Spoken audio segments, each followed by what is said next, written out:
Praise the Lord. Aroma T വിയിലെ എല്ലാ മാന്യ ശ്രോതാക്കൾക്കും വേഗം വരുന്ന കർത്താവായ യേശു ക്രിസ്തുവിന്റെ നാമത്തിൽ വന്ദനത്തെയും സ്വാഗതത്തെയും അറിയിക്കുന്നു. അനുഗ്രഹീതമായ സാക്ഷ്യവും ജീവിതാനുഭവവും ദൈവം നടത്തിയ വഴികളെക്കുറിച്ചും അനുഗ്രഹിക്കപ്പെട്ടതായ ജീവിതാനുഭവങ്ങൾ ഓരോ ദിവസവും നിങ്ങളോടൊപ്പം പങ്കുവയ്ക്കുന്നതിന് ദൈവം ഒരുക്കി തരുന്ന നല്ല അവസരങ്ങൾക്കായി ദൈവത്തിന് സ്തോത്രം ചെയ്യുന്നു. ഇന്ന് നമ്മുടെ ക്ഷണം സ്വീകരിച്ച് അരോമ ടി വിയിലെ പ്രേക്ഷകരോടൊപ്പം സമയം ചിലവഴിക്കുന്നതിന് കർത്താവിന് വേണ്ടി ഈ കാലയളവിൽ വളരെയേറെ പ്രയോജനപ്പെട്ടതുമായ അനുഗ്രഹീതനായ ഒരു വ്യക്തിയെയാണ് നിങ്ങളുടെ മുൻപിൽ പരിചയപ്പെടുത്താൻ ഞാൻ ആഗ്രഹിക്കുന്നത്. വ്യത്യസ്തമായ കോളേജുകളിൽ അനുഗ്രഹിക്കപ്പെട്ട ചുമതലകൾ വഹിച്ചിട്ടുള്ളതും അതുപോലെ ചുങ്കത്തറ മർത്തോമ കോളേജിന്റെ പ്രിൻസിപ്പൽ ആയിരുന്നതുമായ കർത്താവിന്റെ ദാസൻ പ്രൊഫസർ TV അലക്സാണ്ടർ സാറാണ് ഇന്ന് നമ്മോടൊപ്പം ജോയിൻ ചെയ്തിരിക്കുന്നത്. കർത്താവിന്റെ ദാസൻ TV അലക്സാണ്ടർ സാറിനെ തികഞ്ഞ സ്നേഹത്തോടും ആദരവോടും കൂടി അരോമ ടി വിയിലെ പ്രേക്ഷകരോടൊപ്പം സമയം ചിലവഴിക്കുന്നതിനും സാക്ഷ്യം പങ്കുവയ്ക്കുന്നതിനും ഞങ്ങൾ സ്വാഗതം ചെയ്തുകൊള്ളുന്നു. പ്രൈസ് ലോർഡ് സാറേ. എന്തൊക്കെയുണ്ട് വിശേഷങ്ങൾ? സുഖമായിരിക്കുന്നോ?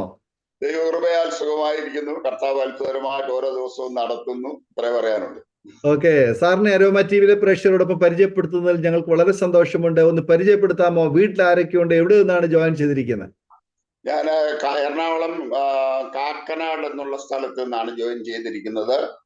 എൻ്റെ വീട്ടില് എൻ്റെ വൈഫും എനിക്ക് 2 മക്കളാണുള്ളത്. മൂത്ത മകളെ കല്യാണം കഴിച്ചയച്ച് അവൾ ഇവിടുന്ന് ഏതാണ്ട് 10 കിലോമീറ്റർ മാറി ഒരു സ്ഥലത്താണ് താമസിക്കുന്നത്. അവളുടെ ഭർത്താവ് കൊച്ചിൻ യൂണിവേഴ്സിറ്റിയിലെ പ്രൊഫസറാണ്. രണ്ടാമത്തെ മകന് സൗദിയിൽ ജോലിയാണ്. അവന് ഓയിൽ ഫീൽഡ് ആയതുകൊണ്ട് 2 മാസം വർക്ക് ചെയ്താൽ 1 മാസം ലീവാണ്. അതുകൊണ്ട് അവന്റെ വൈഫും 2 കുഞ്ഞുങ്ങളും ഞങ്ങളോടൊപ്പം തന്നെ താമസിക്കുന്നുണ്ട്. ഇതാണ് എൻ്റെ ഇപ്പോഴത്തെ പശ്ചാത്തലം. ഓക്കെ, കർത്താവിന്റെ ദാസനെ പരിചയപ്പെടുത്തിയത് ഞങ്ങൾക്ക് വളരെ സന്തോഷമുണ്ട്. ആകട്ടെ, അരോമ ടി വിയിലെ പ്രേക്ഷകരോടൊപ്പം സാറിന് പങ്കുവയ്ക്കാനുള്ള സാക്ഷ്യം, ജീവിതാനുഭവം, ബാല്യകാല അനുഭവങ്ങൾ, മാതാപിതാക്കന്മാരെ കുറിച്ച്, സഹോദരങ്ങളെ കുറിച്ച്, സാറിന്റെ ജീവിതത്തിൽ ഒത്തിരി അനുഭവങ്ങൾ പങ്കുവയ്ക്കാനുണ്ടെന്ന് എനിക്കറിയാം. അത് അരോമ ടി വിയിലെ പ്രേക്ഷകരോടൊപ്പം പങ്കുവയ്ക്കാൻ ആഗ്രഹിക്കുന്ന കാര്യങ്ങളൊക്കെ തുടർമാനമായിട്ട് സംസാരിക്കാം.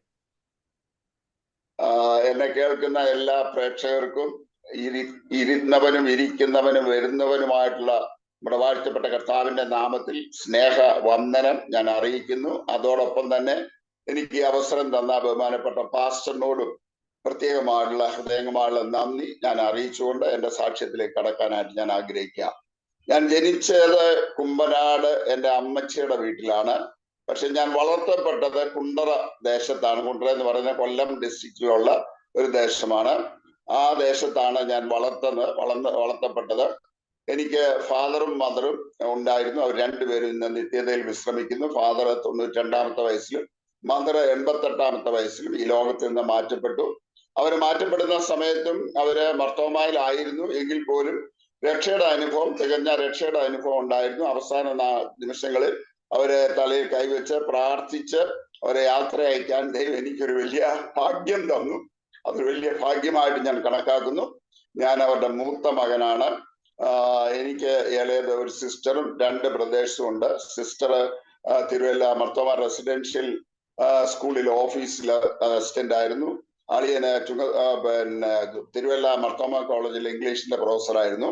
നേരെ ഇളയ അനിയൻ ചെറിയാൻ വർഗീസ്, അവന് KICBയില് ചീഫ് എഞ്ചിനീയർ ആയിട്ട് റിട്ടയർ ചെയ്തതിന് ശേഷം റെഗുലേറ്ററി കമ്മീഷനിലും ഒരു 10 വർഷത്തോളം വർക്ക് ചെയ്ത് ഇപ്പോൾ വീട്ടിൽ വിശ്രമിക്കുന്നു. അതിന് ഇളയ അനിയൻ പ്രൊഫസർ മാത്യു വർഗീസ്, അവൻ ചെങ്ങന്നൂർ മർത്തോമ കോളേജിലെ പ്രിൻസിപ്പൽ ആയിട്ട് റിട്ടയർ ചെയ്തതിനു ശേഷം ഇപ്പൊ ഞങ്ങളുടെ നാട്ടിൽ തന്നെയുള്ള ഒരു CSI ഹോസ്പിറ്റലിന്റെ CEO ആയിട്ട് വർക്ക് ചെയ്തു. ഇതാണ് എൻ്റെ കുടുംബ പശ്ചാത്തലം എന്ന് പറയുന്നത്. ഞാൻ ചെറുപ്പത്തിലെ എൻ്റെ വിദ്യാഭ്യാസത്തെ കുറിച്ച് ഓർക്കുമ്പോൾ ഞാനൊരു സാധാരണ മലയാളം മീഡിയം സ്കൂളിലാണ് പള്ളിക്കൂടം, നമ്മുടെ സഭയോടുള്ള ബന്ധത്തിലുള്ള ഒരു പള്ളിക്കൂടത്തിലാണ് ഞാൻ പഠിച്ചത് 4ാം ക്ലാസ് വരെ. ആ സമയത്തൊക്കെ ഞാൻ എൻ്റെ ഫാദറിന്റെ വീട്ടിൽ നിന്നാണ് വളർന്നിരുന്നത്. ഫാദറിന് 5 സിസ്റ്റേഴ്സും ഫാദർ ഒറ്റ ആണായിരുന്നു. അതുകൊണ്ട് തന്നെ ഞങ്ങളുടെ കുടുംബം എന്ന് പറയുന്നത് ഈ 5 സിസ്റ്റേഴ്സിന്റെയും മക്കളും എല്ലാവരും കൂടെ വന്ന് അങ്ങനെ ഒരു ചെറുപ്പകാലം എന്ന് പറഞ്ഞ് എല്ലാവരും കൂടെ അടിച്ചു പൊളിച്ച് ജീവിക്കുന്നതാണുള്ള ഒരു കാലഘട്ടമായിരുന്നു. അങ്ങനെ ഇരിക്കുന്ന സമയത്ത് 2 അനുഭവങ്ങൾ എൻ്റെ ജീവിതത്തിൽ ചെറുപ്പത്തിൽ എത്രയോ വർഷങ്ങൾക്ക് മുൻപ് സംഭവിച്ചതാണെങ്കിലും എൻ്റെ മനസ്സിൽ പച്ചപിടിച്ച് നിൽക്കുന്നതാണുള്ള 2 ഓർമ്മകൾ നിങ്ങളുമായി പങ്കുവെക്കാൻ ഞാൻ ആഗ്രഹിക്കാം. ഒന്നെന്ന് പറയുന്നത്, അന്ന് ഈ കൂട്ടുകുടുംബം ഒക്കെ ആയതുകൊണ്ട് ഒരുപാട് എല്ലാവരും ഉള്ളത് കൊണ്ട് ഈ കോഴി മുട്ടയിട്ടാൽ കിട്ടണമെങ്കിൽ വലിയ പ്രയാസമാണ്. അപ്പൊ ഒരു കോഴി സ്ഥിരമായിട്ട് ഞങ്ങളുടെ വീടിന്റെ പുറകില് വീടിനോട് ചേർന്ന് തന്നെ ഒരു കളിയിലുണ്ടായിരുന്നു. കളിയിൽ എന്ന് പറഞ്ഞാൽ ഇപ്പോഴത്തെ ആളുകൾക്ക് മനസ്സിലാകുമെന്ന് എനിക്ക് അറിയത്തില്ല. ആ കളിയിൽ ഒരു തട്ടുണ്ട്. ആ തട്ടിന്റെ പുറത്തേ ഈ കോഴി മുട്ടയെടുത്തുള്ളൂ. അപ്പൊ ആ തട്ടിലേക്ക് കയറാനായിട്ട് ഒരു ഗോവേണി അവിടെ വെച്ചിരുന്നു, ഒരു ലാഡർ. അപ്പൊ ഈ കോഴി മുട്ടയിട്ട് കഴിഞ്ഞാൽ അതിന്റെ ഒരു പ്രത്യേകത ഉണ്ടല്ലോ, അതിങ്ങനെ നമ്മുടെ നാടൻ കോഴികൾ ഇങ്ങനെ ശബ്ദം ഉണ്ടാക്കുമല്ലോ, ഞാൻ മുട്ടയിട്ടേ എന്നിങ്ങനെ നാട് മുഴുവൻ അറിയിക്കുമല്ലോ. അപ്പൊ അങ്ങനെ ആ ശബ്ദം കേൾക്കുമ്പോൾ ഞങ്ങൾ ഓടും. അപ്പൊ ഞാൻ വേഗത്തിൽ ഓടിച്ചെന്ന് ഈ ഗോവേണിയിൽ കയറി ഏതാണ്ട് ഒരു 15-20 അടി ഉയരത്തിലുള്ള ഗോവേണിയുടെ മുകളിലെത്തുകയും ഗോവേണി അങ്ങ് തെറ്റിപ്പോയി ഞാൻ തലയടിച്ച് വന്ന് വീണു. ആ വീണതിന്റെ ഓർമ്മ ഇപ്പോഴും എന്റെ മനസ്സിലിങ്ങനെ നിൽപ്പുണ്ട്. അങ്ങനെ ഞാൻ ഗോവേണി മറിയുന്നതും ഞാൻ തലയടിച്ച് വീഴുന്നതുമായിട്ടുള്ള ശബ്ദം കേട്ടുകൊണ്ട് എന്റെ അമ്മച്ചി ഓടി വന്നു. അമ്മച്ചി നെഞ്ചത്തടിച്ച് നിലവിളിച്ചുകൊണ്ടാ വന്നത്. എല്ലാരും വിചാരിച്ചു ഞാൻ അതോടുകൂടി തീർന്നെന്ന്. പെട്ടെന്ന് എന്നെ എടുത്ത് കിണറ്റിന്റെ കരയിൽ കൊണ്ടുവന്ന് കിണറ്റിൽ നിന്ന് വെള്ളം കോരി പടപടാന്ന് എന്റെ തലയിൽ അങ്ങ് അനേക തൊട്ടി വെള്ളം ഒഴിച്ചു. ചൂട് പാലില് പച്ചമുട്ട അടിച്ചു തന്നു. അന്നൊക്കെ അതേ ഒരു ട്രീറ്റ്മെന്റ് എന്ന് പറയും. അപ്പൊ അതൊക്കെ തന്നു. തമ്പുരാന്റെ കണ്ടുകൊണ്ട് എനിക്കൊന്നും സംഭവിച്ചില്ല. ഞാനത് പറഞ്ഞ എന്താണെന്ന് ചോദിച്ചാൽ, ദൈവത്തിന് എന്റെയും നിങ്ങളുടെയും ജീവിതത്തിൽ ഒരു പദ്ധതി ഉണ്ടെങ്കിൽ പിശാച് നമ്മളെ തകർക്കാൻ ശ്രമിക്കും. പക്ഷേ അവൻ എത്ര ശ്രമിച്ചാലും ദൂതന്മാർ തന്റെ കരങ്ങളിൽ നമ്മളെ താങ്ങുന്ന ദൈവമാണ്. അത് യാതൊരു സംശയമില്ല. ചെറുപ്പത്തിൽ തന്നെ ഞാൻ ആഴത്തിൽ അനുഭവിച്ചറിഞ്ഞൊരു വ്യക്തിയാണ്. കാരണം ഞാൻ ജനിച്ച ഏതാനും ദിവസങ്ങൾ കഴിയുന്നതിന് മുമ്പ് തന്നെ ഈ ലോകത്തിൽ നിന്ന് മാറ്റപ്പെടുമെന്നുള്ള ഒരു അവസ്ഥ ഉണ്ടായത്. എന്നെ പുതപ്പിട്ട് മൂടിയതാണ്. പക്ഷെ എന്റെ അമ്മച്ചിയുടെ അപ്പച്ചൻ, ഞാൻ എന്റെ മാതാപിതാക്കൾക്ക് മൂത്ത മകനാ. അപ്പച്ചൻ ജോലി സ്ഥലത്താണ്. അപ്പച്ചൻ വന്ന് എന്നെ കണ്ടിട്ടില്ല. അപ്പൊ ഈ വല്യപ്പച്ചന് ഒരു പ്രാർത്ഥനാ മനുഷ്യനായിരുന്നു. ആദ്യകാലങ്ങളിൽ മർത്തമാസഭയുടെ സൺഡേ സ്കൂൾ സമാജത്തിന്റെ ഒക്കെ വലിയ പ്രവർത്തകനായിരുന്ന ഭദ്രപ്പള്ളത്ത് ചെറിയാൻ മാത്തി എന്ന് പറയുന്ന നാട്ടിലെ ഒരു മനുഷ്യൻ. അദ്ദേഹമായിരുന്നു എന്റെ മദറിന്റെ ഫാദർ എന്ന് പറയും. അദ്ദേഹം എന്റെ കയ്യിലെടുത്ത് വെച്ച് പ്രാർത്ഥിച്ചു, കർത്താവേ നീ ആയുസ്സോടെ തിരിച്ചു തന്നാൽ നിന്റെ വേലയ്ക്ക് തന്നുകൊള്ളാമെന്ന് പറഞ്ഞ് എന്നെ നേർന്ന് വാങ്ങിച്ചതാണ്. അതുകൊണ്ട് എന്റെ വല്യമ്മച്ചിയും എന്റെ അമ്മച്ചിയുടെ അമ്മച്ചിയും വലിയൊരു പ്രാർത്ഥന വരികയായിരുന്നു. അനേക മണിക്കൂറുകൾ കുഞ്ഞുങ്ങൾക്ക് വേണ്ടി, മക്കൾക്ക് വേണ്ടി, ദേശത്തിന് വേണ്ടി കരയുന്ന ഒരു പ്രാർത്ഥന അമ്മച്ചിയായിരുന്നു. അതുകൊണ്ട് തന്നെ അമ്മച്ചി എപ്പോഴും എന്നോട് പറയുന്നത്, എടാ നിന്നെ സുവിശേഷ വേലയ്ക്ക് നേർന്നതാ, അതുകൊണ്ട് നീ ആ രീതിയിൽ വളരണമെന്ന്. അതുകൊണ്ട് എന്റെ മാതാപിതാക്കളും ആ രീതിയിൽ തന്നെ വളർത്താനായിട്ട് എന്നെ ശ്രമിച്ചു. അങ്ങനെ ഒക്കെ ഞാൻ മുമ്പോട്ട് വരുന്ന അവസരമാണ്. രണ്ടാമത് എന്റെ മനസ്സിൽ പച്ച പിടിച്ചിരിക്കുന്ന ഒരു കാര്യം എന്ന് പറയുന്നത്, അന്ന് ഈ വവ്വാല്, ഇന്നത്തെ കുഞ്ഞുങ്ങൾക്കൊക്കെ മനസ്സിലാവുമെന്ന് എനിക്കറിയത്തില്ല, വവ്വാല് ഈ പറങ്കണ്ടി ചപ്പിക്കൊണ്ടുവന്ന് ഇടുന്ന ഒരു സ്ഥലമുണ്ട്. വലിയ ഈ കല്ല് കൊത്തിയെടുത്ത, വീട് പണിക്ക് വേണ്ടിയിട്ട് കല്ല് കൊത്തിയെടുത്ത വലിയ കോഴി പോലുണ്ട് വീടിന്റെ പുറവശത്ത്. അപ്പൊ അതിന്റെ അകത്ത് ഈ പറങ്കണ്ടി കൊണ്ടുവന്നിടും. അപ്പം ഈ ചെറുപ്പത്തില് ഞങ്ങള് ഇത് പറക്കാനായിട്ട് ഓടി എന്തിനാണ് ഓടുന്നതെന്ന് ചോദിച്ചാൽ, ഇത് കൊണ്ടുവന്ന് അടുത്തുള്ള ചന്തയിൽ വിറ്റ് കഴിഞ്ഞാൽ ഗോലി മുട്ടായി, നാരങ്ങ മുട്ടായി ഇതൊക്കെ നമുക്ക് കിട്ടും.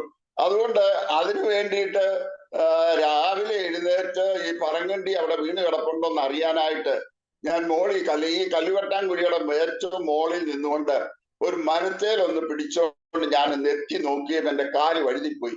ഞാൻ അനേക ആഴത്തിൽ താഴെയുള്ള ആ കോറിയിലേക്ക്, ആ ചെങ്കൽ ഞാൻ ചെന്ന് വീണു. പക്ഷെ വീണത് ഒരു മാവ് നട്ടിട്ടുണ്ടായിരുന്നു. അതിന് ചുറ്റും വെച്ചിരുന്ന ഈ മുളയുടെ വലിയ കമ്പുകൾ ചുറ്റും വെച്ചിട്ടുണ്ടായിരുന്നു. അതിനകത്ത് ചെന്ന് ഞാൻ വീണത്.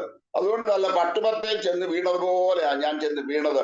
എനിക്കൊരു പോറലും സംഭവിച്ചില്ല. ചെറിയ ചെറിയ പോറലുകൾ ഉണ്ടായതല്ലാതെ അന്നും കർത്താവ് എന്റെ ജീവിതത്തെ അത്ഭുതകരമായിട്ട് രക്ഷിക്കാനായിട്ട് ഇടയായി തീർന്നു. എല്ലാത്തിനും ഞാൻ ദൈവത്തിന് മഹത്വം കൊടുക്കുക. ഞാൻ പിന്നെയും ആവർത്തിക്കുക, പ്രിയമുള്ള എന്നെ കേൾക്കുന്ന ശ്രോതാക്കളെ, നിങ്ങളെക്കുറിച്ച് ദൈവത്തിനൊരു പദ്ധതി ഉണ്ടോ?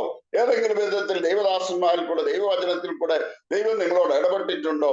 മകനെ, മകളെ, നിന്റെ ജീവിതത്തെ കുറിച്ച് എനിക്ക് പദ്ധതി ഉണ്ടെന്ന് പറഞ്ഞാൽ അത് പിശാച് കേൾക്കും, അവൻ പോരാടും, പക്ഷെ അവൻ ജയിക്കയില്ല. ജയാളിയാകും നമ്മുടെ കർത്താവാണ്. അവനെ തോൽപ്പിക്കാൻ ആർക്കും സാധ്യമല്ല. അവൻ ഇന്നും തന്റെ മക്കളെ പരിപാലിക്കുന്നവനും അത്ഭുതകരമായി നടത്തുന്നവനുമാണ്.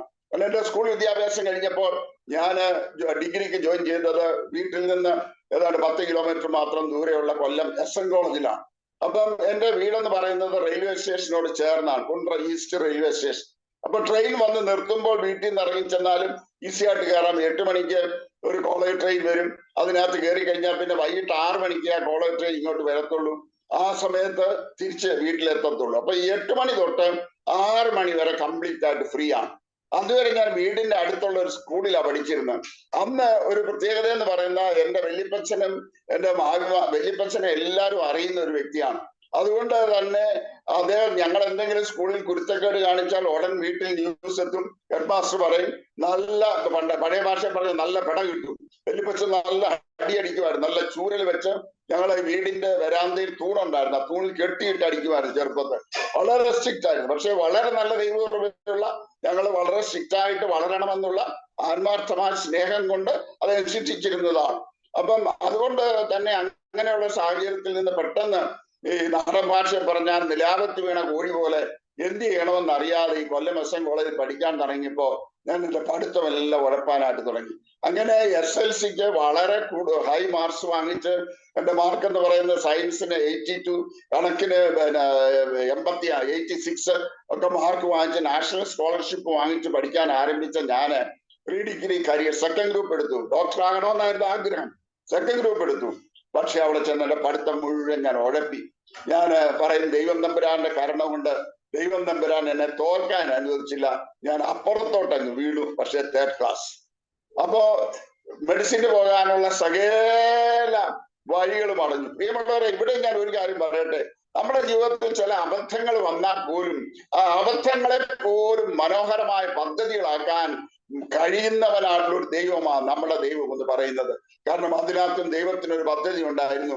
എന്നെ ഒരു മെഡിക്കൽ ഡോക്ടർ ആക്കാനായിട്ടല്ലായിരുന്നു ദൈവത്തിന്റെ പദ്ധതി. മറിച്ച് കർത്താവിന് വേണ്ടി കോളേജുകളിലെ തെരുവുകളിൽ അവന്റെ സാക്ഷിയായി നിൽക്കാൻ അവൻ എന്നെ കണ്ടതുകൊണ്ട് അവൻ അവിടെ വാതിൽ അടച്ചു എന്നുള്ളതാണ്. അതുകൊണ്ട് എന്നെ കേൾക്കുന്ന ആരെങ്കിലും യുവതിവാക്കന്മാർ ഏതെങ്കിലും ജോലിയോടുള്ള ബന്ധത്തിൽ അല്ലെങ്കിൽ ഒരു അഡ്മിഷനോടുള്ള ബന്ധത്തിൽ ദൈവം നിങ്ങൾക്ക് ആ വാതിൽ അടച്ചാൽ ദയവ് ചെയ്ത് ആ വാതിൽ തള്ളി തുറക്കരുത്. കാരണം നമുക്ക് എപ്പോഴും ഓർത്തോണം, നമുക്ക് എപ്പോഴും വേണ്ടിയത് പെർഫെക്റ്റ് വില്ലാണ്, പെർമിസീവ് വില്ലല്ല. ഞാനൊന്ന് വിശദീകരിച്ചോളട്ടെ. ഒരു ദൈവത്തിന്റെ ഹിതം എന്ന് പറയുന്നത് അത് പെർഫെക്റ്റ് വില്ലുമുണ്ട്, പെർമിസീവ് വില്ലുമുണ്ട്. നമ്മളെ കഴിഞ്ഞ നിലവിളിച്ചാൽ ദൈവം പറയും ആയിക്കോട്ടെ, നീ വാങ്ങിച്ചോ, വിട്ടോ, തന്നേക്കാം. പക്ഷേ that is not good for us. അതൊരിക്കലും നമ്മുടെ ജീവിതത്തിൽ നന്മയ്ക്കല്ല. അതുകൊണ്ട് എന്റെ ജീവിതത്തിന്റെ അനുഭവത്തിൽ എന്ന് പറയട്ടെ, ഒരിക്കലും എപ്പോഴും നമ്മൾ ആഗ്രഹിക്കേണ്ടത് Lord I need your perfect will whatever may be the situation. അതെനിക്ക് എത്ര വേദനാജനമായിരുന്നാലും, എനിക്ക് എത്ര നിരാശജനമായിരുന്നാലും, കർത്താവേ നിന്റെ പെർഫെക്റ്റ് വിൽ അല്ലാതെ എന്റെ ജീവിതത്തിൽ എനിക്ക് വേണ്ട എന്ന് പറയുവാൻ നമുക്ക് കഴിഞ്ഞാൽ, പ്രിയമുള്ള കുഞ്ഞുങ്ങളെ, നാം ജയിച്ചു എന്നുള്ള സത്യം ഒരിക്കലും മറന്നു പോയി. ഞാൻ മുമ്പോട്ട് പോകട്ടെ. അങ്ങനെ അത് കഴിഞ്ഞപ്പോൾ BCom ഞാൻ ഈ കരിയർ എല്ലാം, സയൻസ് കരിയർ എല്ലാം അവസാനിപ്പിച്ചു. അപ്പൊ അഡ്മിഷൻ എന്നപ്പോൾ എനിക്ക് അന്ന് റെക്കമെൻഡ് ചെയ്യാനായിട്ട് ആളുകൾ ഉണ്ടായിരുന്നു. അഡ്മിഷൻ എന്നപ്പോൾ എന്നോട് ചോദിച്ചു, എന്താ വേണം, കെമിസ്ട്രി വേണം തരാം. ഞാൻ പറഞ്ഞു വേണ്ട, കെമിസ്ട്രി എന്നുള്ള സബ്ജക്റ്റ് തന്നെ ഞാനങ്ങ് വെറുത്തു. കാരണം ഓർഗാനിക് കെമിസ്ട്രിയും ഞാനുമായിട്ട് വലിയ മൽപ്പിടുത്തം നടന്നതാണ്. അതുകൊണ്ട് ഞാൻ വിചാരിച്ചു ഏതായാലും കെമിസ്ട്രി ഉള്ള സബ്ജക്റ്റിന് ഞാൻ പഠിക്കുന്ന പ്രശ്നമില്ല. അങ്ങനെ ഞാൻ BCom ചേർന്നു. അങ്ങനെ 1967 ഞാൻ അവിടെ പഠിക്കുന്ന സമയത്താണ് ഞാൻ അന്ന് വലിയൊരു ആത്മീയനായി അഭിനയിച്ച് നടന്നൊരു മനുഷ്യൻ. അങ്ങനെയുള്ളവര് ഇന്ന് കാലത്തുണ്ടോന്ന് എനിക്ക് അറിയത്തില്ല. ആത്മീയതയുടെ മുഖം മൂടി എനിക്കുണ്ടായിരുന്നു. പക്ഷെ എന്റെ വ്യക്തിപരമായ ജീവിതം എന്ന് പറഞ്ഞ് ഇതിൽ നിന്നൊക്കെ ഒത്തിരി അകലെയായി. അങ്ങനെ 1967 ഞാൻ ഈ വലിയ ആത്മീയനായി അഭിനയിച്ച് നടന്നത് കൊണ്ട് ഊട്ടിക്കടുത്തുള്ള കോട്ടേരി എന്ന് പറഞ്ഞ സ്ഥലത്തുള്ള നടന്ന ഒരു ലീഡർഷിപ്പ് ട്രെയിനിങ് ക്യാമ്പ്, ഈവന്റ് ക്യാമ്പാണ്. അത് തമിഴ്നാട്ടിലാണ്, കോട്ടേരിക്ക് അടുത്താണ് നടക്കുന്നത്. അവിടെ ഈ ക്യാമ്പിലെ ലീഡർഷിപ്പ് ട്രെയിനിങ് ക്യാമ്പ്, രക്ഷിക്കപ്പെട്ടവർക്ക് ലീഡർഷിപ്പിന് വേണ്ടിയുള്ള ട്രെയിനിങ് ക്യാമ്പ്. പക്ഷെ ഞാനും ഇത് അഭിനയിച്ച് നടന്നത് കൊണ്ട് ഈ അവിടെ ഉണ്ടായിരുന്ന യുയിലെ സീനിയേഴ്സ് അതവരെ ഒരു പക്ഷേ ഈ ആത്മീയ കോളത്തിൽ എല്ലാവർക്കും സുപരിചിതരായിട്ടുള്ള Samsy Samuel, every home ക്രൂസൈഡിന്റെ ഡയറക്ടറായിരുന്ന Samsy Samuel, അതുപോലെ തന്നെ ICPFന്റെ സ്റ്റാഫ് വർക്കറായിരുന്ന D യോശുവ, ഇവരൊക്കെ അന്ന് എന്നെ ഒരുപാട് ആത്മീയമായി വളരാനായിട്ട് സഹായിച്ചിട്ടുള്ളവരാണ്. അവരെയൊക്കെ ഞാൻ ഈ സമയത്ത് നന്ദിയോടെ ഞാൻ ഓർക്കുകയാണ്. എന്റെ ജീവിതത്തിൽ എന്നെ മോൾഡ് ചെയ്യാൻ ദൈവം ഇവരെയൊക്കെ ശക്തമായിട്ട് ഉപയോഗിച്ചവരായിട്ടുള്ള ആളുകളാണ്. അങ്ങനെ ആ ക്യാമ്പിൽ വെച്ച് ഞാൻ അവിടെ ചെന്നു. അവിടെ അന്ന് മെസ്സേജ് സാക്പുന്നനാണ്. അദ്ദേഹം അന്ന് നേവിയിലെ സെക്കൻഡ് ലെഫ്റ്റനന്റ് ആയിട്ട് വർക്ക് ചെയ്യുന്ന ഒരു അവസരമാണ്. നല്ല ഫയർ ബ്രാൻഡാണ്. അദ്ദേഹമായിരുന്നു 10 ദിവസവും ഈവനിങ് മീറ്റിംഗ്സ്. ഓരോ രാത്രിയിലും ദൈവത്തിന്റെ ആത്മാവ് ഞാൻ അണിഞ്ഞിരുന്ന ആത്മീയതയുടെ മുഖമൂടികൾ ഓരോന്നായി വലിച്ചു കീറാനായിട്ട് തുടങ്ങി. അങ്ങനെ ഒരു രാത്രിയിൽ ദൈവത്തിന്റെ ആത്മാവിനെ ശക്തമായി വചനത്തിന് മുമ്പിൽ എക്സ്പോസ് ചെയ്തപ്പോൾ പിടിച്ചു നിൽക്കാൻ നിവർത്തിയില്ലാതെ ഞാൻ കർത്താവിനോട് പറഞ്ഞു, കർത്താവേ, ഞാൻ എന്റെ പള്ളിയിൽ അച്ഛനെയും നാട്ടുകാരെയും വീട്ടുകാരെയും സകലരെയും കളിപ്പിച്ച് നടന്ന ആത്മീയത അഭിനയിച്ച് നടന്ന മനുഷ്യനാണ്. പക്ഷെ നിന്റെ മുൻപാകെ എനിക്കൊന്നും മറച്ചു വെക്കാൻ സാധ്യമല്ലല്ലോ എന്ന് പറഞ്ഞ് എന്റെ ജീവിതത്തെ ദൈവകരങ്ങളിൽ അന്ന് 1967 സമർപ്പിക്കാൻ ദൈവം വലിയ ഭാഗ്യം തന്നു. പ്രിയമുള്ളവരെ, ഞാൻ പറയട്ടെ, ഞാൻ കോളേജിലെ പ്രിൻസിപ്പലായിരുന്നു, ഞാൻ ഒരു ഹയർ സെക്കൻഡറി സ്കൂളിലെ പ്രിൻസിപ്പലായിരുന്നു. പക്ഷെ എനിക്ക് പറയാനുള്ളത് എന്റെ പ്രിൻസിപ്പൽഷിപ്പിനെ കുറിച്ചല്ല, എന്റെ ഭവനത്തെ കുറിച്ചല്ല, എന്റെ വാഹനത്തെ കുറിച്ചല്ല. എനിക്ക് പറയാനുള്ളത് ഒന്നേ ഉള്ളൂ, എന്നെ വീണ്ടെടുത്ത എന്റെ രക്ഷിതാവിനെ കുറിച്ച് മാത്രമാണ്. അവനാണ് എന്റെ പ്രിയൻ, അവനാണ് എന്റെ വീണ്ടെടുപ്പുകാരൻ. ഞാൻ അവനായിട്ടാണ് ജീവിക്കുന്നത്. അത് ഞാൻ ഇന്ന് എടുത്ത തീരുമാനമാണ്. പ്രിയമുള്ളവരെ, തീരുമാനമെടുക്കാൻ താമസിച്ചെങ്കിലും ആ തീരുമാനത്തിൽ പിടിച്ചു നിൽപ്പാൻ ന്റെ ഫെലോഷിപ്പ് എന്നെ ഒത്തിരി സഹായിച്ചു. അത് കഴിഞ്ഞ് ഞാൻ 69 ബികോം പാസ് ഔട്ടായി. ബികോം പാസ് ഔട്ട് ആയപ്പോൾ അതുവരെ ഉണ്ടായിരുന്ന എന്റെ ചിന്ത, എങ്ങനെങ്കിലും ബികോം പാസ്സാകണം, ഒരു സെക്കൻഡ് ക്ലാസ് വാങ്ങണം, നേരെ ബോംബെക്ക് കിടക്കണം. കാരണം എന്റെ കസിൻസ് ഒക്കെ അവിടെ ഉണ്ട്, അവിടുന്ന് നേരെ ഒക്കുന്നെങ്കിൽ ഗൾഫിൽ കിടക്കണം. ഇതൊക്കെയായിരുന്നു പ്ലാനുകൾ. പക്ഷെ ദൈവം തമ്പുരാൻ അതെല്ലാം അങ്ങ് പൊളിച്ച് കൈ തന്നു. കാരണം എന്റെ ബികോമിന് എനിക്ക് 3rd ക്ലാസ്സാണ്. അപ്പൊ ഞാൻ പറയുന്നത് ഇതെല്ലാം എന്റെ ജീവിതത്തിന്റെ അനുഭവങ്ങളാണ്. ഞാൻ വളരെ സ്മാർട്ടായിട്ട് പഠിച്ചു വന്ന, നാഷണൽ സ്കോളർഷിപ്പ് വാങ്ങിച്ച് പഠിച്ചു വന്നതായിട്ടുള്ള ഒരു വ്യക്തിയാണ് ഞാൻ. പക്ഷേ ദൈവം തമ്പുരാൻ എവിടൊക്കെ അടയ്ക്കേണ്ട വാതിൽ അടച്ചോ, എവിടൊക്കെ വഴികൾ അടച്ച് തിരിച്ചു വിടണമോ, അതൊക്കെ ദൈവം തമ്പുരാൻ തിരിച്ചു കൊണ്ടുവന്നു. ഞാൻ പറഞ്ഞത് 69 ബികോം 3rd ക്ലാസ്സിൽ പാസ്സായി. ഇനി ഒരു എംകോം സെക്കൻഡ് ക്ലാസ് എങ്കിലും എടുക്കാതെ ഒരു ജോലി കിട്ടാൻ പ്രയാസം. അന്നത്തെ കാലത്ത് ജോലി എന്നൊക്കെ പറയുന്നത് വളരെ വിരളമാണ്, വളരെ വിരളമാണ്. അതുകൊണ്ട് ഒരു ജോലി കിട്ടാൻ പ്രയാസമാണ്. അതുകൊണ്ട് എന്ത് ചെയ്യുന്ന വെച്ചാല് ഞാൻ വിചാരിച്ചു എംകോമിന് ചേരാം. അപ്പൊ എംകോമിന് ചേരാൻ വേണ്ടി അവിടെ എനിക്ക് റെക്കമെൻഡേഷൻ ആളുകൾ ഉണ്ടായി. എനിക്ക് കൊല്ലം SN കോളേജിൽ എംകോമിന് അഡ്മിഷൻ കിട്ടി. ഇരിങ്ങാലക്കുട ക്രൈസ്റ്റ് കോളേജ്, അതായത് വീട്ടിൽ നിന്ന് ഏതാണ്ട് 150 കിലോമീറ്റർ മാറി തൃശ്ശൂർ ഡിസ്ട്രിക്റ്റിലുള്ള ഇരിങ്ങാലക്കുട ക്രൈസ്റ്റ് കോളേജിൽ ദൈവം എനിക്ക് അഡ്മിഷൻ തന്നു. ഇവിടെ ഒരു കാര്യം ഞാൻ പറഞ്ഞു കൊള്ളട്ടെ, എനിക്ക് റിക്വയർഡ് മിനിമം മാർക്സ് പോലും ഇല്ലാത്ത എനിക്ക് ദൈവം അഡ്മിഷൻ തന്നത് കേരളത്തിലേക്കും ഏറ്റവും ബെസ്റ്റ് കോളേജ് ഫോർ എംകോം. ആലോചിച്ചോണം, എന്റെ യോഗ്യതയല്ല, പക്ഷേ അവൻ എന്നെ കുറിച്ച് ഒരു പദ്ധതി ഉണ്ടായിരുന്നുകൊണ്ട് അവന്റെ പദ്ധതിയിൽ ഞാൻ ആയിത്തീരേണ്ടതിന് എന്റെ മിടുക്കല്ല, എന്റെ സാമർഥ്യമല്ല, അവന്റെ കൃപയാണ് എന്നെ അവിടെ കൊണ്ടുപോയതിനെ പഠിപ്പിക്കാനായിട്ട് എന്നെ അവിടെ ദൈവം വെട്ടി നിർത്തി. ഞാൻ അവിടെ ചെന്ന് ജോയിൻ ചെയ്തു. അത് കഴിഞ്ഞപ്പോഴാ വലിയൊരു സംഭവം എന്റെ ജീവിതത്തിലുണ്ട്. അതെന്റെ ജീവിതത്തെ ഒത്തിരി മാറ്റിമറിച്ചതാണ്. അവിടെ ഞാൻ പഠിച്ചുകൊണ്ടിരിക്കുമ്പോൾ ഏതാണ്ട് ഞാൻ ഹോസ്റ്റലിൽ താമസിച്ച് പഠിക്കുകയാണ്. ജനുവരി ഫെബ്രുവരി മാസമായപ്പോൾ എനിക്ക് യൂണിവേഴ്സിറ്റിയിൽ നിന്ന് ഒരു കത്ത് കിട്ടി. പ്രോ വൈസ് ചാൻസലറാണ് എനിക്ക് വേണ്ടി റെക്കമെൻഡ് ചെയ്തത്, എനിക്ക് അഡ്മിഷൻ തന്നത്. പ്രോ വൈസ് ചാൻസലർ റെക്കമെൻഡ് ചെയ്തുകൊണ്ട് അവര് ഈ കാത്തലിക് ഇൻസ്റ്റിറ്റ്യൂഷനാണ്. അവരെന്റെ മാർക്കും മറ്റുള്ള കാര്യങ്ങളൊന്നും അങ്ങനെ വിശദമായിട്ടൊന്നും നോക്കിയില്ല. അവരെനിക്ക് അഡ്മിഷൻ തന്നതാണ്. പക്ഷേ എന്റെ എക്സാമിനേഷൻ, എംകോം പ്രീവിയസ് എക്സാമിനേഷൻ എഴുതാൻ വേണ്ടിയിട്ട് എന്റെ സർട്ടിഫിക്കറ്റ് എല്ലാം കൂടെ ഫോർവേഡ് ചെയ്ത് കഴിഞ്ഞപ്പോൾ രജിസ്ട്രാർ കയറി പിടിച്ചു. എന്താണെന്ന് ചോദിച്ചാൽ എനിക്ക് റിക്വയർഡ് മിനിമം മാർക്സ് എംകോമിന് അഡ്മിഷൻ ഉള്ളതില്ല. 45% മാർക്ക് വേണം. എനിക്ക് 44.76. ആലോചിച്ച് നോക്കിയ പാസ്റ്ററെ, അവിടെ ദൈവം തമ്പുരാൻ ഒരു 0.26, ആകെ 3 മാർക്കിന്റെ കുറവ് ദൈവം തമ്പുരാൻ അവിടെ അങ്ങ് പിടിച്ചു വെച്ചു. ഇത് ഞാൻ പറയുന്ന പ്രിയമുള്ളവരെ എന്റെ ജീവിതത്തിന്റെ ഏടുകളാ. ഇത് ഞാൻ കർത്താവിനെ സേവിക്കുന്നത്, ഞാൻ കർത്താവിന് വേണ്ടി ഇന്ന് നിൽക്കുന്നത് എന്താണെന്ന് ചോദിച്ചാൽ ഞാൻ അനുഭവിച്ചറിഞ്ഞ ചൂടേറിയ യാഥാർത്ഥ്യങ്ങളാണ്. അല്ലാതെ ആരോ പഠിപ്പിച്ചതായിട്ടുള്ള ചില കഥകളല്ല, ആരോ പഠിപ്പിച്ച് എന്നെ കൊണ്ട് ചെയ്യിക്കുന്നതല്ല, മറിച്ച് ജീവിതത്തിന്റെ ഏടുകളാണ് ഞാൻ നിങ്ങളുടെ മുമ്പിൽ ഇന്ന് പകൽക്കാലം ഞാൻ തുറന്നു വെക്കുന്നത് എന്നുള്ളത് ഞാൻ ആത്മാർത്ഥമായി നിങ്ങളോട് പങ്കിടട്ടെ. ഞാൻ മുമ്പോട്ട് പോകട്ടെ. അങ്ങനെ ഒരു ഫെബ്രുവരി മാസമായപ്പോൾ എനിക്ക് യൂണിവേഴ്സിറ്റി രജിസ്ട്രാർ ഒരു കത്ത് കിട്ടി.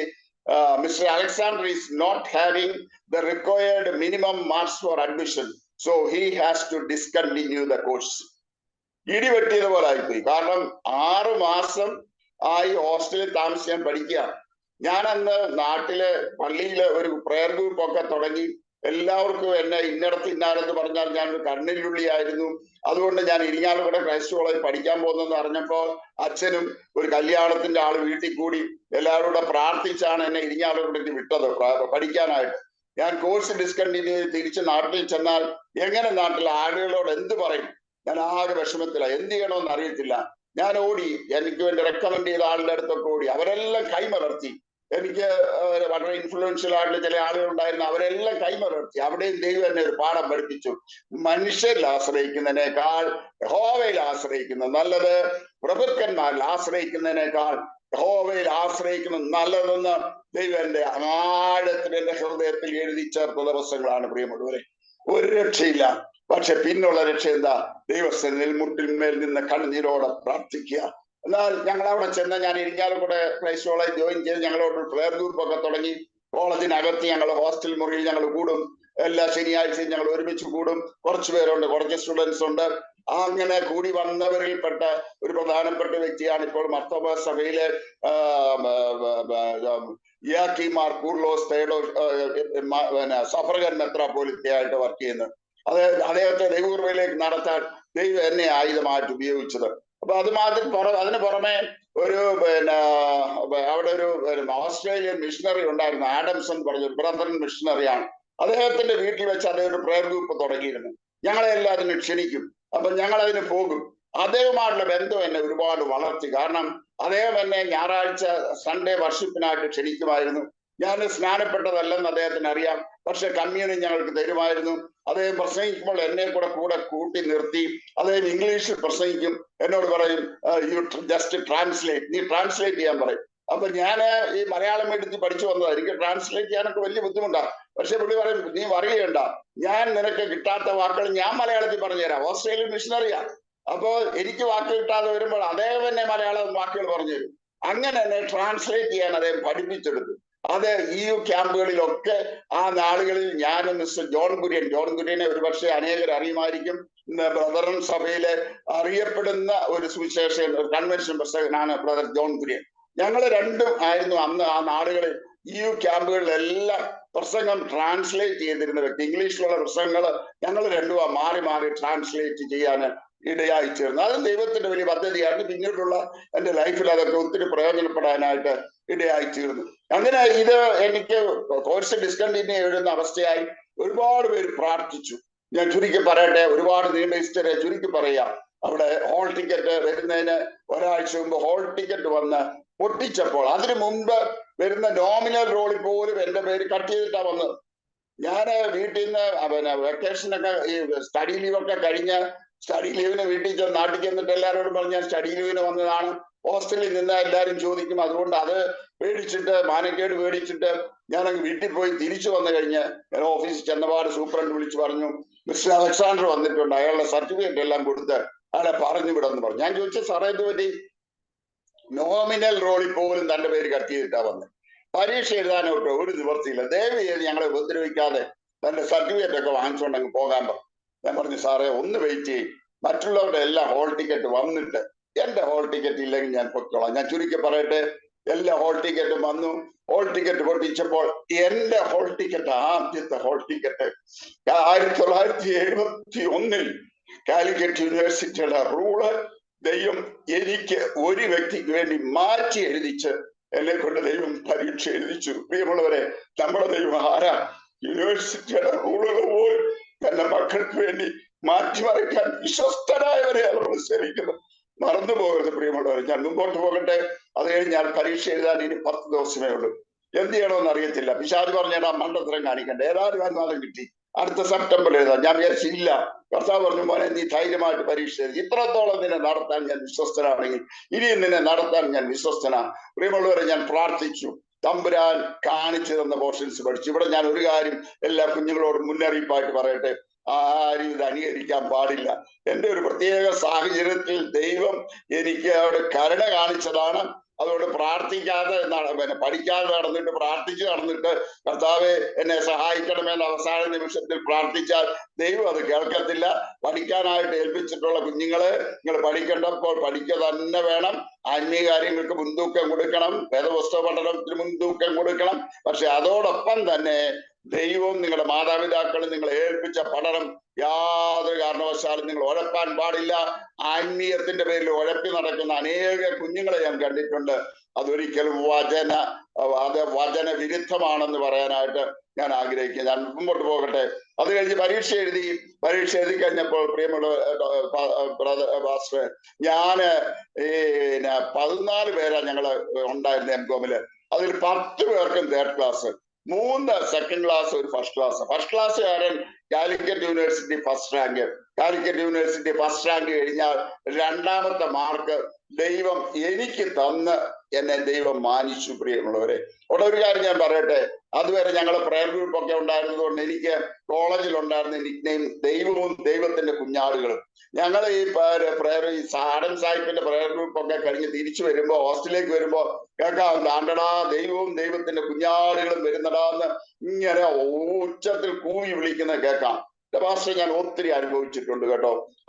ഞാൻ ക്യാൻറ്റീനിൽ ഞങ്ങളുടെ മെസ്സിൽ ഭക്ഷണം കഴിക്കാൻ ചെല്ലുമ്പോൾ ഞാൻ ഹാളിലേക്ക് കേറുമ്പോ തുടങ്ങും, താണ്ടടാ ദൈവം വന്നടാ, കഴിക്കാൻ വന്നടാ. ഞാൻ കുളിക്കാൻ പോകുമ്പോൾ 4 വശത്തു നിന്നും പലരും വിളിച്ചുള്ള വിളികൾ കേൾക്കാൻ, താണ്ടടാ ദൈവം കുളിക്കാൻ പോകുന്നു. പ്രിയമുള്ളവർ, ഒത്തിരി ഞാൻ ഇരുന്ന് കരഞ്ഞിട്ടുണ്ട്. ദൈവത്തിന്റെ സന്നിധിയിൽ മുറിയിൽ ഇരുന്ന് കരഞ്ഞിട്ടുണ്ട്. ആരോടും പറയാൻ കഴിയാതെ വിങ്ങിപ്പൊട്ടി ഞാൻ കരഞ്ഞിട്ടുണ്ട്. അതേ സ്ഥാനത്ത് ഈ പരീക്ഷയ്ക്ക് ഈ പ്രശ്നങ്ങളെല്ലാം വന്നു. ദൈവം എന്നെ മാനിച്ച് ഉന്നതമായ വിജയം തന്നു കഴിഞ്ഞപ്പോൾ എല്ലാവരും പറയാൻ തുടങ്ങി, അയാൾ ദൈവം എന്ന് പറഞ്ഞ്, അയാൾ ദൈവത്തെ പിടിച്ച് കാര്യങ്ങൾ സാധിക്കുന്നല്ലോ എന്ന് പറഞ്ഞ് ദൈവനാമം മഹത്വപ്പെടാനായിട്ട് ഇടയായി തീർന്നു. അവിടെ പഠിക്കുന്ന സമയത്ത് തന്നെ ദൈവം എനിക്ക് നോർത്ത് കേരള എന്നുള്ളൊരു ഭാരം തന്നു. അപ്പൊ ഞാൻ പ്രാർത്ഥിക്കാൻ തുടങ്ങി, കർത്താവേ, ഒന്നുകിൽ എനിക്ക് ഇനി നോർത്ത് കേരളയിലെ ഒരു ജോലി തരണം, അല്ലെങ്കിൽ എന്നെ ഒരു മിഷണറിയായി നോർത്ത് കേരളയിൽ അയക്കണം. രണ്ടിനും ഞാൻ തയ്യാറാണ്. ഞാൻ ദൈവസ്ഥലത്തിൽ ഏൽപ്പിച്ചു കൊടുത്തു. ഇങ്ങനെ 71 ഞാൻ പാസ് ഔട്ട് ചെയ്ത് 2 മാസത്തിനുള്ളിൽ എന്നോട് കൂടെ പാസ്സായവർക്ക് ആർക്കും ജോലി കിട്ടുന്നതിന് മുമ്പ് 2 മാസത്തിനുള്ളിൽ തളിപ്പറമ്പ് സർ സെയ്ദ് കോളേജ് എന്ന് പറയുന്ന ഒരു മുസ്ലിം അഫിലിയേറ്റഡ് കോളേജില് ദൈവം അത്ഭുതകരമായ വിധത്തില് എനിക്കൊരു ജൂനിയർ ലെക്ചർ പോസ്റ്റ് തന്നു. 1971 ഞാൻ അവിടെ ചേർന്നു. അതും വലിയ അത്ഭുതമാണ്. കാരണം ഞാൻ അവിടെ ചേരുമ്പോൾ ശരിക്കും വർക്ക് ലോഡ് ഇല്ലാതെ അവരെന്നെ അഡ്മിറ്റ് ചെയ്തു. എനിക്ക് എന്റെ പോസ്റ്റ്, പക്ഷെ എന്റെ പോസ്റ്റ് സാങ്ഷനായി. അതെങ്ങനെയാന്ന് ഇപ്പോഴും ആർക്കും അറിയത്തില്ല. ഞങ്ങൾക്ക് ഡയറക്റ്റ് പേയ്മെന്റ് വന്നപ്പോ ഭയങ്കരമായിട്ട് സ്ക്രൂട്ടനൈസ് ചെയ്തതിനു ശേഷമാണ് ഡയറക്റ്റ് പേയ്മെന്റ് ഗവൺമെന്റ് തന്നത്.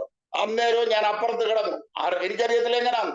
അത് കഴിഞ്ഞ് UGC സ്കെയില് 86 ഇംപ്ലിമെന്റ് ചെയ്തപ്പോ വലിയൊരു അരിച്ചു പറക്കൽ നടത്തി. ഈ യോഗ്യതയില്ലാത്തവരെ ഒക്കെ താഴേക്ക് തള്ളി, ആരെയും പിരിച്ചുവിട്ടില്ല.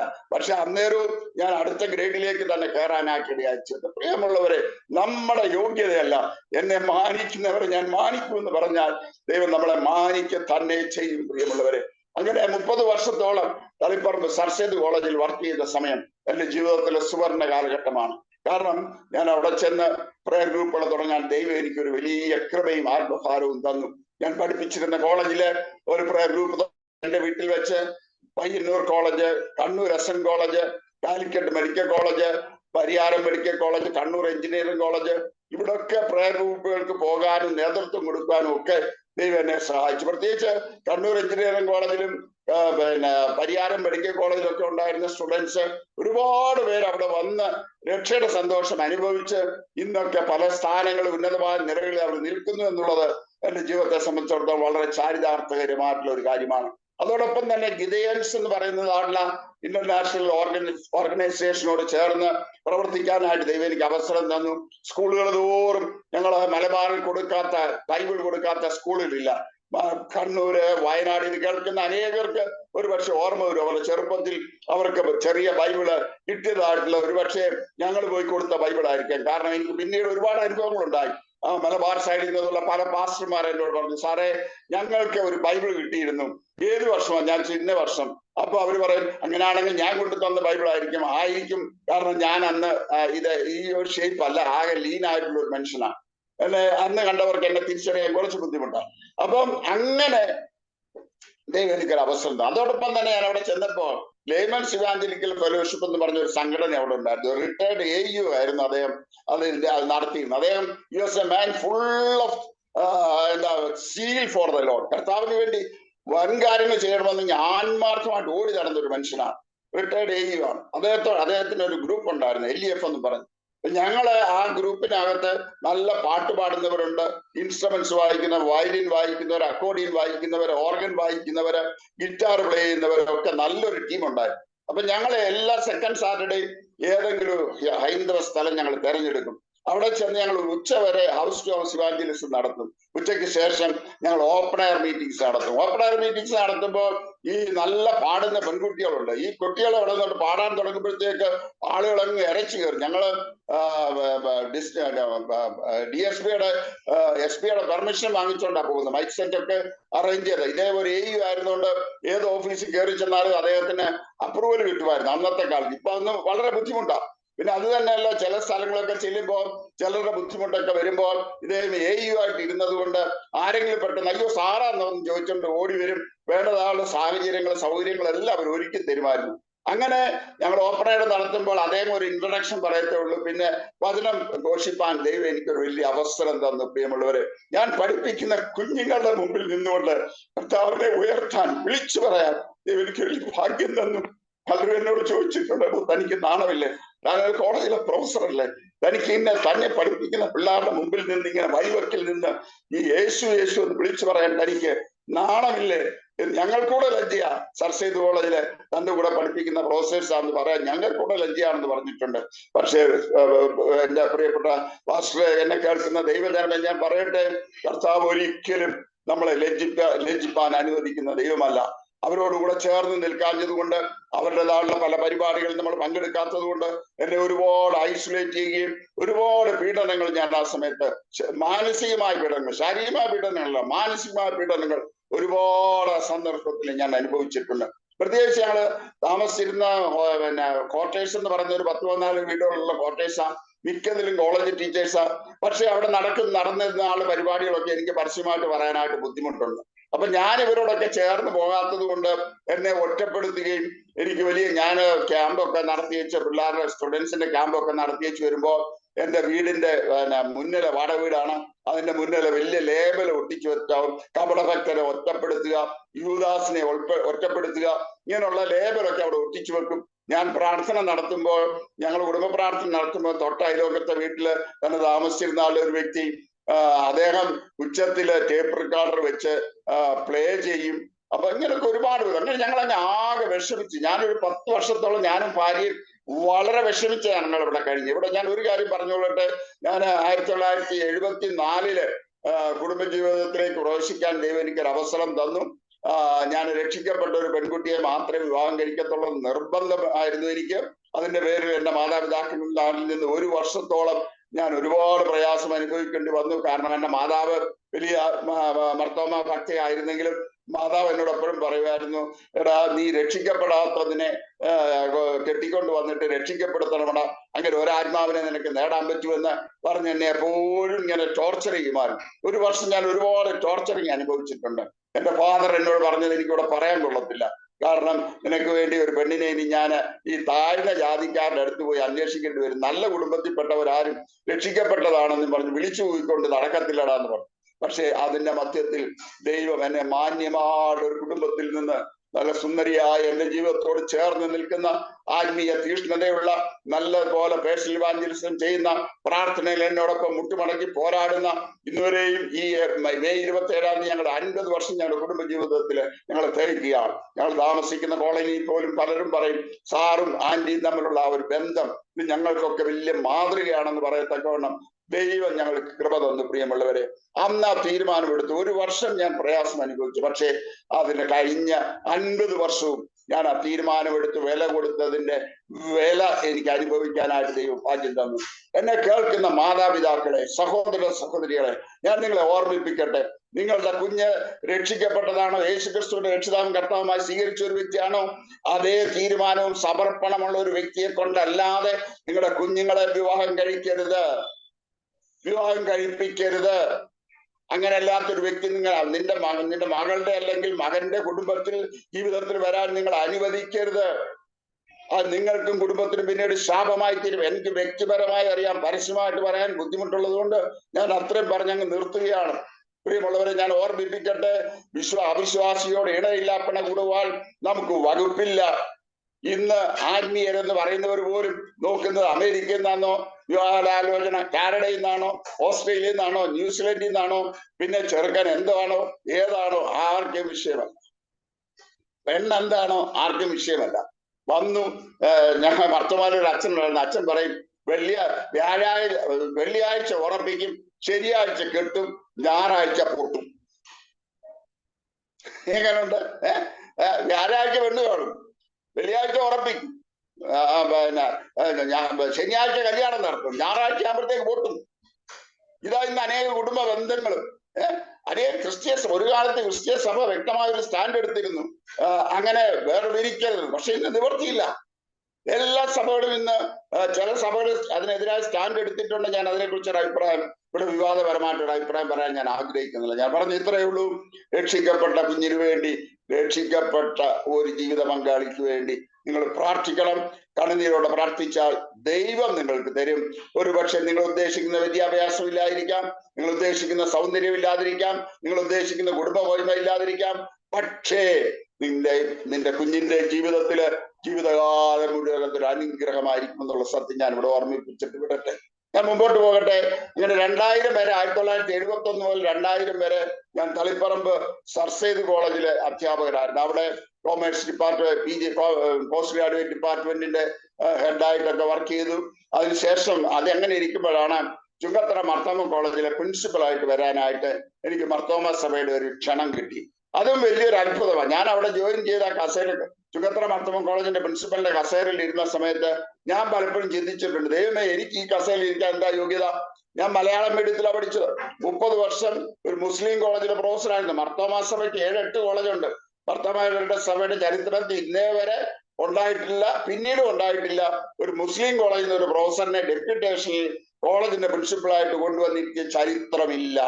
പ്രിയമുള്ളവരെ, പിന്നെ എന്തുകൊണ്ട് അങ്ങനെ സംഭവിച്ചു? ഒറ്റ ഉത്തരവേ ഉള്ളൂ, എന്നെ മാനിക്കുന്നവനെ ഞാൻ മാനിക്കും. അത് ദൈവത്തിന്റെ പദ്ധതിയാണ്.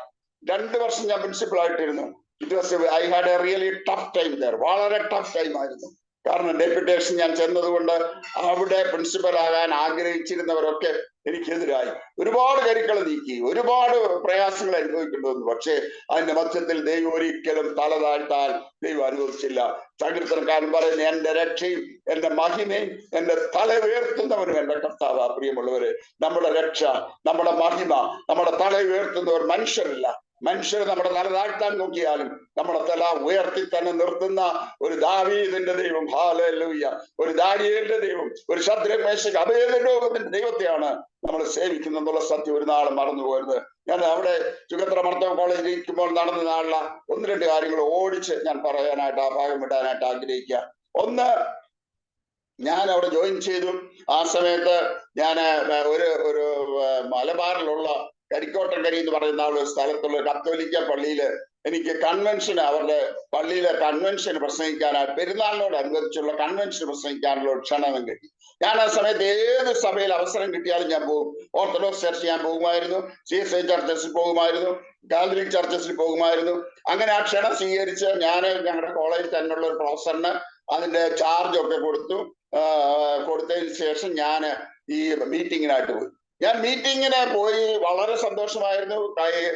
വലിയ പള്ളി പെരുന്നാൾ, വലിയ ആഘോഷങ്ങളുടെ നടുവിലും മുടിയനായ പുത്രന്റെ ഉപമ പറഞ്ഞ് ദൈവസ്നേഹത്തെ കുറിച്ച് പ്രസംഗിക്കാൻ ദൈവം കൃപ തന്നു. ശക്തമായ ദൈവത്തിന്റെ ആത്മാവ് ഇടപെട്ടു. അവസാനം ഞാൻ സമർപ്പണ പ്രാർത്ഥന പറഞ്ഞു കൊടുത്തപ്പോൾ ഒരുപാട് പേര് സമർപ്പിച്ച് പ്രാർത്ഥിക്കാൻ ദൈവം ഇടയാക്കി.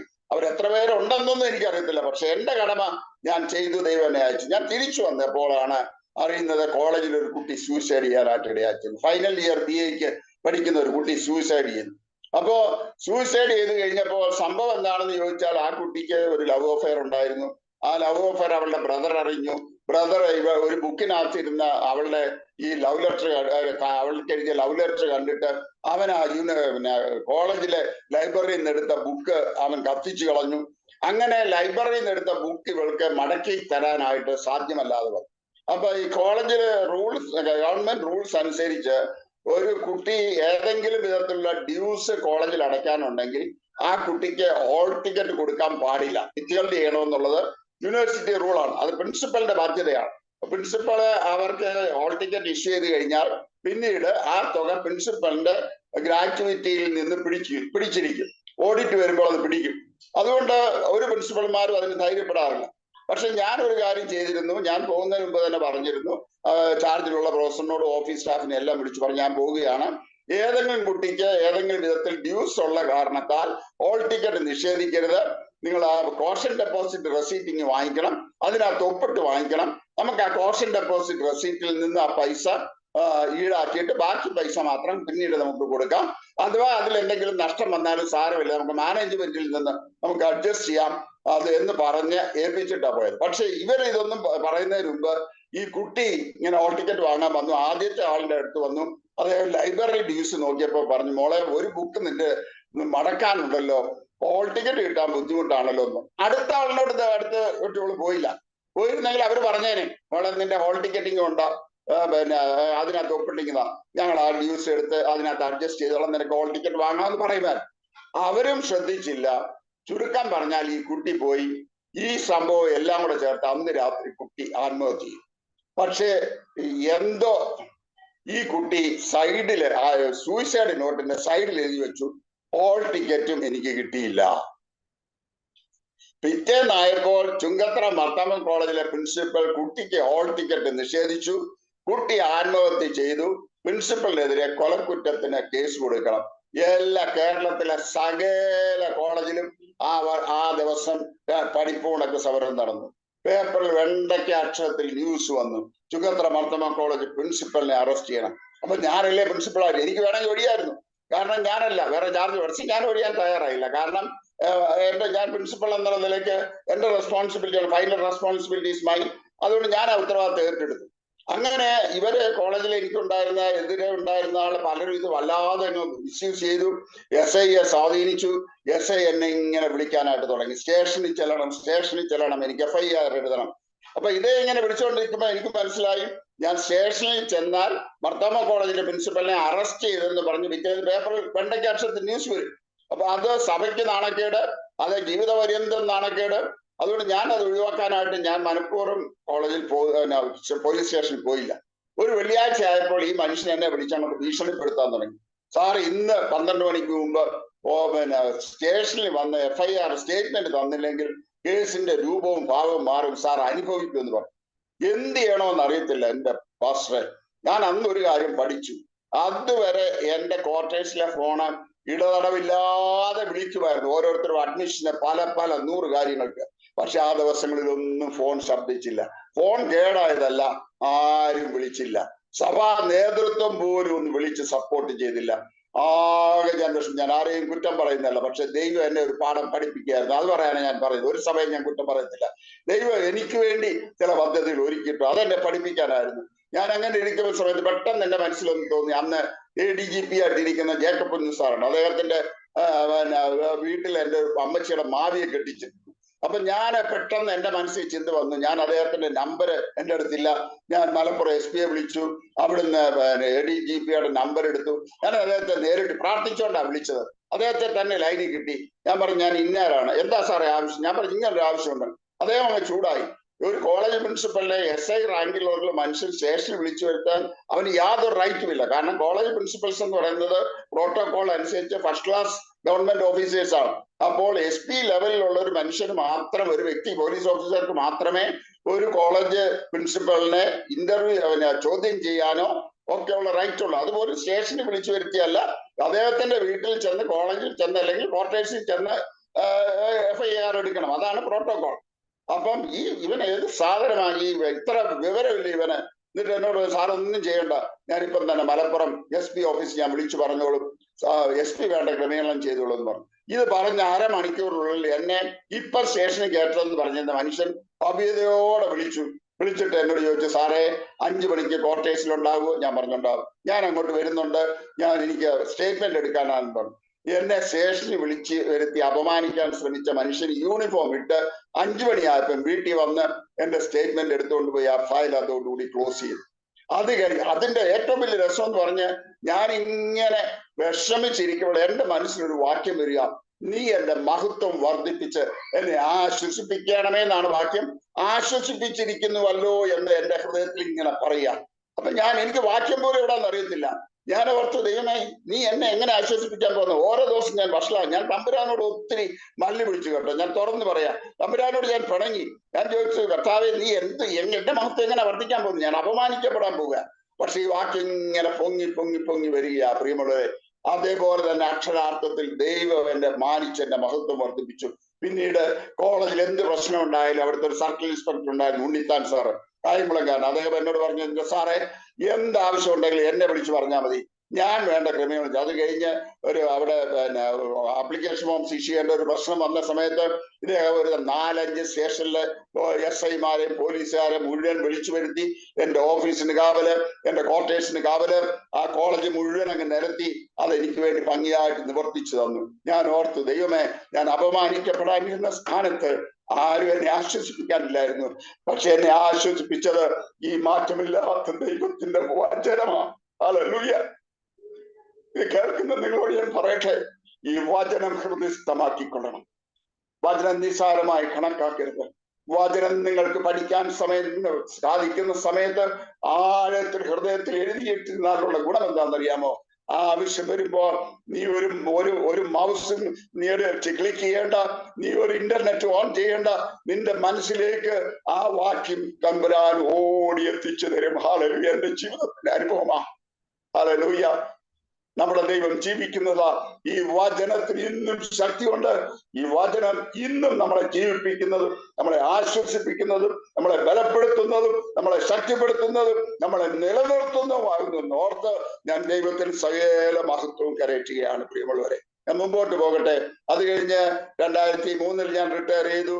അത് കഴിഞ്ഞപ്പോൾ അവിടെ ഉള്ള ഒരു ഹയർ സെക്കൻഡറി സ്കൂളിന്റെ പ്രിൻസിപ്പൽ, ഒരു പ്രൈവറ്റ് ഹയർ സെക്കൻഡറി ആണ്, പ്രിൻസിപ്പൽ ആയിരിക്കാനായിട്ട് അവരെന്നെ ക്ഷണിച്ചു. ഞാൻ നേരത്തെ പറഞ്ഞ മലയാളം മീഡിയത്തിലാണ് പഠിച്ചത്. അവിടെ ആണെങ്കിൽ ICSE സിലബസ് ആണ്. 5ാം ക്ലാസ് മുതൽ ഇംഗ്ലീഷിൽ മാത്രമേ പിള്ളേർ സംസാരിക്കാൻ പാടുള്ളൂ. അപ്പം ഞാനും ഇംഗ്ലീഷ് സംസാരിക്കണം. പക്ഷെ അവിടെ ഒക്കെ ദൈവം എന്നെ മാനിച്ചു ഒരു വർഷം നിർത്തി. എനിക്കിന്നും അത്ഭുതമാണ്. ഞാൻ ഓർക്കുന്നു, ഞാൻ ഇംഗ്ലണ്ടിൽ 2006 ചെന്ന് പ്രസംഗിച്ചപ്പോൾ എന്നോട് പലരും വന്ന് അവിടെ ഉള്ള യൂസ് ഒക്കെ എന്നോട് ചോദിച്ചു, സാറ് ലിറ്ററേച്ചർ ആണോ? ഞാൻ പറഞ്ഞു, ഞാൻ ലിറ്ററേച്ചറും അല്ല, ഞാൻ മലയാളം മീഡിയത്തിൽ പഠിച്ച് ഞാനൊരു കോമേഴ്സുകാരനാണ്. അയ്യോ, സാറ് എത്ര മനോഹരമായിട്ട് ഇംഗ്ലീഷ് സംസാരിക്കും. ഞാൻ പറഞ്ഞു, അത് ദൈവകൃപ ഒന്ന് മാത്രമാണ് പ്രിയമുള്ളവരെ. ദൈവകൃപ ഒന്ന് മാത്രം. അശക്തരെ ശക്തരാക്കുന്നവൻ ആണ് നമ്മുടെ കർത്താവ്. ഹല്ലേലൂയ. ഞാൻ മുമ്പോട്ട് പോകട്ടെ. അങ്ങനെ 2003 ഞാൻ അവിടെ ജോയിൻ ചെയ്തു. അവിടെ ഇരിക്കുന്ന സമയത്ത് എന്റെ വൈഫിന്റെ ജീവിതത്തിൽ വലിയൊരു സംഭവം ഉണ്ടായി. 2004 അവൾക്ക് യൂട്രസ് ഓവറി ഒക്കെ റിമൂവ് ചെയ്യേണ്ട ഒരു ആവശ്യം വന്നു. Kozhikode medical college baby memorial ഹോസ്പിറ്റലാണ് ചെയ്തത്. ഡോക്ടർ രാജൻ വളരെ ഫേമസ് ആയിട്ടുള്ള ഗൈനക്കോളജിസ്റ്റ് അവിടെ വന്ന് കീ ഹോൾ സർജറി ആയിരുന്നു. എല്ലാം ഭംഗിയായിട്ട് കഴിഞ്ഞു. അദ്ദേഹത്തെ സെക്കൻഡ് ഡേ തന്നെ ഞങ്ങളെ ഡിസ്ചാർജ് ചെയ്തു. വീട്ടിൽ പോയിക്കൊള്ളാൻ പറഞ്ഞു. ഞാൻ അന്ന് ഈ ഹയർ സെക്കൻഡറി സ്കൂൾ പ്രിൻസിപ്പളായിട്ട് വർക്ക് ചെയ്യാണ്. അപ്പൊ റെസ്റ്റ് ഒന്നും എടുക്കേണ്ട ആവശ്യമില്ലെന്ന് പറഞ്ഞെങ്കിൽ പോലും she was taking complete rest. കാരണം ഈ സ്കൂളിലെ പ്രിൻസിപ്പൾ ആയിരുന്ന സമയത്ത് കോളേജിലെ പ്രിൻസിപ്പൾ ആയിരുന്നതിനെക്കാളും ഒരുപാട് സൗകര്യങ്ങൾ ഉണ്ടായിരുന്നു. കാരണം എന്റെ കാറ് കഴുകി തരാനായിട്ട് സ്കൂളിലെ ഡ്രൈവേഴ്സ് ഉണ്ട്, സ്കൂളിൽ ആയമാര് വീട്ടിൽ വന്ന് അത്യാവശ്യ സഹായങ്ങളെല്ലാം ചെയ്തു തരും. അങ്ങനെ ഒരു രാജകീയ ജീവിതം നയിക്കുന്ന സമയമാണ്. കോളേജ് പ്രിൻസിപ്പൾ ആയിരുന്നതിനെക്കാളും രാജകീയമായിട്ടുള്ള അവസരമാണ്. അത് ദൈവത്തിന്റെ പദ്ധതിയായിരുന്നു കേട്ടോ. അല്ലാതെ എന്റെ മിടുക്കോ എന്റെ സാമർഥ്യമോ ഒന്നുമല്ല. എന്നെ വിളിച്ചുകൊണ്ട് ചെന്ന് അവിടെ ഇരുത്തിയതാ. പക്ഷെ ഒരു വർഷം കഴിഞ്ഞ ഇങ്ങനെ ഇരിക്കുമ്പോഴാണ് 2004 ഓപ്പറേഷൻ കഴിഞ്ഞ് ഞങ്ങള് ഈ സ്കൂളിലേക്ക് മടങ്ങി വന്നു. 20ാമത്തെ ദിവസം പെട്ടെന്ന് എന്റെ വൈഫിന് ഭയങ്കരമായ ബ്ലീഡിങ് ഉണ്ടായി. ബ്ലീഡിങ് എന്ന് പറഞ്ഞാൽ ഒരു 1/2 ഇഞ്ച് പൈപ്പ് തുറന്നു വിട്ടാൽ വെള്ളം പോകുന്നത് പോലെ ബ്ലഡ് ഒഴുകിയ, ഒരു നിവർത്തിയില്ല. ഞാൻ ആകെ വിഷമിച്ചു. ഞാൻ പെട്ടെന്ന് എനിക്ക് ഈ ഓപ്പറേഷന്റെ സൗകര്യങ്ങളൊക്കെ ചെയ്തു തന്ന കാലിക്കറ്റ് മെഡിക്കൽ കോളേജിൽ ENT-യുടെ പ്രൊഫസറായിരുന്നു. പിന്നീട് അദ്ദേഹം ഈ ബേബി മെമ്മോറിയൽ ഹോസ്പിറ്റലിൽ തന്നെ ENT-യുടെ ഹെഡായിട്ട് വർക്ക് ചെയ്യണം. അദ്ദേഹത്തിന്റെ ക്ലാസ്മേറ്റ് ആണ് ഈ ഡോക്ടർ രാജൻ. അദ്ദേഹമാണ് സർജറി എല്ലാം ക്രമീകരണങ്ങളൊക്കെ ചെയ്തു തന്നത്. അദ്ദേഹത്തിന്റെ വൈഫിന്റെ ഒരു കസിനാണ്. അങ്ങനെ അദ്ദേഹത്തെ ഞാൻ വിളിച്ചു. അദ്ദേഹത്തെ വിളിച്ചപ്പോൾ അദ്ദേഹം പെട്ടെന്ന് പറഞ്ഞു, എന്റെ പെന്നെ മോനി പെട്ടെന്ന് ബാവയെന്നാണ് എന്റെ വൈഫിന്റെ പെന്നെ, ബാവയും കൊണ്ട് വേഗം ഇങ്ങ് വന്നാട്ടെ, ഇവിടെ വേണ്ട ക്രമീകരണങ്ങളൊക്കെ ഞാൻ ചെയ്തിട്ടുണ്ട്. ബ്ലഡും ഓപ്പറേഷൻ തിയേറ്ററും ഗൈനക്കോളജിസ്റ്റും എല്ലാം റെഡിയാണ്, എത്രയും വേഗം എത്തിക്കോളാൻ പറഞ്ഞു. ഞങ്ങൾ അവിടുന്ന് ഹോസ്പിറ്റലിൽ, അപ്പൊ ഞാൻ ഹോസ്പിറ്റലിൽ വിളിച്ചു പറഞ്ഞു, ഞാൻ ചുങ്കത്തല മർത്തോമ കോളേജിന്റെ പ്രിൻസിപ്പൾ ആയിരുന്നതിന്റെ തൊട്ടടുത്ത് തന്നെ മർത്തോമ മിഷൻ ഹോസ്പിറ്റലാണ്. ഞാൻ പ്രിൻസിപ്പൾ ആയിരുന്നുകൊണ്ട് എല്ലാവർക്കും എന്നെ അറിയാം. പെട്ടെന്ന് അവർ പറഞ്ഞു, ആന്റിയെ കൊണ്ട് വേഗം ഇങ്ങ് വന്നാട്ടെന്ന് പറഞ്ഞു. അവിടെ ചെന്ന് കഴിഞ്ഞ് ഗൈനക്കോളജിസ്റ്റ് വന്ന് നോക്കിയിട്ട് അവരങ്ങ് കൈ ഒഴിക്കും. കാരണം അവർക്ക് മനസ്സിലായി ഇത് വളരെ ക്രിട്ടിക്കലാണ്. ചുങ്കത്തറ മർത്തോമ കോളേജിന്റെ പ്രിൻസിപ്പലിന്റെ വൈഫ് മർത്തോമ ഹോസ്പിറ്റലിൽ വെച്ച് മരിച്ചു എന്നൊരു കേൾവി കേൾക്കാൻ അവർക്ക് താല്പര്യമില്ലായിരുന്നു. അതുകൊണ്ട് തന്നെ അവർ സമർത്ഥമായി കൈയൊഴിഞ്ഞ് ഞങ്ങളോട് പറഞ്ഞു, സാറേ നിവർത്തിയൊന്നുമില്ല, എവിടുന്നാ ബ്ലീഡിങ് എന്ന് മനസ്സിലാകുന്നില്ല, ഞങ്ങൾ പാക്ക് ചെയ്തിട്ട് ഒന്നും ബ്ലീഡിങ് നിൽക്കുന്നില്ല. വേഗത്തിൽ കോഴിക്കോട്ടേക്ക് കൊണ്ടുപോക്കണം പറഞ്ഞു. രാത്രി ആയ സമയത്ത് 11:30 മണിയായി. ഇങ്ങനെ ബ്ലഡിൽ കംപ്ലീറ്റ് സോക്ക് ചെയ്ത് കിടക്കുക.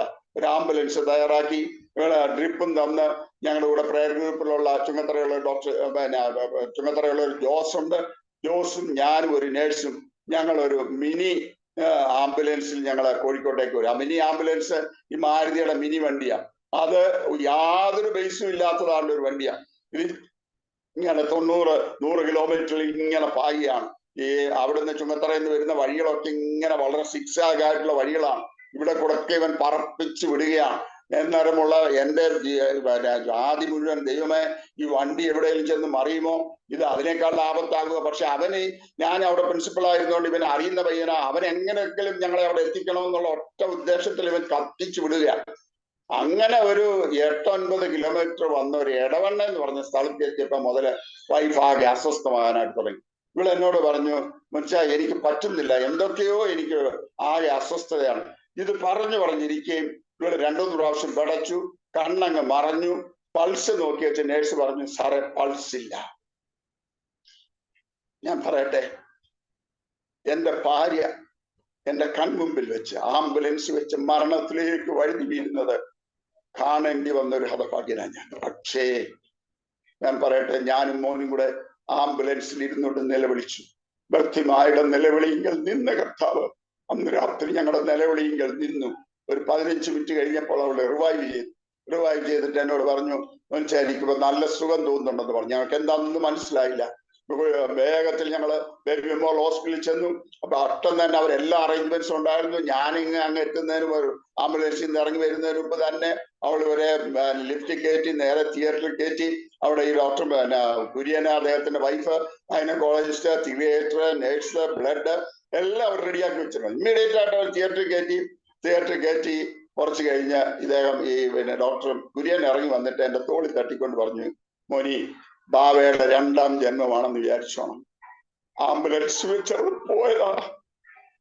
ദൈവം തമ്പുരാൻ ലേസർ അയച്ച് ബ്ലീഡിങ് നിർത്തിയത് കൊണ്ടാണ് നിങ്ങൾ ഇവിടെ വന്നു വച്ചെന്ന്. എന്നെ കേൾക്കുന്ന ദൈവജനം ഞാൻ പറയട്ടെ, ഞാൻ വിചാരിച്ച എന്റെ പ്രിൻസിപ്പൽഷിപ്പിന് എന്ത് വരാം, എന്റെ ബാങ്ക് ബാലൻസിന് എന്ത് വരാം. പക്ഷെ നീ നിസ്സഹായനായി നിൽക്കുമ്പോൾ നിന്റെ നിലവിളികൾ നിന്ന് നിനക്ക് വേണ്ടി അത്ഭുതങ്ങളെ പ്രവർത്തിക്കുന്ന ഒരു ജീവനുള്ള ദൈവത്തെയാണ് ഞാൻ നിങ്ങൾ സേവിക്കുന്നത്. ഇത് നമ്മൾ ഒരു നാളും മറന്നു പോകും. ഞാൻ മുമ്പോട്ട് പോകട്ടെ. ഒരുപാട് അനുഭവങ്ങൾ, ജീവിതത്തിന്റെ ഏടുകൾ. ഞാൻ ചുങ്കത്തറ കോളേജിലെ കാര്യം പറഞ്ഞല്ലോ, ആ കുട്ടിയുടെ ഇൻസിഡന്റ്. അതേപോലെ തന്നെ ഞാൻ അവിടെ ജോയിൻ ചെയ്ത് കഴിഞ്ഞപ്പോൾ എന്റെ പ്രിൻസിപ്പൽഷിപ്പ് യൂണിവേഴ്സിറ്റിയിൽ നിന്ന് അപ്രൂവൽ ആകാതിരിക്കാനായിട്ട് അവിടെ ഉള്ളവര് സകല ഓർഗനൈസേഷൻസ്, കോളേജ് ടീച്ചേഴ്സിന്റെ ഓർഗനൈസേഷൻ പെട്ടവരൊക്കെ സകല പയറ്റും. കാലിക്കറ്റ് യൂണിവേഴ്സിറ്റിയുടെ അന്നത്തെ പ്രോ വൈസ് ചാൻസലർ എന്റെ സീനിയറായിട്ട് പഠിച്ചൊരു വ്യക്തിയാണ്, സലീം എന്ന് പറയും. അപ്പൊ ഞാൻ സലീമിനോട് പറഞ്ഞു, സലീമെ എന്റെ ഒരു ഫയൽ വരുന്നു. എടോ തന്റെ ഫയൽ വന്നാൽ പിന്നെ ഞാൻ അപ്രൂവ് ചെയ്തില്ല, പിന്നെ ആരാടോ അപ്രൂവ് ചെയ്യുന്നത്? കാരണം എന്റെ ജൂനിയറായിട്ട് പഠിച്ചതല്ലേ, എനിക്ക് തന്നെ നല്ലപോലെ അറിയാവുന്നതല്ലേ, ഞാൻ ഏറ്റു എന്ന് പറഞ്ഞു. പക്ഷേ സിൻഡിക്കേറ്റ് മീറ്റിംഗ് കഴിഞ്ഞു, എന്റെ ഫയൽ വന്നുമില്ല, പാസ്സായി. അപ്പൊ സലീം പറഞ്ഞോടോ തന്റെ ഫയൽ വന്നില്ല, വരാതെ എനിക്ക് എന്ത് ചെയ്യാൻ പറ്റും? അപ്പൊ അവിടെ പഠിപ്പിച്ചിരുന്ന വേറൊരു അച്ഛനും വേറൊരു പ്രൊഫസറും പറഞ്ഞു, നമുക്ക് ബത്തേരി കോളേജിന്റെ പ്രിൻസിപ്പൽ സിൻഡിക്കേറ്റിന്റെ ഇതിന്റെ കൺവീനറാണ്, നമുക്ക് അദ്ദേഹത്തെ പോയി കാണാമെന്ന് പറഞ്ഞു. ഈ അവിടെ ബത്തേരി കോളേജ് പഠിപ്പിച്ചിരുന്ന ഒരു സാറ്, ഒരു പ്രൊഫസർ, അദ്ദേഹം കൂടെ എൻ്റെ കൂടെ വന്നു. ഞങ്ങൾ അവിടെ ചെന്ന് അദ്ദേഹത്തെ കണ്ടപ്പോൾ അദ്ദേഹം ഞങ്ങളോട് പറഞ്ഞു, സാറേ എനിക്ക് വേണ്ടിയൊരു ഫയല് ഇന്ന് വന്നില്ല, വരാഞ്ഞത് കൊണ്ട് ഞാൻ മീറ്റിംഗ് ക്ലോസ് ചെയ്തിട്ടില്ല. അടുത്ത ദിവസം ഞാൻ മീറ്റിംഗ് വെച്ചിട്ടുണ്ട്, ഞാൻ സാറിന്റെ ഫയൽ ഉൾപ്പെടെ എടുത്ത് ഞാൻ സാങ്ഷൻ ആക്കിയെങ്കിലേ ഞാൻ പിന്നെ ബാക്കി കാര്യം ചെയ്യത്തുള്ളൂ. നോക്കണം, എനിക്ക് വേണ്ടി മറ്റുള്ളവർ വാതിലടച്ചപ്പോൾ ദൈവം തമ്പുരാൻ അതിന്റെ കൺവീനർക്ക് വേണ്ടിയ ഫയല് തടഞ്ഞു വെച്ച് എന്റെ ഫയൽ കൂടെ വരുത്തി പാസ്സാക്കിയതിനു ശേഷം മാത്രം ആ ഫയൽ പാസ്സാക്കി. Hallelujah, hallelujah, hallelujah. നമ്മുടെ ദൈവം ആരാ? അവൻ വിശ്വസ്തനാ, സർവശക്തനാ, എൽ ശദ്ദായ. അവന്റെ കരങ്ങൾ ഇന്നും കുറവായി പോയിട്ടില്ല. പ്രിയമുള്ളവരെ, ഞാൻ മുമ്പോട്ട് പോകട്ടെ. അത് കഴിഞ്ഞ് 2004 ഞാൻ റിട്ടയർ ചെയ്തു കഴിഞ്ഞ് ഇവിടെ വന്ന് കാക്കനാട് വന്ന് ഞാൻ സെറ്റിൽ ചെയ്യാനായിട്ട് ഇടയായി തീർന്നു. അതൊക്കെ വലിയ അത്ഭുതമാണ്. സീപോർട്ട് എയർപോർട്ട് റോഡിന്റെ സൈഡില് 5 സെന്റ് സ്ഥലത്ത് നല്ല മനോഹരമായ ഒരു വീട് ദൈവം ഞങ്ങൾക്ക് വേണ്ടി കൺസ്ട്രക്ട് ചെയ്ത് ഒരുക്കിയിട്ടിരുന്നു. എന്റെ മോളെ വന്ന് ഈ വീട് കണ്ടിട്ട് അവള് പറഞ്ഞു, പപ്പ ഒരു വീട് പണിയുന്നത് ഇതിന്റെ 4-1 പോലുള്ള വീട് പപ്പ പണിയത്തില്ലായിരുന്നു. കാരണം എൻ്റെ ഒരു കൺസെപ്റ്റ് അങ്ങനെ ആയിരുന്നു, സിമ്പിൾ ലൈഫ്. കർത്താവിന് വേണ്ടി എത്രയും കൊടുക്കാൻ പറ്റുമോ അത്രത്തോളം കർത്താവിന്റെ വേലയ്ക്ക് കൊടുക്കണം. അതായിരുന്നു അന്നും ഇന്നും എൻ്റെ കൺസെപ്റ്റ്. പക്ഷെ ദൈവം ഞങ്ങൾക്ക് തന്നത് മനോഹരമായ ഒരു ഭവനമാണ്. വലിയൊരു സാക്ഷ്യമായ ഭവനം ഇന്നും ഇവിടെ നിൽക്കുന്നു. പ്രിയമുള്ളവർ, ഞാൻ മുമ്പോട്ട് പോകട്ടെ. ഞങ്ങളിവിടെ വന്ന് താമസമായി കഴിഞ്ഞപ്പോൾ മർത്തോമാ സഭയിൽ നിന്ന് എനിക്ക് ക്ഷണം കിട്ടി, മർത്തോമാ സഭയിലെ ഒഫീഷ്യൽ കൺവെൻഷൻ സ്പീക്കറായിട്ട് ജോയിൻ ചെയ്യണമെന്ന്. അങ്ങനെ ഞാൻ മർത്തോമാ സഭയുടെ ഒഫീഷ്യൽ കൺവെൻഷൻ സ്പീക്കറായിട്ട് 2004 ജോയിൻ ചെയ്തു. അതിന്റെ ഫലമായിട്ട് എനിക്ക് ഒരുപാട് സ്ഥലങ്ങൾ 2005 കുവൈറ്റില് മർത്തോമാ ചർച്ചസിൽ മുഴുവൻ, അതേപോലെ തന്നെ അവിടെയുള്ള ഇൻഡിപെൻഡന്റ് പ്രയർ ഗ്രൂപ്പ്സിലൊക്കെ പോകാൻ സുവിശേഷം അറിയിപ്പാൻ ദൈവം എനിക്ക് അവസരം തന്നു. 2006 ഞാൻ ഓടിച്ചു പറഞ്ഞു പോവുകയാണ്. 2006 ഇംഗ്ലണ്ടില് ഏതാണ്ട് 1.5 മാസത്തോളം വിവിധ സ്ഥലങ്ങളിൽ പോകാനും അവിടെയൊക്കെ കൺവെൻഷൻ മീറ്റിംഗ്സ് നടത്താനുമായിട്ട് ദൈവം എനിക്ക് അവസരം തന്നു.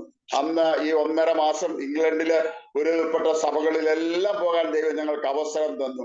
ഹൗൺസ്ലോ ലണ്ടൻ, എൽത്തം ഗ്രീൻവിച്ച്, ഈസ്റ്റ് ലണ്ടൻ, പിന്നെ Bristol, Birmingham, Manchester, Liverpool, Blackpool, Blackburn, ഇത്രയും സ്ഥലങ്ങളിൽ പോയി കൺവെൻഷൻ മീറ്റിംഗ് നടത്താൻ ദൈവം ഭാഗ്യം തന്നു.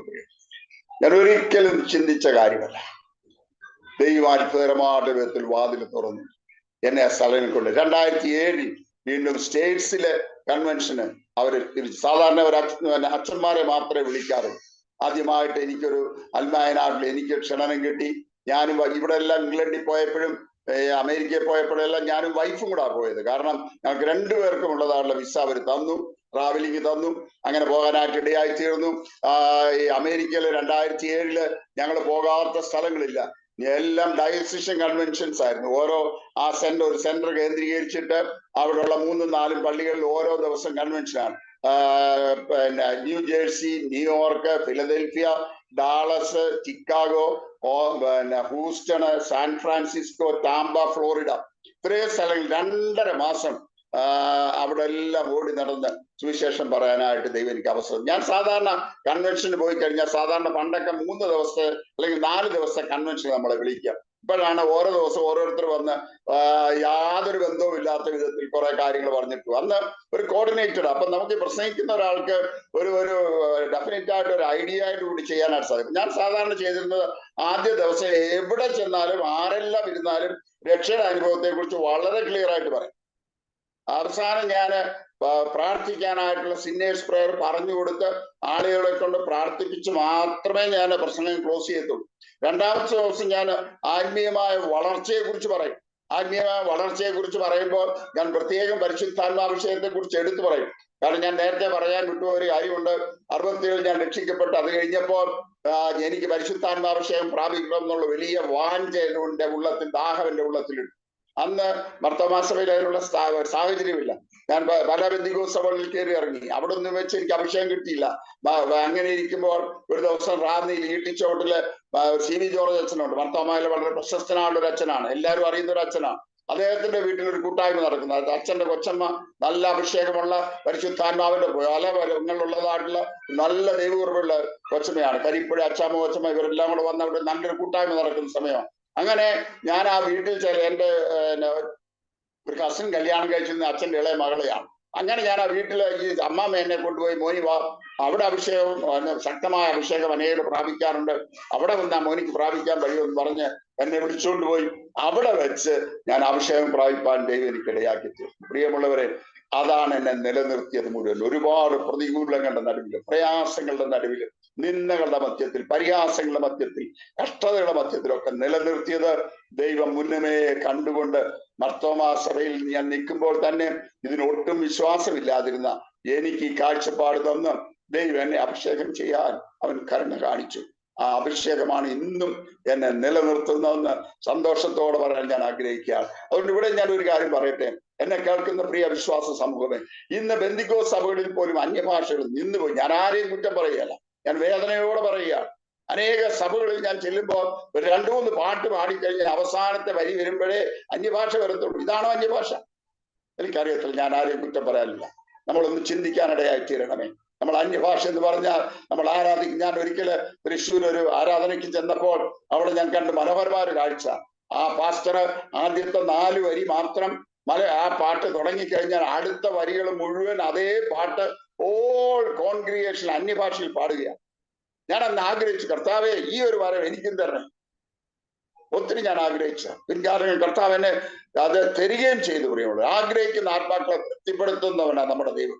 തന്നോട് യാചിക്കുന്നവർക്ക് പരിശുദ്ധാത്മാവിനെ എത്ര അധികം നൽകുന്നവനാണ് നമ്മുടെ ദൈവം.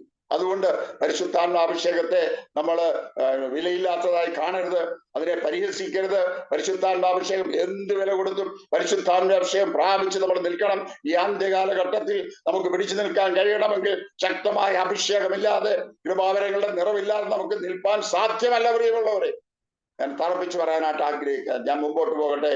അങ്ങനെ ഇരിക്കുന്ന സമയത്ത് 2013 ഞാൻ ആ സമയത്ത് മർത്തമാസഭയിലെ കൺവെൻഷൻ സ്പീക്കറാണ്.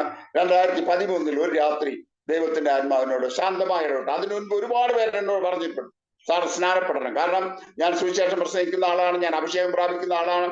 അപ്പോൾ ഞാൻ സ്നാനപ്പെട്ടിട്ടില്ല എന്നുള്ളത് പലർക്കും ഒരു വലിയ കല്ലുകടിയായി. എന്നെ ഉൾക്കൊള്ളാൻ പലർക്കും വലിയ പ്രയാസമായി. അപ്പൊ അതുകൊണ്ട് തന്നെ ആ രീതിയിൽ ഒരുപാട് നിത്യാനുഭവങ്ങളൊക്കെ എനിക്ക് ഉണ്ടായിട്ടുണ്ട്. പക്ഷെ ഞാൻ അന്നും ഇന്നും എടുത്ത ഒരു തീരുമാനം എന്ന് പറയുന്നത്, ഞാൻ ഒരിക്കൽ സ്നാനപ്പെടാൻ പോയതാ പഠിക്കുന്ന സമയം. പക്ഷെ അന്ന് എന്റെ സ്നാനം നടന്നില്ല. അത് ദൈവത്തിന്റെ പദ്ധതിയായിരുന്നു. കാരണം ഞാൻ അന്ന് സ്നാനപ്പെട്ടിരുന്നെങ്കിൽ ഒരു ബ്രദറൻ സുവിശേഷകന്റെ കീഴിൽ ഞാൻ സ്നാനപ്പെട്ടു പോയത്. പരിശുദ്ധാത്മാഭിഷേകം ഇല്ലാത്ത ഒരാളുടെ കൈക്കീഴിൽ ഞാൻ എന്റെ അറിവില്ലായ്മയിൽ ചെയ്തു പോയി. പക്ഷെ അതുകൊണ്ട് ദൈവം അന്ന് തടഞ്ഞു.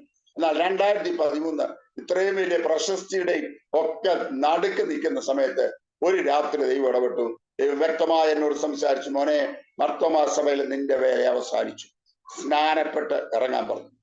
ആ നിമിഷത്തിൽ ഞാൻ എൻ്റെ വൈഫിനെ തട്ടി വിളിച്ചിട്ട് പറഞ്ഞു, എടി, സ്നാനപ്പെട്ട് ഇറങ്ങാൻ കർത്താവ് പരിശുദ്ധാത്മാവ് എന്നെ നിർബന്ധിക്കും, നീ എന്ത് പറയും? അവൾ പറഞ്ഞു, ഞാൻ 100% റെഡി.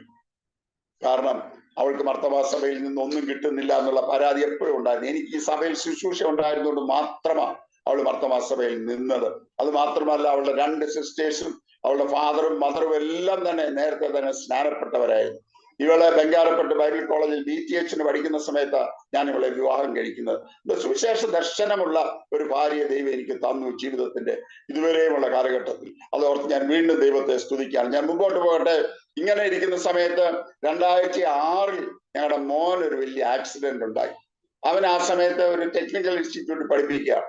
ഈ ഇൻസ്റ്റിറ്റ്യൂട്ടിലുള്ള സ്റ്റുഡൻസിനെയും കൊണ്ട് അവൻ ഇവിടെ എറണാകുളത്ത് തന്നെയുള്ള HMT കളമശ്ശേരിയിലുള്ള HMTയില് ഇൻഡസ്ട്രിയൽ വിസിറ്റ് കൊണ്ടുപോയി.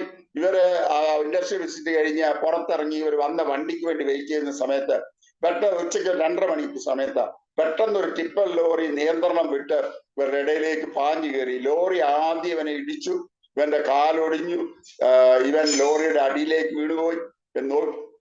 നോക്കുമ്പോൾ ലോറിയുടെ ബാക്ക് ടയർ ഇവന്റെ തലയ്ക്ക് നേരെ വരുന്നത് കണ്ടിട്ട് തല ചരിച്ചത് കൊണ്ട് അവന്റെ തലയിൽ കൂടെ വണ്ടിയുടെ ടയർ കയറി ഇറങ്ങില്ല. അതിന് പകരം അവന്റെ ഇടത്തെ കൈത്തണ്ടയിൽ കൂടെ ടയർ കയറി ഇറങ്ങി ഇവിടെ നിന്ന് ഇവിടം വരെ കംപ്ലീറ്റ് ആയിട്ട് പൊടിഞ്ഞുപോയി. ഞങ്ങള് ഒരു ഫംഗ്ഷന് പോകാനായിട്ട്, ഒരു ഗിഫ്റ്റ് വാങ്ങാനായിട്ട് ഒരു മാളിൽ നിൽക്കുമ്പോൾ ഫോൺ വന്നു. അവന്റെ കൂട്ടുകാരാ വിളിച്ചത്, വർഗീസ് സാറിന് ഇങ്ങനെ ചെറിയ ആക്സിഡന്റ് പറ്റിയിട്ടുണ്ട്, ഇന്നടത്ത് മെഡിക്കൽ സെന്ററിലേക്ക് വേഗം നിങ്ങൾ 2 പേരും വരണമെന്ന് പറഞ്ഞു. ഞങ്ങൾ അവിടെ ഓടി ചെല്ലുമ്പോൾ ICയുടെ മുന്നിൽ ജനമാണ്. ഏതാണ്ട് കുറെ സ്റ്റുഡൻസ്, 8-9 സ്റ്റുഡൻസ് ആ വണ്ടിയുടെ അടിയിൽ ഒന്നായിപ്പോയി. 2-3 സ്റ്റുഡൻസിന്റെ നെഞ്ചത്ത് ലോറിയുടെ ടയർ ഇരിക്കുകയായിരുന്നു. ആരോ ഓടിക്കേറി, ഡ്രൈവർ ഇറങ്ങി ഓടി, ആരോ കയറി വണ്ടി റിവേഴ്സ് ചെയ്താണ് അവരെ വലിച്ചെടുത്തത്. ആരും രക്ഷപ്പെടത്തില്ലെന്ന് വിചാരിച്ചതാണ്. പക്ഷെ ദൈവം തമ്പുരാന്റെ കാരണമുണ്ട്, ആർക്കും ഒന്നും സംഭവിച്ചില്ല. വൈഫ് ഓടി ICയിലേക്ക് കയറാൻ ശ്രമിച്ചപ്പോൾ അവർ തടഞ്ഞു, പറ്റത്തില്ലെന്ന് പറഞ്ഞു. ഞാൻ ആ പയ്യന്റെ അമ്മയാണ്, എന്നെ കയറ്റണം, സമ്മതിച്ചില്ല. കാരണം നിങ്ങൾ IC കിടന്ന് ബഹളം വെക്കും, കാരണം അവന്റെ കണ്ടീഷൻ അതേപോലെയാണ്. ഒരു 2 അച്ഛന്മാർ, ഞങ്ങളെ സ്നേഹിക്കുന്ന അച്ഛന്മാർ IC കയറി വന്നിട്ട് എന്നോട് പറഞ്ഞു, ഒരു അച്ഛൻ പറഞ്ഞു, സാറേ, മോന്റെ കാര്യം കാലിൽ സാരമില്ല, പക്ഷെ കൈയുടെ കാര്യം വളരെ ക്രിട്ടിക്കലാണ്. കൈക്ക് ബലം തിരിച്ചു കിട്ടുമെന്ന് യാതൊരു ഉറപ്പുമില്ല. ഡോക്ടേഴ്സ് ഒന്നും പറയുന്നില്ല. എന്ന് പറഞ്ഞു. പ്രിയമുള്ളവരെ, ഇതൊരു വെള്ളിയാഴ്ച സംഭവിക്കുന്നത്. അന്ന് രാത്രി ഞാൻ ഉറങ്ങാനായിട്ട് വീട്ടിൽ വന്ന് കിടന്നു. വൈഫ് ഹോസ്പിറ്റലിലാണ്. ഞാനിങ്ങനെ തിരിഞ്ഞും മറിഞ്ഞും കിടക്കുക. എനിക്ക് ഉറക്കം കിട്ടുന്നില്ല. കാരണം മകള് കഴിഞ്ഞാലുള്ള ഏകമകനാണ്. ഇവനെ കുറിച്ച് ഒരുപാട് വാഗ്ദത്തങ്ങളുള്ളത്. ഇവൻ ജനിക്കുന്നത്, അതിലേക്കൊന്നും ഞാൻ പോകാഞ്ഞതാണ്. ഇവൻ ജനിക്കുന്നതിന്റെ തലേമാസം എന്നെ മോള് ജനിച്ച ഒരു 6 വർഷം കഴിഞ്ഞാൽ ഈ മോൻ ജനിക്കുന്നത്. അന്ന് ഞാൻ കോർണിയർ അൾസറായിട്ട് കണ്ണ് രണ്ടും ബാൻഡേജ് ചെയ്ത് എനിക്ക് ആകെ അസ്വസ്ഥമായിട്ട് ഞാൻ ഇരിക്കുന്ന സമയത്ത് ഒരു രാത്രി ശക്തമായി പിശാചിന്റെ പോരാട്ടം ഞാൻ അനുഭവിച്ചു. ആശ്ചര്യമായി പിശാച് എന്റെ മുമ്പിൽ നിന്നുകൊണ്ട് പറഞ്ഞു, ഞാൻ നിന്നെ തകർക്കും, ഞാൻ നിന്നെ ഒരടി മുമ്പോട്ട് പോകാൻ സമ്മതിക്കത്തില്ലെന്ന് പറഞ്ഞു. ഞാൻ ആകെ ഒന്ന് പരിഭ്രമിച്ചു. പെട്ടെന്ന് പരിശുദ്ധാത്മാവിൽ ഞാൻ നിറഞ്ഞ് പിശാചിനെ മത്സരിച്ച് ജയമെടുക്കാൻ ദൈവർക്ക് കൃപ തന്നു. അത് കഴിഞ്ഞപ്പോൾ ദൈവത്തിന്റെ ശബ്ദം ഞാൻ മനോഹരമായി കേട്ടു. മോനെ, ഞാൻ നിനക്കൊരു ആൺകുഞ്ഞിനെ തരും, ഞാൻ അവനെ എനിക്ക് വേണ്ടി വളർത്തണം, എനിക്ക് വലിയ പദ്ധതികളുണ്ട്, പൈതലാണെന്ന് പറഞ്ഞ് തന്ന പൈതലാണ്. അതുകൊണ്ട് തന്നെ അവന്റെ നേർക്ക് ഒരുപാട് പോരുകൾ ഉണ്ടായിരുന്നു, ഒരുപാട് ശത്രുവിന്റെ പോരുകൾ ഉണ്ടായിരുന്നു. പ്രിയമുള്ളവർ, ഞാൻ ചുരുക്കി പറയട്ടെ. അത് കഴിഞ്ഞപ്പോൾ ഞാനിവിടെ വന്ന് കിടന്ന് തിരിഞ്ഞും മറിഞ്ഞും കിടക്കുക. പെട്ടെന്ന് ഒരു 2:30 മണിയായപ്പോൾ ഞാൻ ചെറുതായിട്ടൊന്ന് മയങ്ങി കഴിഞ്ഞപ്പോൾ എന്റെ സമീപം നിൽക്കുന്ന ദൈവ സാന്നിധ്യം ഞാൻ അനുഭവിച്ചറിഞ്ഞു. എന്റെ സമീപം നിൽക്കുന്ന ദൈവ സാന്നിധ്യം അനുഭവിച്ചറിഞ്ഞപ്പോൾ ഞാൻ 2 കൈ കൊണ്ട് കർത്താവിന്റെ അങ്ങ് കെട്ടി അങ്ങോട്ട് പിടിച്ചു. ഞാൻ അവന്റെ മാറിൽ അങ്ങ് ചാരി. അതിന്റെ ഊഷ്മളത എനിക്ക് വർണ്ണിക്കാൻ പ്രയാസമാണ്. പ്രിയമുള്ളവരെ, കർത്താവിനോടൊന്നും പറഞ്ഞില്ല. പക്ഷേ ഏതാണ്ട് ഒരു 10-15 മിനിറ്റോളം കർത്താവിന്റെ സ്നേഹത്തിന്റെ തലോടൽ ഞാൻ അനുഭവിച്ചു. ഞാൻ പറഞ്ഞു, കർത്താവേ, this is more than enough for me. കർത്താവ്, എനിക്ക് ഇത് മതി എന്ന് പറഞ്ഞ് ഞാൻ സുഖമായിട്ട് കിടന്നുറങ്ങി. തിങ്കളാഴ്ചയായപ്പോൾ ഡോക്ടേഴ്സ്, ഒരു ടീം ഓഫ് ഡോക്ടേഴ്സ് അവന്റെ കൈ ഓപ്പറേറ്റ് ചെയ്തു. അവർ എല്ലുകളൊക്കെ എടുത്തു വെച്ചു, കമ്പി കഷ്ണവും സ്ക്രൂവും ഒക്കെ വെച്ചെല്ലാം പാക്ക് ചെയ്ത് അവർ ബാൻഡേജ് വിട്ടിട്ട് എന്നോട് പറഞ്ഞു, സാറേ, ഞങ്ങൾ ചെയ്യാൻ പറ്റുന്നതെല്ലാം ചെയ്തിട്ടില്ല, പ്രാർത്ഥിക്കുക, അല്ല ഞങ്ങൾക്കൊന്നും പറയാനില്ല. ഞാൻ ചുരുക്കി പറയട്ടെ, അവന്റെ ഹീലിംഗ് വളരെ വേഗത്തിൽ നടന്നു. ഒരു 2 മാസം കഴിഞ്ഞപ്പോഴേ പ്ലാസ്റ്റർ അഴിച്ചു, സ്റ്റിച്ചസ് എടുത്തു. 1 വർഷം കഴിഞ്ഞപ്പോൾ അവന്റെ കയ്യിലിട്ടിരുന്ന റോഡുകളും കമ്പി കഷ്ണങ്ങളും എല്ലാം മാറ്റി പൂർണ്ണമായി സ്വതന്ത്രനാകാനായിട്ട് സാധിച്ചു. ഇപ്പോഴേ അവന്റെ കൈക്ക് ചെറിയൊരു തിരിവുണ്ടെന്നല്ലാതെ കാര്യമായ പ്രശ്നങ്ങളൊന്നുമില്ല. പുറകോട്ട് കൈയിട്ട് ബാഗ് പിടിക്കാനായിട്ട് കുറച്ച് ബുദ്ധിമുട്ടുണ്ടെന്ന് മാത്രം. പക്ഷെ അതിനുശേഷം അവന് ഈ ആദ്യം ഓയിൽ ഫീൽഡിൽ വർക്ക് ചെയ്തപ്പോൾ ഹെവി എക്യുപ്മെന്റ്സ് ഒക്കെ, ഇവൻ ഫീൽഡ് സൂപ്പർവൈസർ ആണെങ്കിൽ പോലും അവന്റെ അസിസ്റ്റൻസ് നല്ലതല്ലെങ്കിൽ ഹെവി എക്യുപ്മെന്റ്സ് ഒക്കെ അവന് കൈകാര്യം ചെയ്യേണ്ടതാണ് ആവശ്യമുണ്ട്. അവിടെ ഒക്കെ ദൈവം തമ്പുരാൻ അവന്റെ കൈകളെ ബലപ്പെടുത്തി നിർത്തി. പ്രിയമുള്ളവരെ, അസാധ്യങ്ങളെ സാധ്യമാക്കുന്ന ദൈവം, നമ്മുടെ തലമുറകളോട് കരുണ കാണിക്കുന്ന ദൈവം. ഞാൻ അതാ പറയാനായിട്ട് ആഗ്രഹിക്കുന്നു. പ്രിയ മാതാപിതാക്കൾ, നിങ്ങൾ കർത്താവിന് വേണ്ടി നിന്നാൽ നിങ്ങളുടെ തലമുറകളെ തകർക്കാൻ ശത്രു എത്ര പോരാടിയാലും നമ്മുടെ ദൈവം കൃപയും കരുണയും ദീർഘക്ഷമയും മഹാദൈവമുള്ള ദൈവമാണ്. തലമുറകളോട് അവൻ കരുണ കാണിക്കുന്ന ദൈവമാണ്. എന്റെ ജീവിതത്തിന്റെ അനുഭവമാണ്. പ്രിയമുള്ളവരെ, ഞാൻ മുമ്പോട്ട് പോകട്ടെ. അങ്ങനെ ഇരിക്കുന്ന സമയത്താണ് 2020 വളരെ റീസെന്റ് ആയിട്ട് എനിക്ക് 2013 ഞാൻ അവിടെ സ്നാനപ്പെടാൻ തീരുമാനിച്ചു. പാസ്റ്റർ രാജേഷ് എന്ന് പറയുന്ന കോർണർ സ്റ്റോൺ ചർച്ചിന്റെ വലിയൊരു മെഗാ ചർച്ചാണ്. ഏതാണ്ട് 1200-1600 പേര് എല്ലാ ഞായറാഴ്ചയും ആരാധനയ്ക്ക് വരുന്ന ഒരു സഭയാണ്. അവിടെ ആയിരുന്നു മോനും വൈഫും ആരാധിക്കാൻ പോയിക്കൊണ്ടിരുന്നത്. അവിടെ ഞങ്ങൾ സ്നാനപ്പെടാൻ തീരുമാനിച്ചപ്പോൾ അവിടെ ചേരാനായിട്ട് തീരുമാനിച്ചു. അങ്ങനെ അദ്ദേഹത്തിന്റെ കൈക്കീഴിൽ ഒരു ഡോക്ടറിന്റെ ഭവനത്തിൽ വെച്ച് ഞങ്ങൾക്ക് 2 പേർക്കും സ്നാനപ്പെടാനായിട്ട് ദൈവം അവസരം തന്നു. സ്നാനപ്പെട്ട് കഴിഞ്ഞപ്പോൾ വലിയ പ്രയാസങ്ങൾ ഉണ്ടായി. ഞാൻ സ്നാനപ്പെട്ടെന്ന് അറിഞ്ഞു കഴിഞ്ഞപ്പോൾ മർത്തോമാ സഭയില് കൺവെൻഷൻ സ്പീക്കർ സ്ഥാനത്ത് തന്നെ മാറ്റി. ഞാൻ പോയിക്കൊണ്ടിരുന്ന കാക്കനാട് മർത്തോമാ സഭയിൽ തന്നെ മുടക്കി. എന്നിട്ടും അച്ഛന് വാശി തീരാഞ്ഞ് എന്റെ മാതൃസഭ കുണ്ട്ര ശാലയം പള്ളിയിലേക്ക് അതിന്റെ കോപ്പി അയച്ചു കൊടുത്തു. അവിടുന്ന് എന്നെ മുടക്കിച്ചു. അങ്ങനെ ചെയ്യാവുന്ന ദ്രോഹമെല്ലാം ചെയ്തു. പക്ഷെ എനിക്ക് അദ്ദേഹത്തോട് ഇപ്പോഴും ഒരു പകയില്ല. ഞാൻ ദൈവത്തിന് സ്തോത്രം ചെയ്യാം. കാരണം അദ്ദേഹം ഞങ്ങളെ അങ്ങ് അറുത്ത് മുറിച്ച് വിട്ടതുകൊണ്ട് ഞങ്ങൾക്ക് സ്വാതന്ത്ര്യമായിട്ട് പോകാൻ പറ്റി. അല്ലെങ്കിൽ മർത്തോമാ സഭയുടെ കെട്ടുപാടും പാരമ്പര്യം, ഞാൻ നിന്ന പാരമ്പര്യം അനുസരിച്ച് ഞാൻ അപ്പുറവും ഇല്ലാതെ ഇപ്പുറവും ഇല്ലാതെ നിൽക്കേണ്ടി വന്നായിരുന്നു. പക്ഷെ തമ്പുരാൻ അതുകൊണ്ട് അദ്ദേഹത്തെ ഉപയോഗിച്ച് അദ്ദേഹം ദോഷമായിട്ട് ചിന്തിച്ചു. പക്ഷെ ദൈവം അത് ഞങ്ങളുടെ നന്മയ്ക്കായി തീർത്തു. ഹല്ലേലൂയ, സ്തോത്രം. സ്തോത്രം പറയാനല്ലാതെ ഒന്നുമില്ല പാസ്റ്ററെ. ഞാൻ മുമ്പോട്ട് പോകട്ടെ. 2013 ഞങ്ങൾ അവിടെ ജോയിൻ ചെയ്തു. 2016 ഒരു ബുക്ക് എഴുതാനായിട്ട് ദൈവത്തിന്റെ ആത്മാവിനെ നിർബന്ധിച്ചു. Rights, privileges and responsibilities of A believer. മലയാളത്തിലാണ് അത് ഞാൻ എഴുതിയത്. ആദ്യത്തെ 3000 കോപ്പി വളരെ പെട്ടെന്ന് കൊടുത്തു തീർക്കാൻ സാധിച്ചു. ഫ്രീ ആയിട്ടാണ് കൊടുക്കുന്നത്. അത് കഴിഞ്ഞ് പിന്നീട് അടുത്ത 3000 അടിച്ചു. ഇംഗ്ലീഷ് കോപ്പി വേണമെന്ന് പലരും ആവശ്യപ്പെട്ടതനുസരിച്ച് അത് ഇംഗ്ലീഷിൽ ഒരു 3000 കോപ്പി അടിച്ചു. ആ സമയത്താണ് കോവിഡ് വന്നതുകൊണ്ട് അത് അത്രയും ഫാസ്റ്റ് ആയിട്ട് മൂവ് ചെയ്യാൻ കഴിഞ്ഞില്ല. ഇപ്പോൾ അത് കഴിഞ്ഞ് സ്ലോ ആയിട്ട് അത് മൂവ് ചെയ്ത് തുടങ്ങി. ആ ബുക്ക് എഴുതാനായിട്ട് തുടങ്ങിയ സമയത്ത് ഭയങ്കര പോരായിരുന്നു. എന്നെ കൊണ്ട് അത് എഴുതിക്കാതിരിക്കാനായിട്ട് പിശാചി സകല ബൈറ്റും ബൈറ്റ്. എന്റെ കണ്ണിന്റെ പ്രഷർ കൂടി, ഇടത്തെ കണ്ണിന്റെ അപ്പർ വിഷൻ കംപ്ലീറ്റ് ആയിട്ട് എനിക്ക് നഷ്ടപ്പെട്ടു. ഫീൽഡ് വിഷൻ എന്ന് പറയുന്ന ആളുടെ ഒരു ടെസ്റ്റ് നടത്തിയേച്ച് ആ ഡോക്ടറിനെ കാണിച്ചു. സാറേ നോക്കിക്കേ, സാറിന്റെ ഇടത്തെ കണ്ണിന്റെ മുകൾ വശം മുഴുവൻ കംപ്ലീറ്റ് ബ്ലാക്കാ. കാരണം സാറിന്റെ കണ്ണിന്റെ മോൾ ഭാഗത്ത് ഒരു വിഷനും ഇല്ല. It is lost forever. ഞാൻ പല ഒപ്താൽമോളജിസ്റ്റിനെ കാണിച്ചു. അവരെല്ലാം പറഞ്ഞു സോറി, തിരിച്ചു കിട്ടത്തില്ല. Once lost is lost. പ്രത്യേകിച്ച് പ്രശ്നം. പക്ഷെ ഞാൻ പറയട്ടെ, ഞാൻ കർത്താവിനോട് പറഞ്ഞു, കർത്താവെ, ഈ കണ്ണ് നിനക്ക് വേണ്ടി ഉപയോഗിക്കാനുള്ളതാ, നിന്റെ മഹത്വത്തിനുള്ളതാ. പിശാചിനോട് പറഞ്ഞു, പിശാചെ, നിനക്ക് എന്റെ കണ്ണിന്റെ കാഴ്ച തിരിച്ചു തന്നത്. മല്ലി പിടിച്ചു. ഞാൻ പറയട്ടെ, ഇന്ന് എന്റെ കണ്ണിന് പൂർണ്ണ കാഴ്ച ദൈവം തന്നു. 5-6 വർഷം മുമ്പ് ഉപയോഗിച്ചിരുന്ന സെയിം കണ്ണാടിയാണ് ഞാൻ ഇപ്പോഴും ഉപയോഗിക്കുന്നത്. ആ ലെൻസ് ഞാൻ ഇപ്പോഴും മാറ്റിയിട്ടില്ല. ഏതാണ്ട് 2-3 വർഷങ്ങൾക്ക് മുൻപ് എനിക്ക് കാറ്ററാക്ട് ഉണ്ട്, കണ്ണ് ഓപ്പറേറ്റ് ചെയ്യണമെന്ന് പറഞ്ഞതാണ്. പക്ഷേ ഞാൻ കണ്ണ് ഓപ്പറേറ്റ് ചെയ്തിട്ടില്ല. എന്റെ കണ്ണിന് കാഴ്ചയ്ക്ക് ഒരു കുഴപ്പമില്ല. അതേ കണ്ണാടി തന്നെ ഞാൻ ഇന്നും ഉപയോഗിക്കുന്നു. അവസാനമായി ഒരു കാര്യം കൂടെ പറഞ്ഞ് ഞാൻ എന്റെ സാക്ഷ്യം കൂടെ വൈൻഡപ്പ് ചെയ്യാനായിട്ട് ആഗ്രഹിക്കുകയാണ്. 2020 മാർച്ച് മാസം 28-ാം തീയതി എനിക്ക് പെട്ടെന്ന് ഒരു സ്ട്രോക്ക് ഉണ്ടായി. ലാറ്ററൽ മെഡുല്ല സിൻഡ്രോം എന്ന് പറയുന്ന ഒരു സ്ട്രോക്കാണ് സംഭവിച്ചത്. എൻ്റെ തൊണ്ട മസിൽസ് കംപ്ലീറ്റ് ആയിട്ട് വീക്കായി പോയി. എൻ്റെ കാലുകളുടെ ബാലൻസിങ് പോയി. ഞാൻ കംപ്ലീറ്റ് ആയിട്ട് ബെഡിലായി തീരാനായിട്ട് എന്നെ പെട്ടെന്ന് ഹോസ്പിറ്റലിലേക്ക് ഷിഫ്റ്റ് ചെയ്തു. ഇവിടെ അടുത്തുള്ള ഒരു മൾട്ടി സ്പെഷ്യാലിറ്റി റിനെ ഹോസ്പിറ്റലിലേക്ക് എന്നെ ഷിഫ്റ്റ് ചെയ്തു. അവിടെ 11 ദിവസം ICUലും 7 ദിവസം ജനറൽ വാർഡിലും ആയിരുന്നു ഞാൻ. IC കിടക്കുന്ന സമയത്ത് 3rd ഡേ എനിക്ക് ആസ്പിറേഷൻ ന്യൂമോണിയ ഡെവലപ്പ് ചെയ്തു. എൻ്റെ കോവിഡ് തുടങ്ങിയ സമയം എൻ്റെ 2 ലങ്സും ന്യൂമോണിയ വല്ലാതെ അഫക്റ്റഡ് ആയി. മരുന്നുകളൊന്നും ഫലിക്കാതെ വന്നു, ഇഞ്ചക്ഷൻസ് ഫലിക്കാതെ വന്നു. അങ്ങനെ ആകെ ക്രിട്ടിക്കലായി ഡോക്ടേഴ്സും സകലരും എന്നെ എഴുതി തള്ളി. പക്ഷെ സകലരും എഴുതി തള്ളിയിട്ടു എന്നെ എഴുതി തള്ളാത്തൊരു ദൈവമുണ്ട്. ഹല്ലേലൂയ.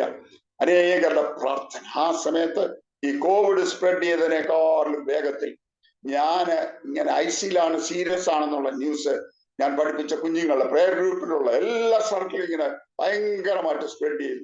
അവിടുന്ന് ഇവിടുന്ന് എല്ലാം. എനിക്കറിയത്തില്ല, ന്യൂയോർക്കിൽ നിന്ന്, ന്യൂജേഴ്സിയിൽ നിന്ന്, ഓസ്ട്രേലിയയിൽ നിന്ന്, പല സ്ഥലങ്ങളിൽ നിന്നെല്ലാം 3 ഫോണും ഇടതടവില്ലാതെ, എൻ്റെ ഫോണ്, വൈഫിന്റെ ഫോണ്, മോന്റെ ഫോണ്, 3 ഇടതടവില്ല. എല്ലാരും പറഞ്ഞൊരു കാര്യമുണ്ട്, സാറും ആന്റിയാ ഞങ്ങളെ ദൈവത്തിലേക്ക് നടത്തിയത്. സാറിന്റെ ശുശ്രൂഷ തീർന്നിട്ടില്ല, ദൈവം ആയുസ്സിനിയും തരും. പ്രിയമുള്ളവരെ, ശത്രു എന്നെ തകർക്കാൻ നോക്കി, പക്ഷേ ദൈവം തമ്പുരാൻ അനുവദിച്ചില്ല. ഞാൻ അതിൽ നിന്ന് സൗഖ്യത്തോടെ പുറത്തു വന്നു. 1.5 മാസം ഞാൻ നേസൽ ഫീഡിങ് ആയിരുന്നു. എൻ്റെ വൈഫിന് വലിയ പ്രയാസമായിരുന്നു. എന്നെ താങ്ങിയെടുത്ത് ബാത്റൂമിൽ കൊണ്ടുപോകണം. വൈഫും മോനും കൂടാണ് കൊണ്ടുപോകേണ്ടത്. താങ്ങി എടുത്തുകൊണ്ട് പോകണം. എനിക്ക് മൂക്കിൽ കൂടെ വേണം ഗുളികകൾ പോലും പൊടിച്ചു തരാനായിട്ട്. അങ്ങനെ 1.5 മാസം കംപ്ലീറ്റ് നേസൽ ഫീഡിങ്ങിലായിരുന്നു. ഡോക്ടർ അത് കഴിഞ്ഞ് 1.5 മാസം കഴിഞ്ഞപ്പോൾ ഫാസ്റ്റായിട്ട് ഞാൻ റിക്കവർ ചെയ്യാനായിട്ട് തുടങ്ങി. റിക്കവറി വളരെ ഫാസ്റ്റ് ആയിരുന്നു. ഞാൻ പിന്നീട് പൾമനോളജിസ്റ്റിനെ കാണാൻ ചെന്നപ്പോൾ അവര് ഫുഡ് തരാൻ ഞാൻ പറഞ്ഞു, എനിക്കിപ്പം കുഴപ്പമില്ല, ഈ തൊണ്ട മസിൽസ് വീക്കായി പോയാലുള്ള ഏറ്റവും വലിയ ദോഷം എന്താന്ന് പറഞ്ഞാൽ, ഫസ്റ്റ് നമ്മുടെ ഒരു തുള്ളി വെള്ളം പോലും ഇറക്കാൻ പറ്റത്തില്ല. നമ്മൾ വിചാരിക്കും ഒരു തുള്ളി വെള്ളം ഇറക്കണമെങ്കിൽ എന്തെളുപ്പമാണ്. പക്ഷെ ഒരു തുള്ളി വെള്ളം ഇറക്കണമെങ്കിൽ ഈ തൊണ്ടയിലെ സകല മസിൽസും വർക്ക് ചെയ്തെങ്കിൽ ഒരു തുള്ളി വെള്ളം നമ്മുടെ വായിൽ ഒഴിക്കുന്ന വെള്ളം താഴോട്ട് പോകത്തുള്ളൂ. ആലോചിച്ച് നോക്കണം. നമ്മുടെ ദൈവത്തിന്റെ സൃഷ്ടി എന്ന് പറയുന്നത് സങ്കീർത്തനക്കാരൻ വെറുതെ അല്ല പറഞ്ഞത്, ഭയങ്കരവും അതിശയമായി നീ എന്നെ മെടഞ്ഞു എന്ന് സങ്കീർത്തനക്കാരൻ പറയുന്നത് വെറുതെ അല്ല. നമ്മുടെ ശരീരശാസ്ത്രം എന്ന് പറയുന്നത് എത്ര കോംപ്ലിക്കേറ്റഡാ, പക്ഷെ ദൈവം എത്ര മനോഹരമായിട്ട് അത് ഒരു പെർഫെക്റ്റ് ഹാർമണിയിലാണ് നിർത്തിയിരിക്കുന്നത്. നമ്മൾ ഇതൊന്നും ഓർക്കാറില്ല. പ്രിയമുള്ളവർ, ഇതൊക്കെ ഒന്ന് ഓർക്കണമേ. മുമ്പോട്ട് പോകട്ടെ. ആസ്പിറേഷൻ ന്യൂമോണിയ അടിച്ചു. അതിൻ്റെ കൂടെ ICU സൈക്കോസിസ് എന്ന് പറഞ്ഞ ഡിക്ലാസും ഉണ്ടായി. ഞാനിങ്ങനെ ഓരോന്നിങ്ങനെ കാണുക, ഹലൂസിനേഷൻസ്. എന്നെ ആരൊക്കെയോ തല്ലാൻ വരുന്നു, എന്നെ തീയിട്ട് കൊല്ലാൻ നോക്കുന്നു. എന്റെ വൈഫ് വന്ന വഴിക്കാരോട് ആരാടോട് സുവിശേഷം പറഞ്ഞ നിമിത്തം അവളുടെ കാല് തല്ലി ഒടിച്ചു. അവിടെ കാല് മുഴുവൻ ഒടിഞ്ഞ് തൂങ്ങുന്നു. എന്റെ മോനെ വഴിക്ക് തടഞ്ഞു നിർത്തി. എന്റെ മോടെ ഭർത്താവും അമ്മായിപ്പനും കൂടെ വന്നിട്ട് അവരെ പിന്നെ വഴിക്കൽ തടഞ്ഞു ഒരു കാറിട്ടേ ചോടി അവരെ ഓടിച്ചിട്ടടിച്ചു. ഇതൊക്കെ ഞാൻ കാണുന്നത് മുഴുവൻ. ഞാൻ അവിടെ കിടന്നുകൊണ്ട് ആകെ ഡിസ്റ്റർബനായിട്ട് തുടങ്ങി. എന്റെ കയ്യിൽ കെട്ടിയിരുന്ന ഓക്സിമീറ്റർ ഞാൻ വലിച്ചു പറിച്ചെറിയാൻ നോക്കി. മുഖത്ത് മുഴുവൻ മാസ്കാണ്. കാരണം ഈ ആസ്പിറേഷൻ ന്യൂമോണിയയ്ക്ക് വേണ്ടി ഉള്ള എല്ലാം ചെക്ക് ചെയ്തുകൊണ്ട് കംപ്ലീറ്റ് കെട്ടിവെച്ചേക്കുക. അങ്ങോട്ട് പെടലി അങ്ങോട്ടും ഇങ്ങോട്ടും തിരിക്കാൻ പറ്റത്തില്ല. ഞാൻ ഇതെല്ലാം വലിച്ചു പറിക്കാനായിട്ട് ഭയങ്കര ശ്രമം നടത്തി. ഒരു ദിവസം വൈകുന്നേരമായപ്പോൾ എന്നെ കാണാൻ കയറി വന്നപ്പോൾ സിസ്റ്റേഴ്സ് പറഞ്ഞു, അമ്മച്ചി സോറി, അപ്പച്ചന്റെ കൈ ഞങ്ങൾ കെട്ടിയിടാൻ പോവുക, കാരണം അപ്പച്ചൻ വയലന്റ് ആകുന്നു. അവളും ആകെ വിഷമിച്ചു. അവളൊക്കെ എന്നെ കാണാൻ വന്നപ്പോൾ ഞാൻ പറഞ്ഞു, എടി നിന്നെ ആരാ തല്ലിയത്? ഞാൻ പറഞ്ഞു, ഇവിടെ ചുറ്റും ശത്രുക്കൾ. അതിന്റെ ഏറ്റവും രസം, എന്റെ 70ാമത്തെ ബർത്ത്ഡേ ഈ സിസ്റ്റേഴ്സും ഡോക്ടേഴ്സും എല്ലാം കൂടെ ICUയിൽ ആഘോഷിച്ച് മോന് നല്ല വലിയ വില കൂടിയ മുട്ടായി വാങ്ങിച്ചുകൊണ്ട് വന്നു. അവർക്കെല്ലാം കൊടുത്തു. സിസ്റ്റേഴ്സ് എല്ലാം കൂടെ എന്റെ ചുറ്റും കൂടെ നിന്ന് ഹാപ്പി ബർത്ത്ഡേ, ICU യൂണിറ്റാണെന്നോ ആലോചിച്ചോണം, ഹാപ്പി ബർത്ത്ഡേ പാടി. എനിക്ക് മനോഹരമായ ഗെറ്റ് വെൽ സൂൺ എന്ന് പറഞ്ഞൊരു കാർഡ്, മനോഹരമായ ഒരു പുഷ്പമൊക്കെ അവർ ഉണ്ടാക്കി എനിക്ക് കൊണ്ടു തന്നു. അത്ര ഗോഡിലായിട്ടുള്ള സിസ്റ്റേഴ്സാ. അവരെ കുറിച്ച് ഞാൻ വൈഫിനോട് പറയുന്നത്, എടി സൂക്ഷിച്ചു വേണം, ഇവിടെ എല്ലാം ശത്രുക്കളാ, ശത്രുക്കളാ, ശത്രുക്കളാ, നീ സൂക്ഷിച്ചു വേണം, നീ പതുക്കെ പറ. അവളാകെ വിഷമിച്ച്. എന്താണ് അവൾ പറഞ്ഞു, ജീവിതത്തില് ഞാൻ ദൈവസന്നിധിയിൽ ഇരുന്ന് കരഞ്ഞ ദിവസങ്ങളാണ്. പ്രിയമുള്ളവരെ, ഞാൻ ചുരുക്കി പറയട്ടെ, 11 ദിവസം കഴിഞ്ഞപ്പോൾ ICU തന്നെ ഷിഫ്റ്റ് ചെയ്തു. ഫാസ്റ്റ് റിക്കവറി ആയിരുന്നു. 18ാമത്തെ ദിവസം എന്നെ ഡിസ്ചാർജ് ചെയ്തു. ഇവിടെ വന്ന് വീണ്ടും 1.5 മാസത്തോളം ബെഡിലായിരുന്നു. പക്ഷെ ഫാസ്റ്റായിട്ട് റിക്കവർ ചെയ്യാൻ പറ്റി. ഞാൻ ഇടയ്ക്ക് പൾമനോളജിസ്റ്റ് കാണാൻ ചെന്നപ്പോൾ എനിക്ക് അല്പം ഭക്ഷണം തന്ന്, ബിസ്ക്കറ്റ് തന്നു നോക്ക്, എനിക്കിപ്പോൾ ഇറക്കാൻ പറ്റുന്നുണ്ടെന്ന് പറഞ്ഞപ്പോൾ അവർ വിശ്വസിച്ചില്ല. അവർ പറഞ്ഞു, സാറ് ചുമ്മാതെ പറയുന്ന, സാറിന് വേഗം ഭക്ഷണം കഴിക്കാനുള്ള ആർത്തി കൊണ്ട് പറയുന്നതാണ്. ഞാൻ പറഞ്ഞു, നിങ്ങൾ ഏതായാലും തന്നു നോക്കും. അവരെനിക്ക് ഒരു ബിസ്ക്കറ്റ് പതുക്കെ പാലിൽ ചാലിച്ച്, പാലിലെ വെള്ളത്തിലോ ചാലിച്ച് തന്നു. ഞാൻ നോക്കുമ്പോൾ അവർ ഇറക്കണം. അവർ തന്നെ ആകെ അന്തം വിട്ട് നോക്കുക. അത് കഴിഞ്ഞ് ന്യൂറോളജിസ്റ്റിന്റെ അടുത്ത് ചെന്നപ്പം ന്യൂറോളജിസ്റ്റ് പറഞ്ഞു, സാറേ ഈ പറയുന്നത് ശരിയാണോ? ഈ സാറിന് ഇറക്കാൻ പറ്റിയോ? ഇത്ര ഫാസ്റ്റായിട്ട് റിക്കവർ ഞങ്ങൾ കണ്ടിട്ടില്ല. അത്ഭുതമായിട്ട് നടത്തി. അത് കഴിഞ്ഞ് എന്നെ മെഡിക്കൽ കോളേജിൽ വന്ന് കണ്ടതായിട്ടുള്ള, അന്ന് അദ്ദേഹം പുഷ്പേരി മെഡിക്കൽ കോളേജില് മെഡിസിന്റെ പ്രൊഫസറാണ്. അദ്ദേഹം എന്നെ ICUയിൽ വന്ന് എന്റെ ക്രിട്ടിക്കൽ സിറ്റുവേഷൻ മനസ്സിലാക്കിയതാണ്. അത് കഴിഞ്ഞ് ഒരു ദിവസം ഇവിടെ വന്നപ്പോ അദ്ദേഹത്തോട് ഞാൻ എന്തോ ശരീരത്തിലെ വേദന പ്രയാസത്തെ കുറിച്ച് പറഞ്ഞപ്പോൾ അദ്ദേഹം എന്നോട് പറഞ്ഞു, അങ്കിളെ, you have no right to complaint. Lateral medulla syndrome വന്ന ഒരു മനുഷ്യൻ ഇത്ര വലിയൊരു ഷോർട്ട് പീരീഡില് എന്റെ മുമ്പിൽ ഇരുന്ന് സംസാരിക്കുക എന്ന് പറഞ്ഞാൽ മെഡിക്കൽ സയൻസിന് അസാധ്യമാണ്. മെഡിക്കൽ സയൻസിൽ കേട്ട് എഴുതിയില്ല. സൗഖ്യമായെന്ന് വരാം, പക്ഷെ ഇത്ര ഫാസ്റ്റ് റിക്കവറി ഒരു മനുഷ്യനുണ്ടായ ആ മനുഷ്യൻ എന്റെ മുമ്പിൽ ഇരുന്ന് സംസാരിക്കുന്നെന്ന് പറഞ്ഞാൽ it is impossible as far as medical science is concern. പ്രിയമുള്ളവരെ, അദ്ദേഹം എന്റെ ICU കിടക്കുന്ന പിക്ചേഴ്സ് ഒക്കെ എടുത്തിരുന്നു. അദ്ദേഹം അത് വെച്ച് വീട് 4 പുഷ്പേരി മെഡിക്കൽ കോളേജില് 4 ബാച്ച് സ്റ്റുഡൻസിന് ലാറ്ററൽ മെഡുല്ല സിൻഡ്രോം എന്താണെന്ന് എന്റെ സ്പെസിമെൻ വെച്ച് അദ്ദേഹം പഠിപ്പിച്ചു.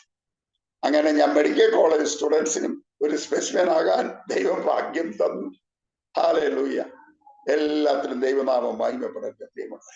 ഞാൻ അത് കഴിഞ്ഞ് റിക്കവർ ചെയ്ത് കഴിഞ്ഞപ്പോൾ എനിക്ക് കോർണർ സ്റ്റോൺ ചർച്ച് എന്ന് പറയുന്നത് കുറച്ച് 10-20 കിലോമീറ്റർ ദൂരെയാണ്. അപ്പൊ അവിടെ വരെ പോകാൻ അവിടെ 4 മണിക്കൂറോളം ആരാധനയുണ്ട്. ഇരിക്കാൻ ബുദ്ധിമുട്ടായപ്പോൾ ഞാൻ അവിടെ ലീഡർഷിപ്പ് ടീമിൽ അംഗമായിരുന്നു. പാസ്റ്റർ രാജേഷിനെ കണ്ട അനുഗ്രഹം വാങ്ങിച്ച് ഞാൻ അടുത്തുള്ള ഒരു ചർച്ചിലാണ് ഇപ്പം പോകുന്നത്. അവിടെ ഇപ്പോഴുള്ള എൻ്റെ വേല എന്ന് പറയുന്നത്, ഞാൻ ചർച്ചസിലുള്ള മെയിൻ മിനിസ്ട്രി, അതേപോലെ തന്നെ മീഡിയ മിനിസ്ട്രി, ഞാൻ മെസ്സേജസ് അപ്ലോഡ് ചെയ്ത് യൂട്യൂബിൽ അപ്ലോഡ് ചെയ്യുന്നുണ്ട്. എന്നെ കേൾക്കുന്ന ആർക്കെങ്കിലും പ്രേക്ഷകർക്ക് എൻ്റെ വീഡിയോസ് കാണണമെന്നുണ്ടെങ്കിൽ പ്രൊഫസർ TV അലക്സാണ്ടർ, യൂട്യൂബിൽ പ്രൊഫസർ TV അലക്സാണ്ടർ അടിച്ചാൽ ഞാൻ ഇട്ടിരിക്കുന്ന ഏതാണ്ട് ഒരു 30-30-ലധികം വീഡിയോസ് ഉണ്ട്. അത് നിങ്ങൾക്ക് കേൾക്കാനായിട്ട് സാധിക്കും. മിക്കവാറും അതിൽ വളരെ കുറച്ച് വീഡിയോസിൽ മാത്രമേ മറ്റുള്ളവരുടെ പ്രസംഗത്തിൽ നിന്ന് എന്തെങ്കിലും എടുത്തിട്ടുള്ളൂ. ബാക്കിയുള്ളതെല്ലാം ദൈവത്തിന്റെ പരിശുദ്ധാത്മാവ് തന്നെ എനിക്ക് വ്യക്തമായി നേരിട്ട് എനിക്ക് തന്നതായുള്ള ദൂതാണ്. ചിലത് 1.5 മണിക്കൂറുണ്ട്, ചിലത് 20 മിനിറ്റ് ഉണ്ട്, ചിലത് 20 മിനിറ്റ്, 40 മിനിറ്റ്, അങ്ങനെ ഒരുപാട് വീഡിയോസ് നിങ്ങൾക്ക് കാണാനായിട്ട് സാധിക്കും. അത് നിങ്ങൾക്ക് ആവശ്യമുള്ളവർക്ക് അത് ഉപയോഗിക്കാം. അതോടൊപ്പം തന്നെ എന്നെ എന്തെങ്കിലും വിധത്തിൽ ആരെങ്കിലും ജീവിതത്തിന്റെ പ്രയാസങ്ങളുടെ സന്ദർഭങ്ങളിൽ നിങ്ങൾക്ക് വിളിക്കണമെന്ന് ദൈവാത്മാവ് പ്രേരിപ്പിച്ചാൽ നിങ്ങൾക്ക് എന്നെ വിളിക്കാം, സ്വാതന്ത്ര്യമുണ്ട്. എൻ്റെ ഫോൺ നമ്പർ പ്രിയപ്പെട്ട പാസ്റ്റർ അടുത്ത് നിന്ന് നിങ്ങൾക്ക് ലഭിക്കുന്നതാണ്. നിങ്ങൾക്കത് വാങ്ങിച്ച് വിളിക്കാം. ഏത് സമയത്തും ഞാനും വൈഫും അവൈലബിൾ ആയിരിക്കും. നിങ്ങൾക്ക് വേണ്ടി പ്രാർത്ഥിക്കാൻ, നിങ്ങളുടെ പ്രശ്നങ്ങൾ കേൾക്കുവാൻ ഞങ്ങൾ എപ്പോഴും തയ്യാറുള്ളവരായിരിക്കും എന്ന് ഞാൻ നിങ്ങളെ ഓർമ്മിപ്പിക്കുന്നു. ഇത്രത്തോളം ദൈവം ഞങ്ങളെ നടത്തി, അത്രേ ഞങ്ങൾക്ക് പറയാറുള്ളൂ. ഇത്രയും സമയം എന്നെ ക്ഷമയോടെ കേട്ട എല്ലാ പ്രേക്ഷകർക്കും ദൈവനാമത്തിൽ എൻ്റെ ഹൃദയം നിറഞ്ഞ നന്ദി ഞാൻ ഒരിക്കൽ കൂടെ പ്രകാശിപ്പിക്കുന്നു. പ്രിയപ്പെട്ട പാസ്റ്ററിനോടുള്ള നന്ദി ഹൃദയംഗമായി പ്രകാശിപ്പിച്ചുകൊണ്ട് ഞാൻ എൻ്റെ വാക്കുകളെ ഇവിടെ ഉപസംഹരിക്കുന്നു. എല്ലാത്തിലും കർത്താവിന്റെ പൊന്നുനാമം മാത്രം മഹത്വമെടുക്കുവാൻ ഇടയായി തീരട്ടെ. ആമേൻ. സാറേ, വളരെ സന്തോഷം. ഇത്രത്തോളം സമയം സാറിന്റെ ജീവിതാനുഭവങ്ങള്, വളരെ അനുഗ്രഹിക്കപ്പെട്ടതായ ജീവിതാനുഭവങ്ങള്, ആ ബാല്യം മുതൽ ഇങ്ങോട്ടുള്ള കാര്യങ്ങൾ ഓരോന്നും ഓർത്ത് അരോമ ടിവിയിലെ പ്രേക്ഷകരോടൊപ്പം പങ്കുവയ്ക്കാനിടയായി തീർന്നത് ഞാൻ ഇങ്ങനെ ശ്രദ്ധിച്ച് കേൾക്കുകയായിരുന്നു. ഒത്തിരി നല്ല അനുഭവങ്ങൾ, ഒത്തിരി നല്ല ഓർമ്മകൾ. കേൾക്കുന്ന ഏതൊരാൾക്കും അവരുടെ ഹൃദയത്തെ, അവരുടെ ജീവിതത്തെ സ്വാധീനിക്കുന്ന, സ്പർശിക്കുന്ന ഒത്തിരി നല്ല കാര്യങ്ങൾ കേൾക്കുവാൻ തക്കോടെയായി തീർന്നു. അതിനിടയ്ക്ക് എനിക്ക് ഒന്ന് രണ്ടൊരു സംശയമുണ്ട്.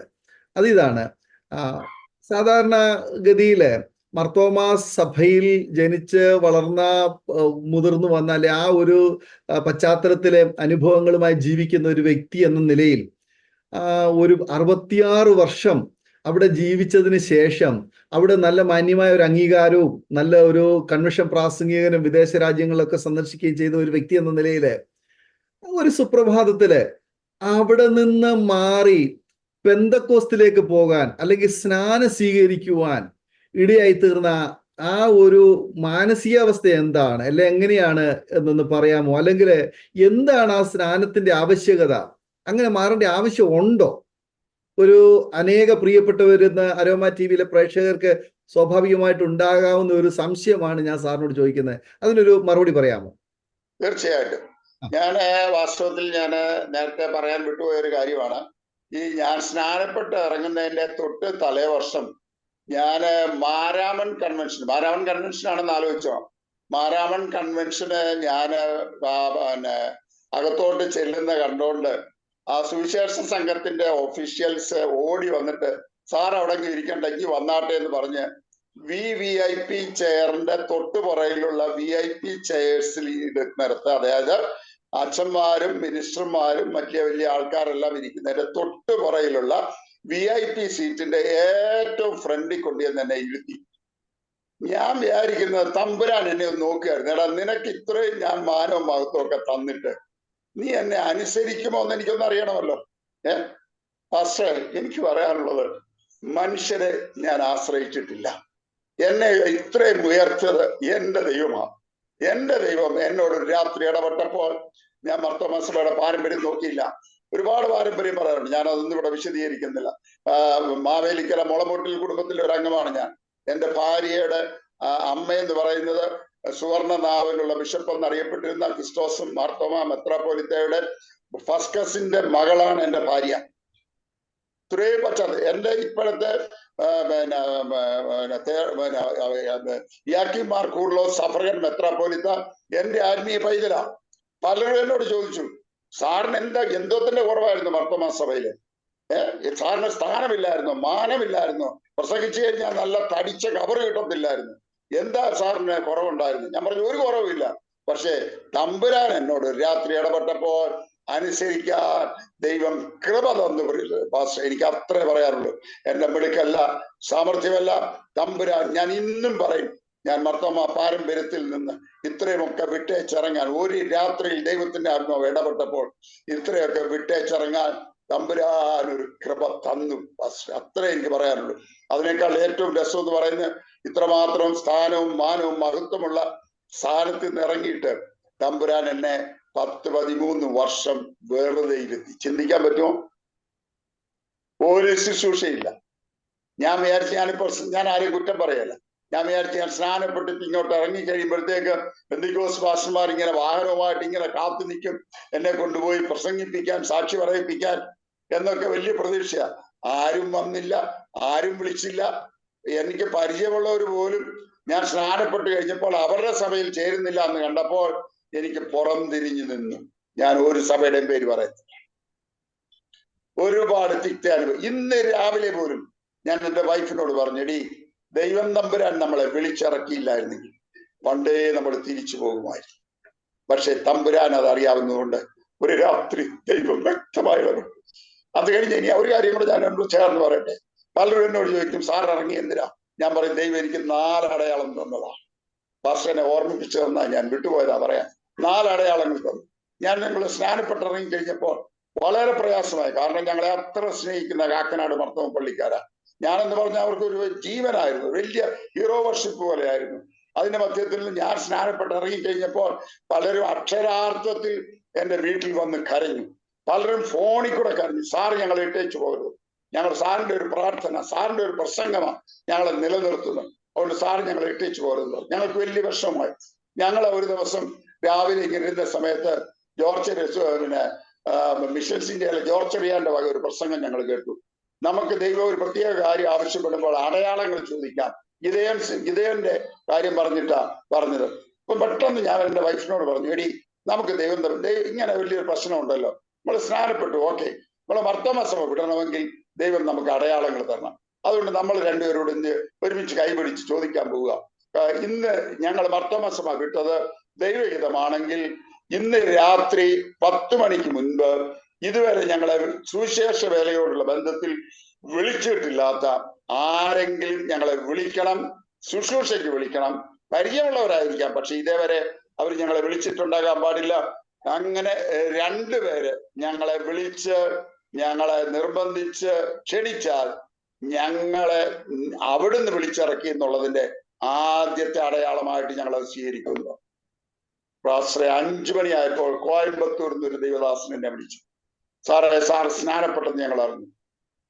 തൃപ്പൂണിത്തുറ ഒരു സഭയുണ്ട്, അവിടുത്തെ എവൻഡനിലായി, അവിടുത്തെ സഭയിലെ പാസ്റ്റർ ഇംഗ്ലണ്ടിൽ പോയേക്കുക. സാറൊന്ന് ചെന്ന് നാളെ അവിടെ ചെന്ന് വചനം ശുശ്രൂഷിക്കാൻ പറ്റുമെങ്കിൽ അവർക്ക് വലിയ സന്തോഷമായിരിക്കും. ഞാൻ ഇതൊന്നും അടയാളം ഒന്നും പറഞ്ഞില്ല. ഞാൻ പറഞ്ഞാട്ടെ, പോകാമെന്ന് പറഞ്ഞു. 8 മണിയായപ്പോൾ അവിടുത്തെ അസിസ്റ്റന്റ് പാസ്റ്റർ എന്നെ വിളിച്ചു. ഒരു പരിചയമില്ല, മുഖപരിചയം പോലും ഇല്ല. സാർ ഇന്നാര് പറഞ്ഞിട്ടാ ഞാൻ വിളിക്കുന്നത്, സാർ നാളെ വരണം. എനിക്ക് ആദ്യത്തെ കൺഫർമേഷൻ. രണ്ടാമത്തെ കൺഫർമേഷൻ, ഞാൻ അത് കഴിഞ്ഞപ്പോൾ എൻ്റെ മദർ നേരത്തെ മരിച്ചുപോയി. ഫാദർ ബെഡ്രിഡനായി. എനിക്ക് വീട്ടിൽ നിന്ന് വിളി വന്നു, ഫാദർ വളരെ സീരിയസ് ആണ്, വേഗം വന്ന് കണ്ടുകൊള്ളണം. അപ്പൊ ഞാനും വൈഫും റിട്ടയർ ചെയ്തിരിക്കുക. മറ്റ് 2 അനിയന്മാരുടെ ഭാര്യമാർ 2, ഒരാള് TK എഞ്ചിനീയറിംഗ് കോളേജിലെ പ്രൊഫസറാണ്, മറ്റേ wife BSNL sub divisional engineer ആണ്. അപ്പൊ അവരൊക്കെ ലീവ് എടുത്താണ് അപ്പച്ചനെ ഹോസ്പിറ്റലിൽ നോക്കുന്നത്. ഞാനും വൈഫും ജോലിയില്ലാതെ നിൽക്കുകയാണ്. ഞാൻ റിട്ടയർ ചെയ്ത് നിൽക്കുകയാണ്, വൈഫിനും ജോലിയില്ലായിരുന്നു. അപ്പൊ ഞങ്ങള് സ്വാഭാവികമായും ചെല്ലാനും അപ്പച്ചന്റെ കൂടെ നിൽക്കാനും ഒക്കെ ഉള്ള അവർ പ്രതീക്ഷിച്ചു. പ്രത്യേകിച്ച് നമ്മൾ ഈ ഉപദേശിയൊക്കെ ആകുമ്പോൾ അവര് നമ്മളെ തന്നില്ലെങ്കിൽ പിന്നെ വേറെ വലുത് പറയുന്നു. ഉപദേശിക്ക് വരാൻ പറ്റാത്തത് കൊണ്ട് നമ്മൾ ഒഴിവഴിയോ. കാരണം ആ സമയത്ത് എനിക്ക് ഭയങ്കരമായ നടുവേദന, എൻ്റെ പ്രോസ്ട്രേറ്റ് എൻലാർജ്ഡായി ഭയങ്കരമായ നടുവേദനയായിരുന്നു. എനിക്ക് കുനിയാനും നിൽക്കാനും ഇരിക്കാനും വയ്യ. ഞാൻ ഓർത്തോപെഡിക് സർജനെ കാണിച്ചു, യൂറോളജിസ്റ്റിനെ കാണിച്ചു.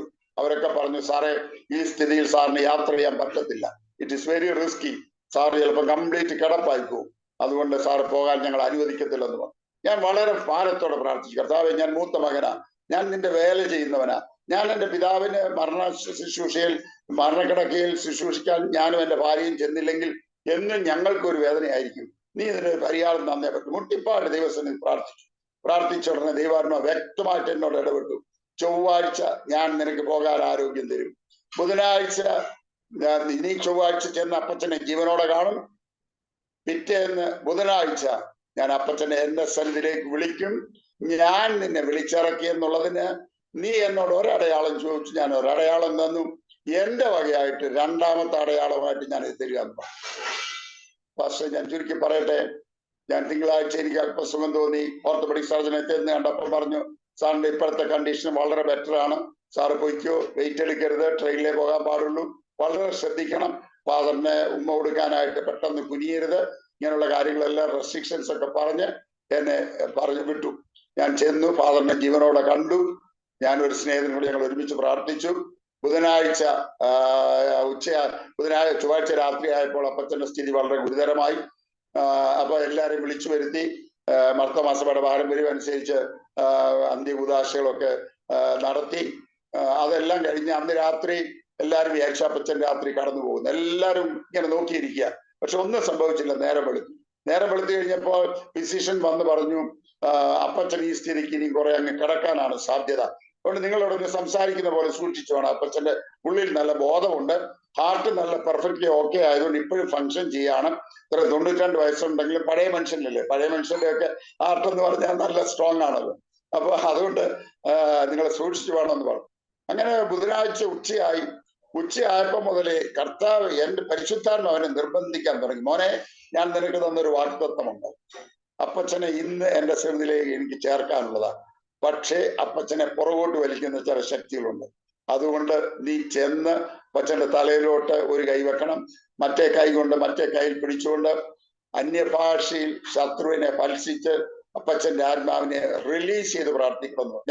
ഞാൻ അതിനു മുൻപ് ഒരൊറ്റ വ്യക്തി, എൻ്റെ ഒരു ആത്മീയ പൈതല് ഇതേപോലെ ബ്രെയിൻ ട്യൂമറായിട്ട് വളരെ ക്രിട്ടിക്കലായിട്ട് കിടക്കുന്നു, വളരെ ദയനീയമായുള്ള അവസ്ഥയിൽ കിടന്ന് കഷ്ടപ്പെടുന്നു, അവളുടെ ഭർത്താവും കഷ്ടപ്പെടുന്നു. ആ സമയത്ത് ഞാൻ ചെന്ന് അവളുടെ ആത്മാവിനെ റിലീസ് ചെയ്ത് പ്രാർത്ഥിക്കാൻ, കാരണം എൻ്റെ ആത്മീയ പൈതലായതുകൊണ്ട് തമ്പുരാനോട് പറഞ്ഞു, നിന്റെ ആത്മീയ പൈതല, നിനക്ക് ആത്മാവിന്റെ മേലെ അധികാരമുണ്ട്, അതുകൊണ്ട് ഈ അധികാരം എടുത്ത് ആത്മാവിനെ റിലീസ് ചെയ്ത് പ്രാർത്ഥിക്കണം. ഞാൻ റിലീസ് ചെയ്ത് പ്രാർത്ഥിച്ച് അന്ന് രാത്രി തന്നെ ആ ദൈവമകൾ ഈ കർത്താവിന്റെ സന്നിധിയിലേക്ക് ചേർക്കപ്പെടാനായിട്ട് ഇടയാച്ചു. അത് കഴിഞ്ഞാണ് ഈ സംഭവം. അപ്പൊ ഞാൻ നോക്കുമ്പോൾ ഓർത്തഡോക്സ് ബാക്ക്ഗ്രൗണ്ടിൽ പെട്ട എന്റെ കസിൻസ് ഒക്കെ അവിടെ ഇരിപ്പുണ്ട്. അവരുടെ മുമ്പിൽ വെച്ച് ഞാൻ ഈ അന്യഭാഷയിലൊക്കെ പ്രാർത്ഥിക്കാന്ന് പറഞ്ഞാൽ അത് വളരെ ഓക്കേവേർഡാണ്, പല ഹോസ്പിറ്റലുമാണ്. പക്ഷെ ഒരു 3 മണിയായപ്പോൾ പരിശുദ്ധാത്മാവനെ നിർബന്ധിച്ചു. ഞാൻ പെട്ടെന്ന് ഞാൻ അറിയാതെ അങ്ങോട്ട് ചെന്ന് അപ്പച്ചന്റെ തലയിലോട്ട് കൈവച്ചു. ഇടത്തെ കൈയോ വലത്തെ കൈ അപ്പച്ചന്റെ തലയിൽ വെച്ചു.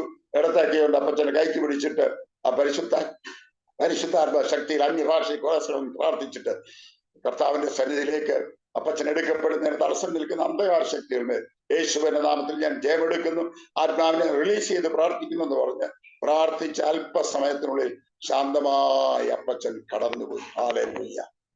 ഇത് 2ാമത്തെ അടയാളമാണ്.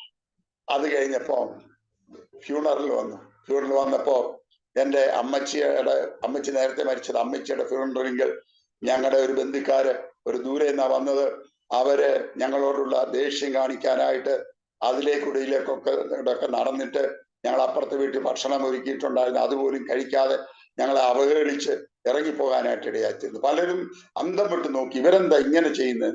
ഞങ്ങൾക്ക് ആരോടൊന്നും പറയാൻ പറ്റില്ല, ആരും ഞങ്ങളോട് അവസര സന്ദർഭത്തിൽ ചോദിച്ചില്ല. പക്ഷേ അപ്പച്ചന്റെ മരണമായപ്പോൾ ഞാൻ ദൈവസന്നിധിയിൽ ഉള്ളുന്നൊരുക്കി പ്രാർത്ഥിച്ചു, കർത്താവ് ഇപ്രാവശ്യം അവർ വരും, പക്ഷേ എന്നെ നീ അപമാനിക്കരുത്, ഞാൻ നിന്റെ പൈതലാണ്, ഒട്ടനെ ദൈവത്തിന്റെ ആത്മാവിനുള്ളത്, ഇപ്രാവശ്യം അവർ വരും, ഭക്ഷണം കഴിക്കും, അവസാനം വരെ ഇരിക്കത്തില്ല, കുറെ സമയം അവർ ഇരുന്നിട്ട് മാത്രമേ തിരിച്ചു പോകത്തുള്ളൂ. ഞാൻ നിന്നെ വിളിച്ചിറക്കിയതിന് 3ാമത്തെ അടയാളമായിട്ട് ഞാൻ ഇത് തരിക. അങ്ങനെ 3, പിന്നെ ഒരു അടയാളം കൂടെ തന്ന് ഞാൻ വിട്ടുപോയി. 4 അടയാളങ്ങൾ തന്ന ദൈവം ഞങ്ങളെ. അതുകൊണ്ട് എന്നോട് ചോദിക്കുന്ന അച്ഛന്മാരോടൊക്കെ ഞാൻ പറയും, അച്ഛന്മാരോട് വളരെ സ്നേഹത്തിൽ ചോദിക്കാറ്, സാർ എന്താ കാര്യം, എന്താ പ്രശ്നം? മർത്തമസമേൽ തിരുമേനി പോലും ഇവിടെ വീട്ടിൽ വന്നിരുന്നത് എന്നോട് ചോദിച്ചു, എന്തായിരുന്നല്ലോ തന്റെ പ്രശ്നം? ഞാൻ പറഞ്ഞു, ഒരു പ്രശ്നമില്ല, ദൈവം തമ്പുരാൻ എന്നോട് പറഞ്ഞു, ഞാൻ അനുസരിച്ചു, ഈ 4 അടയാളങ്ങൾ തന്ന ദൈവം എനിക്ക് കൺഫേം ചെയ്തു. ഇനി നിങ്ങൾ പറ, ഞാൻ ദൈവത്തെ അനുസരിക്കണോ സഭയെ അനുസരിക്കണോ? പിന്നെ ഒരു കാര്യം ഞാൻ നിങ്ങളോട് പറയട്ടെ, എന്റെ പ്രേക്ഷകരോട് പറയട്ടെ, ഞാൻ സ്നാനപ്പെട്ട് കഴിഞ്ഞപ്പോഴാണ് ഇതിന്റെ മഹത്വം ഞാൻ മനസ്സിലാക്കിയത്. ഞാൻ അതുവരെ ഇതിന്റെ മഹത്വം മനസ്സിലാക്കി. ഞാൻ സ്നാനത്തിൽ നിന്ന് സ്നാനക്കുളത്തിലിറങ്ങി പരിശുദ്ധാത്മാവ് ശക്തമായിട്ട് ജലത്തിൽ പ്രവഹിക്കുന്നു. എനിക്കും വൈഫിനും പാസ്റ്ററിന് പോലും പിടിച്ചു നിൽക്കാൻ കഴിഞ്ഞില്ല. ഞങ്ങളിങ്ങനെ ഒഴുകിപ്പോകുന്ന അവസ്ഥയാണ്. പരിശുദ്ധാത്മാവ് ശക്തമാണ്. രാജേഷ് പാസ്റ്റർ സ്നാനപ്പെടുത്തി കുളത്തിൽ നിന്ന് കയറിയപ്പോൾ ഞങ്ങളോട് പറഞ്ഞു, എൻ്റെ അങ്കിളെ, ഞാൻ ആദ്യമായിട്ടാണ് ഇങ്ങനെ ഒരു സ്നാനം ചെയ്യുന്നത്. കർത്താവ് യോഹന്നാൻ ആ സ്നാനം ഏറ്റപ്പോൾ പരിശുദ്ധാത്മാവ് ഇറങ്ങി വന്നതുപോലുള്ളൊരു അനുഭവമായിരുന്നു എന്ന് പറഞ്ഞു. അത് കഴിഞ്ഞപ്പോൾ എനിക്ക് അധികാരത്തിന്റെ ശുശ്രൂഷ ദൈവം കൈമാറാനായിട്ട് ഇടയാക്കിയത്. പ്രിയമുള്ളവരെ, അത് മാത്രമല്ല, അതുവരെ ഞാനൊരു മുറി അന്യഭാഷയെ പറയത്തുള്ളായിരുന്നു. ആത്മാവിൽ ആരാധിച്ച് മുന്നേറാൻ, അന്യഭാഷയിൽ തന്നെ ദൈവത്തെ ആരാധിച്ച് മുന്നേറാൻ ദൈവം ഇന്ന് എനിക്ക് ഭാഗ്യം തന്നു. അതുകൊണ്ട് കൃപയിൽ ഞാൻ ഇന്നും നിലനിൽക്കുന്നത് ഈ പരിശുദ്ധാത്മാഭിഷേകമാണ്. മർത്തോമാ സഭയിൽ വെച്ച് എനിക്ക് പരിശുദ്ധാത്മാഭിഷേകം എനിക്ക് ആളി കത്തിക്കാൻ പറ്റത്തില്ലായിരുന്നു. പരിശുദ്ധാത്മാഭിഷേകത്തെ കുറിച്ച് ഞാൻ പറയുമായിരുന്നു, പലർക്കും അറിയാമായിരുന്നു ഞാൻ അഭിഷേകം പ്രാപിച്ചതാണെന്ന്. പക്ഷേ എനിക്ക് പരസ്യമായി പ്രസംഗിക്കാനായിട്ട് ഒരുപാട് പ്രായോഗികമായ ബുദ്ധിമുട്ടുകൾ ഉണ്ടായിരുന്നു. അതുകൊണ്ട് തന്നെ അന്യഭാഷ ചിലപ്പോൾ മെസ്സേജ് ശക്തമായി വന്നു കഴിയുമ്പോൾ അന്യഭാഷ വരും പക്ഷെ ഞാൻ നാവിന് കടി ഞാൻ പിടിച്ചു നിർത്തും. ആത്മാവിനെ ബന്ധിക്കുന്ന ഒരു അവസ്ഥ പോലും ഉണ്ടായി. പക്ഷെ ഇന്ന് എനിക്ക് സ്വാതന്ത്ര്യമായിട്ട് ആത്മാവിന്റെ നടത്തിപ്പിൻ കീഴിൽ പ്രസംഗിക്കാൻ തക്കോണം ദൈവം വാതിലുകൾ തുറന്നു വന്നു. ഇന്ന് ഏതാണ്ട് 3 ചർച്ചസില്, ഇവിടെ ഇന്നാണ്ട് അറൗണ്ട് 3 ചർച്ചസില് അവരെനിക്ക് വാതിൽ തുറന്നു തന്നിട്ടുണ്ട്. ഇപ്പോഴെനിക്ക് ഒരു പ്രാർത്ഥനാ വിഷയങ്ങളുള്ളതുകൂടെ പറഞ്ഞ് എൻ്റെ വാക്കുകൾ അവസാനിപ്പിക്കട്ടെ. എനിക്ക് ഈ സ്ട്രോക്ക് കഴിഞ്ഞപ്പോൾ മുതൽ ഇപ്പോഴുള്ള ഒരു പ്രയാസമാണ്. എൻ്റെ ഇടത്തെ കണ്ണിന് ഭയങ്കരമായ വേദനയാണ്. ഇടത്തെ കണ്ണ് അതിൻ്റെ MRI എടുത്തപ്പോൾ കണ്ടുപിടിച്ചെന്താണെന്ന് ചോദിച്ചാൽ എൻ്റെ തലച്ചോറിൽ നിന്ന് കണ്ണിലേക്കും മൂക്കിൻ്റെ ഇവിടേക്കും വരുന്നതായിട്ടുള്ള ഒരു നെർവിനെ ബ്ലഡ് വെസലും കൂടെ ചേർന്നാ പോകുന്നു.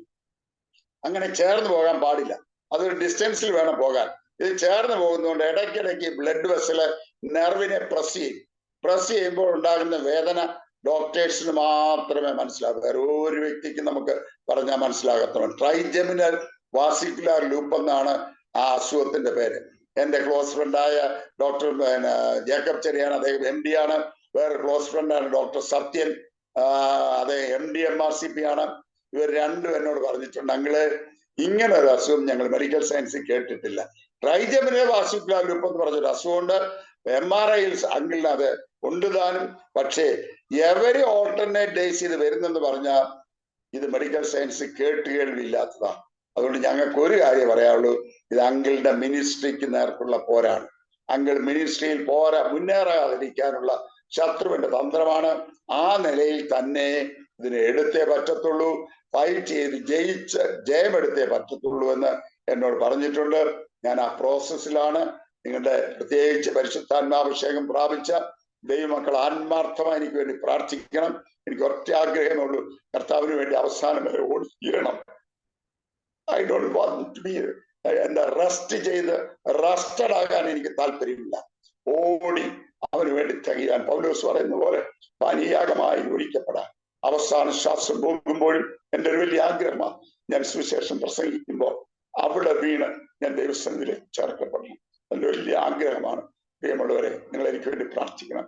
അവസാനം വരെ പോർക്കളത്തിൽ പോരാടുന്ന ഒരു ധീരപരാളിയായി എന്തെല്ലാം പ്രതികൂലങ്ങൾ വന്നു, ശത്രു എന്തെല്ലാം വേദനകളും അസ്വസ്ഥതകളും ഇട്ട് ക്ഷീണിപ്പിക്കാനും തളർത്താനും നോക്കിയാൽ ഉറച്ചു നിന്ന് കർത്താവിന് വേണ്ടി വീര്യം പ്രവർത്തിപ്പാൻ നിങ്ങളുടെ വലിയ പ്രാർത്ഥന ഈ സമയത്ത് ചോദിച്ചുകൊണ്ട് ഞാൻ എൻ്റെ വാക്കുകൾ ഇവിടെ അവസാനിപ്പിക്കുന്നു. ഒരു കാര്യം കൂടി ഞാൻ ചോദിച്ചു കൊള്ളട്ടെ? തീർച്ചയായും. പല പ്രിയപ്പെട്ടവർക്കും ഉണ്ടാകാവുന്ന ഒരു സംശയമാണ്, മാമോദീസ എടുത്ത വ്യക്തി എന്ന നിലയിൽ ഒരു ജലസ്നാനത്തിന്റെ ആവശ്യമുണ്ടോ എന്നൊരു ചോദ്യമുണ്ട്. ജലസ്നാനം, ഒരു മുഴുവൻ സ്നാനത്തിന്റെ ആവശ്യമുണ്ടോ? മാമോദീസ എടുത്തുകയാണല്ലോ, അതിനെക്കുറിച്ച് സാറിന്റെ അഭിപ്രായം എന്താ? ഞാൻ FAC ലേഖനം പഠിച്ചപ്പോ അവിടെ പറയാണ്, ഞാൻ ക്രിസ്തുവിനോടുകൂടെ മരിച്ചു, അടക്കപ്പെട്ടു, ഉയർത്തെഴുന്നേറ്റു, പിതാവിന്റെ വലത്തുഭാഗത്ത് സകല വാഴ്ചകൾക്കും അധികാരങ്ങൾക്കും കർത്തൃത്വങ്ങൾക്കും സകല നാമത്തിനും അത്യന്തം മീതെ ക്രിസ്തുവിനോട് കൂടെ ദൈവത്തിന്റെ വലത്തുഭാഗത്ത് എന്നെയും ഇരുത്തിയിരിക്കുന്നു. അപ്പൊ ഞാൻ ക്രിസ്തുവിനോടുകൂടെ മരിച്ച് അടക്കപ്പെട്ട് അവനോടുകൂടി ഉയർത്തെഴുന്നേറ്റ് കഴിയുമ്പോഴാണ് സ്വർഗസ്ഥലങ്ങളിൽ പിതാവിന്റെ വലത്തുഭാഗത്ത് പുത്രനോടുകൂടെ ഞാൻ ഇരിക്കുന്ന അനുഭവത്തിലേക്ക് ഞാൻ പ്രവേശിക്കുന്നതെന്നുള്ളത് ഞാൻ മനസ്സിലാക്കി. രണ്ടാമത്, യോഹന്നാന്റെ ലേഖനത്തിൽ ഒരു വാക്യമുണ്ട്, അവർ അവനെ കുഞ്ഞാടിന്റെ രക്തത്താലും സാക്ഷ്യവചനത്താലും ഒരു എന്തുകൂടെ ഉണ്ടല്ലോ വസ്ത്രം, കുഞ്ഞാടിന്റെ രക്തത്താൽ സാക്ഷ്യവചനത്താലും, 1 യോഹന്നാനിലുള്ള ഒരു വാക്യമാണ്. കുഞ്ഞാടിന്റെ രക്തത്താൽ സാക്ഷി പറയുന്നവർ, ഈ വാക്യമാണ്, സാക്ഷി പറയുന്നവർ 3 ഉണ്ട്, ജലം, രക്തം, ആത്മാവ്. അപ്പം രക്തത്തിന്റെ സാക്ഷി എനിക്കുണ്ട്. യേശു ക്രിസ്തുവിനെ രക്ഷിതാവും കർത്താവുമായി സ്വീകരിച്ചപ്പോൾ രക്തം സാക്ഷി പറയും, ഇവൻ എൻ്റെ മകനാണ്, എൻ്റെ രക്തത്താൽ ഇവൻ വീണ്ടെടുക്കപ്പെട്ട പൈതലാണ്. ആത്മാവ് സാക്ഷി പറയും, ഇവന്റെ പരിശുദ്ധാത്മാവിനാൽ നിറയപ്പെട്ടവനാണ്. പക്ഷെ ജലം സാക്ഷി പറയണ്ടേ? ഞാൻ ഒന്നും അറിയാതിരിക്കെ എടുത്ത ജലം, ഒരു ഒരു സ്നാനം വെള്ളം എൻ്റെ മേൽ തളിച്ചാൽ ജലം എങ്ങനെ സാക്ഷീകരിക്കും? അതെനിക്ക് എന്നും ഒരു ചോദ്യചിഹ്നമായി. ഞാൻ സ്നാനപ്പെട്ടതോടുകൂടി 2 കാര്യങ്ങളും ദൈവം എനിക്ക് ക്ലാരിറ്റി തന്നു. അതുകൊണ്ട് എന്നെ കേൾക്കുന്ന പ്രിയപ്പെട്ടവരോട് ഞാൻ പറയുകയാണ്, ശിശുസ്നാനം ശരിയല്ല. മുതിർന്ന സ്നാനമാണ് വചനത്തെ അടിസ്ഥാനം.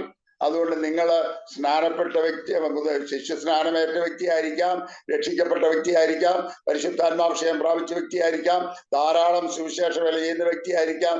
പക്ഷേ നിങ്ങൾ സ്നാനപ്പെടുക തന്നെ വേണം. ഈ ഒരു അനുഭവത്തിലേക്ക് പ്രവേശിക്കണമെങ്കിൽ നിങ്ങൾ സ്നാനപ്പെട്ടെങ്കിൽ മാത്രമേ ഈ ഒരു അനുഭവത്തിലേക്ക് നിങ്ങൾ പ്രവേശിക്കാൻ കഴിയൂ. കഴിഞ്ഞ 2013 മുതലുള്ള എൻ്റെ ജീവിതത്തിന്റെ ഏടിൽ നിന്നാണ് ഞാൻ പറയുന്നത്.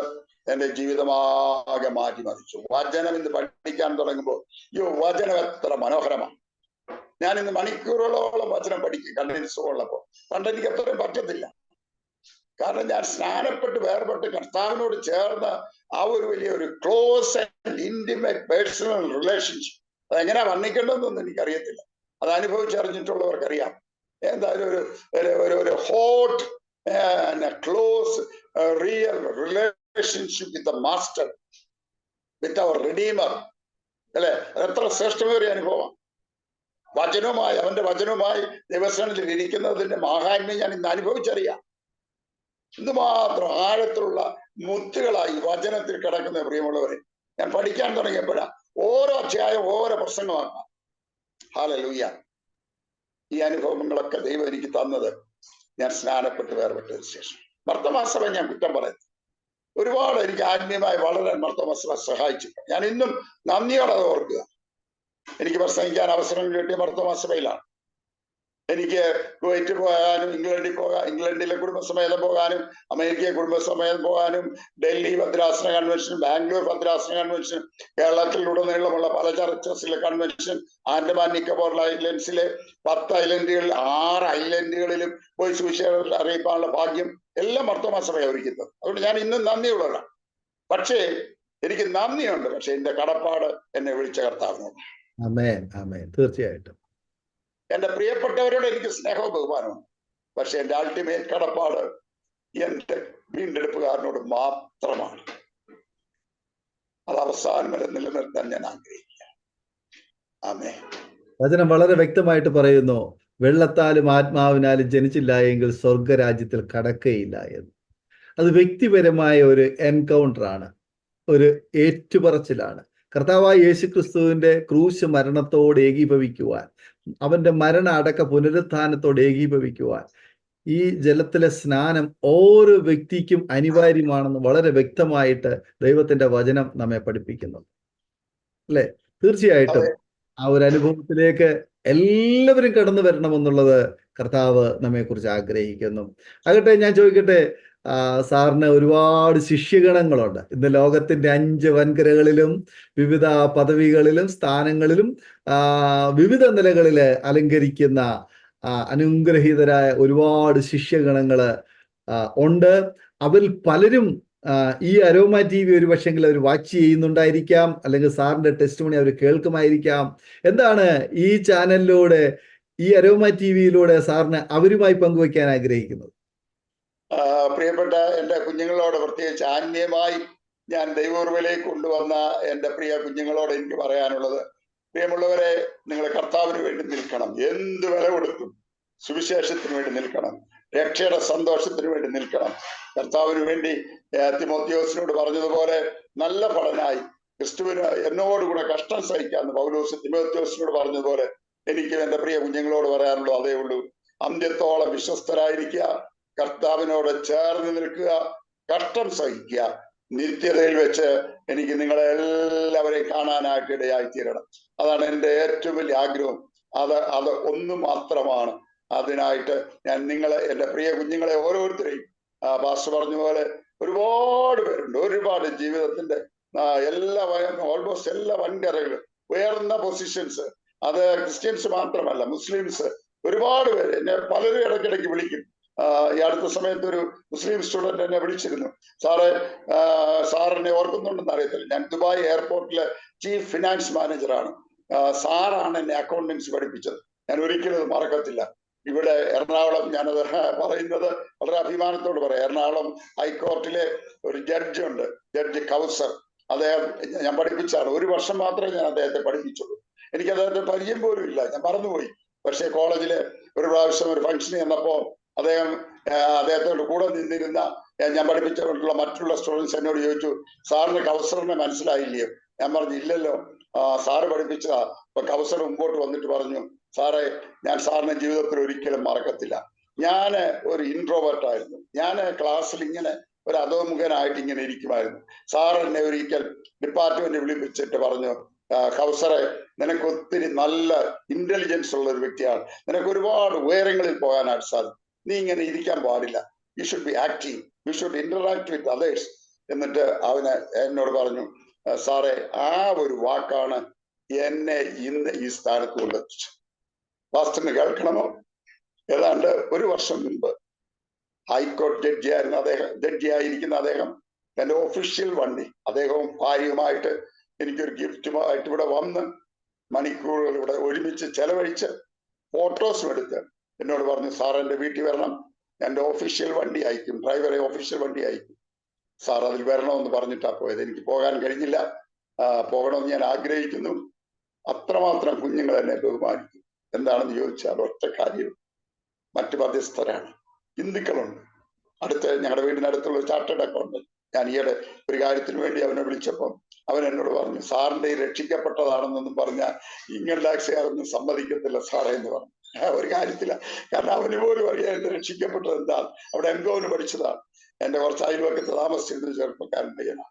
പ്രിയമുള്ളവരെ, ഞാനൊരു സാക്ഷ്യം ദൈവം എനിക്ക് തന്നു. അത് മാത്രമല്ല, ദൈവം എനിക്ക് തന്ന വലിയൊരു സാക്ഷ്യമാണ്. 30 വർഷം ഞാൻ ഈ തളിപ്പറമ്പ് സർസീസ് കോളേജ് പഠിപ്പിച്ചൊരു എല്ലാവരും ഒരുപോലെ പറയുന്ന 2 കാര്യങ്ങളുണ്ട്. ഒന്ന്, അയാൾ എന്ത് പറഞ്ഞാലും അയാൾ എപ്പോഴും ഹാപ്പിയാണ്. 2, അയാൾ കള്ളത്തരം പറയത്തില്ല. കാരണം എന്താണെന്നറിയാം പാസ്റ്ററെ, ഞങ്ങള് അന്ന് പഠിപ്പിക്കുന്ന സമയത്ത് ഞങ്ങൾ പ്രോവിഡന്റ് ഫണ്ടിൽ അടച്ച പൈസ തിരിച്ചു കിട്ടണമെങ്കിൽ, 20 വർഷം മുമ്പ് തിരിച്ചു കിട്ടണമെങ്കിൽ, prolonged illness of wife or father or mother who is solely dependent on me എന്ന് പറഞ്ഞ ഒരു സത്യവാക്യം മൂലം നമ്മൾ എഴുതി കൊടുത്താൽ മാത്രമേ പ്രോവിഡന്റ് ഫണ്ടിൽ നിന്ന് ലോൺ കിട്ടൂ. നമ്മുടെ പൈസ അങ്ങോട്ട് പിടിച്ചതാ, അത് ഇങ്ങോട്ട് കിട്ടണമെങ്കിൽ ഈ കടമ കിടക്കണം. അപ്പൊ ഓഫീസിലെ ഒരു ക്ലർക്ക് ഉണ്ടായിരുന്നു, അവൻ എപ്പോഴും വിളിച്ച് എന്നോട് പറയും, എന്റെ സാറിന് പൈസക്ക് ആവശ്യമില്ലെങ്കിൽ ഒരു 1000 രൂപ കടമെടുക്കുക, അല്ലെങ്കിൽ സാറ് റിട്ടയർ ചെയ്യുമ്പോൾ ഈ PF കണക്കെല്ലാം കൂടെ ഉണ്ടാക്കി സാറ് PF അടുത്ത കാലത്തൊന്നും വാങ്ങത്തില്ല, നിർബന്ധിച്ചു. ഞാൻ അന്നേരം അവനോട് ചോദിച്ചു, എടോ, ഞാൻ ഈ പ്രൊലോങ്ഡ് ഇൽനെസ് എഴുതാതിരിക്കാൻ പറ്റുമോ? പക്ഷെ അത് പറ്റത്തില്ല, എനിക്ക് വേണ്ട. അതുകൊണ്ട് ഇന്നും ഒരു സാക്ഷിയുണ്ട്, അലക്സാണ്ടർ സാറ് കള്ളം പറയത്തില്ല. അയാൾ ഉവെന്ന് പറഞ്ഞാൽ ഉവെന്ന്, അല്ലെന്ന് പറഞ്ഞാൽ ഇല്ല. അതിന് വലിയ വില കൊടുക്കേണ്ടി വന്നിട്ടുണ്ട്. ഈ സംഘടനയുടെ ഇലക്ഷനൊക്കെ വരുമ്പോൾ എല്ലാവരും, സിൻഡിക്കേറ്റ് ഇലക്ഷൻ, സെനറ്റ് ഇലക്ഷൻ ഒക്കെ വരുമ്പോൾ എല്ലാവരും വരും, എടോ ഞങ്ങൾക്ക് വോട്ട് ചെയ്യണം.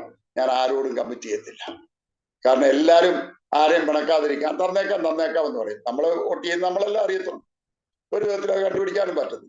പക്ഷെ ഞാൻ പ്ലെയിനായിട്ട് പറയും, ഞാൻ കമ്മിറ്റ് ചെയ്യാൻ പറ്റത്തില്ല, കാരണം എന്റെ സ്റ്റാൻഡ് നിങ്ങൾക്കറിയാം, അതുകൊണ്ട് ദയവ് ചെയ്ത് എന്നെ വിട്ടേക്കണമെന്ന് പറയും. അതുകൊണ്ട് അവർക്ക് ഇന്നും ആ ബഹുമാനമുണ്ട്. ഓക്കെ, വളരെ നന്ദി കർത്താൻദാസൻ, പ്രൊഫസർ TV അലക്സാണ്ടർ സാർ. ഇത്രത്തോളം സമയം അനുഗ്രഹീതമായ ഒരു സാക്ഷ്യം അരോമ TVയിലെ പ്രേക്ഷകരോടൊപ്പം പങ്കുവയ്ക്കുവാൻ സമയം വേർതിരിച്ചതിന് കർത്താവിൻ്റെ ദാസനുള്ളതായ അഗൈതവമായ നന്ദി, സ്നേഹം അറിയിക്കുന്നു. ഞാൻ ഓർക്കുകയായിരുന്നു, ആ വവ്വാൽ ചപ്പി തുപ്പുന്നതായ ആ പറങ്ങാണ്ടി പിറക്കി ആ ഒരു കുട്ടിക്കാലത്തെ ഓർമ്മ മുതൽ ഇന്ന് വരെയുള്ളതായ ഓരോ ചെറിയ കാര്യം പോലും ഓർത്ത് ദൈവം കൊണ്ടുവന്ന നടത്തിയ ആ കാര്യങ്ങൾ പറയുവാൻ, അനേക പ്രിയപ്പെട്ടവരുടെ മനോരഥങ്ങളെ, ഓർമ്മയുടെ മണ്ഡലങ്ങളെ തട്ടി ഉണർത്തുവാൻ, പൊടി തട്ടി എടുക്കുന്നത് പോലെ ജീവിതത്തിന്റെ യാഥാർത്ഥ്യത്തിലേക്ക് കടന്നു വരുവാൻ സഹായിക്കുന്ന ഒരു അനുഭവ സാക്ഷ്യമാണ് കർത്താവിന്റെ ദാസന്റെ ഈ സാക്ഷ്യം എന്നുള്ള കാര്യത്തിന് യാതൊരു സംശയവുമില്ല. ഒരു ഘട്ടത്തിൽ ആത്മീയതയുടെ മുഖം മൂടി അണിഞ്ഞ് ജീവിതം ആരംഭിച്ച് സമൂഹത്തിൽ ആ ഒരു ആത്മീയനെന്ന് നടിച്ചു നടന്നപ്പോൾ അതിൻ്റെ പുറംകുപ്പായത്തെ, അതിൻ്റെ മുഖംമൂടിയെ മാറ്റി യഥാർത്ഥമായ ആ ഒരു ആത്മീയ തലത്തിലേക്ക് പുറത്തു കൊണ്ടുവരുവാൻ വേണ്ടി ചില സാഹചര്യങ്ങളിലൂടെയൊക്കെ കയറി ഇറങ്ങേണ്ടി വന്നു. സ്തോത്രം. യഥാർത്ഥത്തിൽ നമ്മുടെ ആ മുഖംമൂടിയോ ആ പുറം മൂടിയോ ഒക്കെ ഒന്ന് ഉരിഞ്ഞു മാറിയെങ്കിൽ മാത്രമേ ശരിക്കുമുള്ള ആ നമ്മുടെ മനുഷ്യത്വം, നമ്മൾ ആരാണെന്ന്, നമ്മുടെ വ്യക്തിത്വം വെളിപ്പെട്ട് വരികയുള്ളൂ. അതിന് ചില പ്രോസസ്സുകളിലൂടെ കടക്കേണ്ടിയിരിക്കുന്നു. പ്രിയ സാറിന്റെ ജീവിതത്തിൽ ഈ കാലം അത്രയും പല നിലകളിലൂടെ കയറി ഇറങ്ങി ഇന്ന് ആയിരിക്കുന്ന ശ്രേഷ്ഠകരമായ ആ ഒരു പൊസിഷൻ, അല്ലെങ്കിൽ ആ ഒരു സ്ഥാനം എന്ന് പറയുന്നത് യേശു കർത്താവിനോട് ചേർന്നിരിക്കുവാൻ, കർത്താവിന്റെ നല്ലൊരു ശിഷ്യനായിരിക്കുവാൻ, യേശു കർത്താവിന്റെ നല്ല ഒരു ദാസനായിരിക്കുവാൻ കൃപ ചെയ്തു എന്നല്ലാതെ എന്തു പറയേണ്ടു. തീർച്ചയായിട്ടും കർത്താവിന്റെ ദാസനെ ദൈവസൗഖ്യത്തോടെ, ആരോഗ്യത്തോടെ, ദീർഘായുസോടെ വീണ്ടും അനേകായിരങ്ങൾക്ക് ആശ്വാസമായി, അനുഗ്രഹമായി ദൈവം ഉപയോഗിക്കട്ടെ എന്ന് ഞങ്ങളും ആശംസിക്കുന്നു, പ്രാർത്ഥിക്കുന്നു. വിശിഷ്യാൽ അരോമ ടിവിയിലെ ശ്രോതാക്കൾ, ലോകമെങ്ങുമുള്ള ശ്രോതാക്കൾ, പ്രത്യേകിച്ച് സാറിന്റെ വിദ്യാർത്ഥികളായി ലോകത്തിന്റെ 5 വൻകരകളിൽ വിവിധ പദവികളിൽ, സ്ഥാനമാനങ്ങളിൽ അലങ്കരിക്കുന്ന പ്രിയപ്പെട്ടവര്, അഡ്വക്കേറ്റുമാരുണ്ടാവാം, പ്രൊഫസേഴ്സ് ഉണ്ടാവാം, ജഡ്ജസ് ഉണ്ടാവാം, ചാർട്ടേഡ് അക്കൗണ്ടന്റ്മാരുണ്ടാകാം, ഡോക്ടേഴ്സ് ഉണ്ടാവാം, എഞ്ചിനീയേഴ്സ് ഉണ്ടാകാം, സാധുക്കളായ സാധാരണക്കാരായ ആൾക്കാരുണ്ടാകാം, വ്യാപാരികൾ ഉണ്ടാകാം. എല്ലാ നിലകളിലും നിങ്ങളായിരിക്കുന്നിടത്ത് നിങ്ങളുടെ ഈ ഗുരു കാണിച്ചു തന്ന ആ നല്ല മാതൃക നിങ്ങൾക്കും അഭിമാനത്തോടെ ഉയർത്തി കാണിക്കുവാൻ നിങ്ങളുടെ ജീവിതത്തിലും നിങ്ങളുടെ അവസരങ്ങൾ സർവകൃപാലുവായ ദൈവം സഹായിക്കട്ടെ എന്ന് ഞങ്ങൾ ആശംസിക്കുന്നു, പ്രാർത്ഥിക്കുന്നു. അരോമ ടിവിയിലെ പ്രേക്ഷകർ ഇത്രത്തോളം സമയം ഞങ്ങളെ ശ്രവിച്ചതിന് വളരെ നന്ദി നിങ്ങളോട് അറിയിക്കുന്നു. ദൈവമായ കർത്താവ് നമ്മെല്ലാവരും അനുഗ്രഹിക്കുമാറാകട്ടെ. ഞങ്ങൾ നിങ്ങൾ ഒരു നിമിഷം നമ്മുടെ കണ്ണുകളെ അടയ്ക്കാം. നാം ഒരുമിച്ച് സ്തോത്രം ചെയ്ത് പ്രാർത്ഥിക്കുമ്പോൾ കർത്താവിന്റെ ദാസൻ പ്രിയ അലക്സാണ്ടർ സാറ് അരോമ ടിവിയിലെ പ്രേക്ഷകർക്ക് വേണ്ടി ഒരു നിമിഷം പ്രാർത്ഥനയിൽ നമ്മെ പ്രാർത്ഥിക്കാം. ഞങ്ങളെ വാഴ്ത്തപ്പെട്ട സ്വർഗീയ പിതാവേ, ലോകമെമ്പാടും ഞങ്ങളെ വീക്ഷിക്കുന്ന അരോമ ടിവിയുടെ പ്രേക്ഷകർക്ക് വേണ്ടി പ്രാർത്ഥിക്കുക. ഞങ്ങൾ പരസ്പരം കർത്താവെ ഈ ടിവിയിൽ കൂടെ മാത്രം ഞങ്ങളെ കാണുന്നെങ്കിലും ഞങ്ങളെ ഉള്ളതുപോലെ അറിയുന്നവൻ, ഞങ്ങളുടെ ആവശ്യങ്ങൾ അറിയുന്നവൻ, ഞങ്ങളുടെ ഭാരങ്ങൾ അറിയുന്നവൻ, ഹൃദയത്തിന്റെ നെടുവീർപ്പുകൾ പോലും ഒപ്പിയെടുക്കുന്ന ഒരു നല്ല അപ്പൻ ഞങ്ങൾക്കുള്ളത് കൊണ്ട് ഞങ്ങൾ ഇതിനെ സ്തുതിക്കുക. ആ നല്ല അപ്പന്റെ സന്നിധിയിലേക്ക് പ്രേക്ഷകരായ ഓരോരുത്തരെയും എളിവനായ അടിയൻ സമർപ്പിച്ച് അനുഗ്രഹിച്ച് പ്രാർത്ഥിക്കുക. ഹല്ലേലൂയ. വരുന്ന നാളുകളിൽ അപ്പച്ചനു വേണ്ടി കത്തി ജ്വലിപ്പാൻ, അപ്പച്ചനു വേണ്ടി പ്രയോജനപ്പെടുവാൻ, ക്ഷീണിച്ചും തളർന്നും ഇരിക്കുന്നവര് ബലം പ്രാപിച്ച് കുടഞ്ഞ് എഴുന്നേൽപ്പാൻ, ഹല്ലേലൂയ, കർത്താവിന് വേണ്ടി ജ്വലിക്കുന്ന സാക്ഷികളായി നിൽപ്പാൻ എല്ലാവരും അവിടുന്ന് ശക്തിപ്പെടുത്തണം. ആരെങ്കിലും നിരാശപ്പെട്ടും ക്ഷീണിച്ചും തളർന്നും ചുരച്ചെറിയ തണലിൽ ഉറങ്ങുന്നുണ്ടെങ്കിൽ ഏലിയാവിനെ തട്ടി ഉണർത്തി ചൂട് വീഞ്ഞും ചൂട് അപ്പവും നൽകി അവനെ ശക്തിപ്പെടുത്തി, ചൂട് കർത്താവെ ഭക്ഷണ പദാർത്ഥം നൽകി അവനെ ശക്തിപ്പെടുത്തിയവനാണ് സ്വർഗീയ പിതാവേ. കർത്താവെ നിന്റെ കുഞ്ഞുങ്ങളെ ശക്തിപ്പെടുത്തണം. എവിടെ എല്ലാവരും നിന്ന് കേൾക്കുന്നോ അവരെല്ലാവരും പിതാവിന്റെ പുത്രന്റെ പരിശുദ്ധാത്മാവിന്റെ നാമത്തിൽ നിങ്ങളുടെ ഒരു എളിയദാസൻ എന്നുള്ള നിലയ്ക്ക് അനുഗ്രഹിച്ചു പ്രാർത്ഥിക്കുന്നു. ഒരനുഗ്രഹമായി തീരട്ടെ, അനേകർക്ക് അനുഗ്രഹമായി അവരുടെ ജീവിതങ്ങൾ മാറട്ടെ. കർത്താവേ, അന്ത്യത്തോളം അങ്ങേക്ക് വേണ്ടി വിശ്വസ്തരായി നിൽപ്പാൻ എല്ലാവരെയും സഹായിക്കണം. അവിടുത്തെ വരവെങ്കിൽ എടുക്കപ്പെടുവാൻ എല്ലാവരെയും സഹായിക്കണം. നിത്യതയിൽ ഞങ്ങൾ ഒരുമിച്ച് കണ്ട് ഞങ്ങളുടെ പ്രിയനെ മുഖാമുഖമായി കണ്ട് ആരാധിക്കുന്ന സുദിനത്തില് ഞങ്ങൾക്ക് ഒരുമിച്ച് അങ്ങേ ആരാധിപ്പാൻ അവിടുന്ന് അവസരം ഒരുക്കണം. സകല മഹത്വം അവിടുന്ന് എടുക്കണം. അരോമ ടിവിക്കായി സ്തോത്രം. നേതൃത്വം നൽകുന്ന പ്രിയപ്പെട്ട കർത്തൃദാസനായി സ്തോത്രം. വേലകളെ മാനിക്കണം. അനേകർക്ക് അനുഗ്രഹമായി ഈ ശുശ്രൂഷകളെ തുടർന്ന് നിർത്തി തിരുനാമത്തിൽ നിന്റെ മക്കളുടെ ജീവിതത്തിൽ കൂടെയും ഞങ്ങളുടെ ജീവിതത്തിൽ കൂടെയും മഹത്വപ്പെടുത്തണമെന്ന് യേശു ക്രിസ്തുവിന്റെ വലിയൊരു നാമത്തിൽ ഞങ്ങൾ അപേക്ഷിക്കുന്നത് കൃപയോടെ കേൾക്കുമാറാകണമേ. ആമേൻ. വളരെ നന്ദി കർത്താവിന്റെ ദാസൻ പ്രൊഫസർ TV അലക്സാണ്ടർ സാർ. ഇത്രത്തോളം സമയം അരോമ ടിവിയിലെ പ്രേക്ഷകരോടൊപ്പം അനുഗ്രഹിക്കപ്പെട്ട ജീവിതാനുഭവ സാക്ഷ്യം പങ്കുവയ്ക്കുവാൻ സമയം ചെലവഴിച്ചതിന് കർത്താവിന്റെ ദാസനുടേതായ നന്ദി, സ്നേഹം അറിയിക്കുന്നു. കർത്താവ് ധാരാളം അനുഗ്രഹിക്കുമാറായിട്ട്. അതുപോലെ ഞങ്ങളെ ക്ഷമയോടെ ഇത്രത്തോളം സമയം ശ്രമിച്ചുകൊണ്ടിരുന്ന മാന്യ ശ്രോതാക്കളുടേതായ നന്ദി, സ്നേഹം അറിയിക്കുന്നു. ദയവായി കർത്താവ് നിങ്ങളെ അനുഗ്രഹിക്കട്ടെ. സാക്ഷി നിങ്ങൾക്ക് അനുഗ്രഹമായി തീർന്നുവെങ്കിൽ തീർച്ചയായിട്ടും നിങ്ങളുടെ പ്രിയപ്പെട്ടവർക്ക്, സുഹൃത്തുക്കൾ കൂടി ഷെയർ ചെയ്ത് കൊടുക്കുക. അവരും കേൾക്കട്ടെ, അനുഗ്രഹിക്കട്ടെ. അതിലൂടെ ദൈവനാമം മഹിമപ്പെടുവാനിടയായി തീരും. തീർച്ചയായിട്ടും നിങ്ങൾക്കൊരു പ്രാർത്ഥനാ വിഷയമുണ്ടെങ്കിൽ സ്ക്രീനിൽ കാണുന്ന നമ്പറിൽ ഞങ്ങൾക്ക് ഇന്ന് തന്നെ വാട്സപ്പിൽ മെസ്സേജ് അയക്കുക. ഞങ്ങൾ നിങ്ങളുടെ വിഷയങ്ങൾക്ക് വേണ്ടി പ്രാർത്ഥിക്കുന്നതായിരിക്കും. അടുത്ത അനുഗ്രഹിക്കപ്പെട്ടതായ ഒരു വീഡിയോയുമായി വീണ്ടും കാണുമ്പോഴേയും എല്ലാവർക്കും good bye. God bless you all. ഓർമ്മയുടെ മനോരഥത്തിൽ മായാത്ത ഓർമ്മയ്ക്കായി അരോമ മാട്രിമോണിയിൽ നിന്നും ജീവിത പങ്കാളിയെ കണ്ടെത്തൂ. നിങ്ങൾ ഒരു ക്രിസ്തീയ ജീവിത പങ്കാളിയെ അന്വേഷിക്കുകയാണോ? അതോ മക്കൾക്ക് അനുയോജ്യമായ ഒരു തക്ക തുണയ്ക്ക് വേണ്ടി പ്രാർത്ഥിക്കുന്ന വ്യക്തിയാണോ? എങ്കിൽ അരോമ മാട്രിമോണി നിങ്ങൾക്ക് വേണ്ടിയാണ്. ഇന്നു തന്നെ സൗജന്യമായി രജിസ്റ്റർ ചെയ്യൂ. അരോമ മാട്രിമോണിയുടെ പ്രത്യേകതകൾ: രജിസ്ട്രേഷൻ തികച്ചും സൗജന്യം. ലോകത്തെവിടെയുമുള്ള അനുയോജ്യമായ ക്രിസ്തീയ ജീവിത പങ്കാളിയെ തിരഞ്ഞെടുക്കാം. വിവാഹം നടക്കുന്നതുവരെ സർവീസ് ലഭിക്കുന്നു. ഏറ്റവും ചെറിയ പാക്കേജുകളും തിരഞ്ഞെടുക്കാം. അരോമ മാട്രിമോണി നിങ്ങൾക്കായി ഒരുക്കുന്നു വിവാഹം പരമാനന്ദം. Email aroma matrimony2020@gmail.com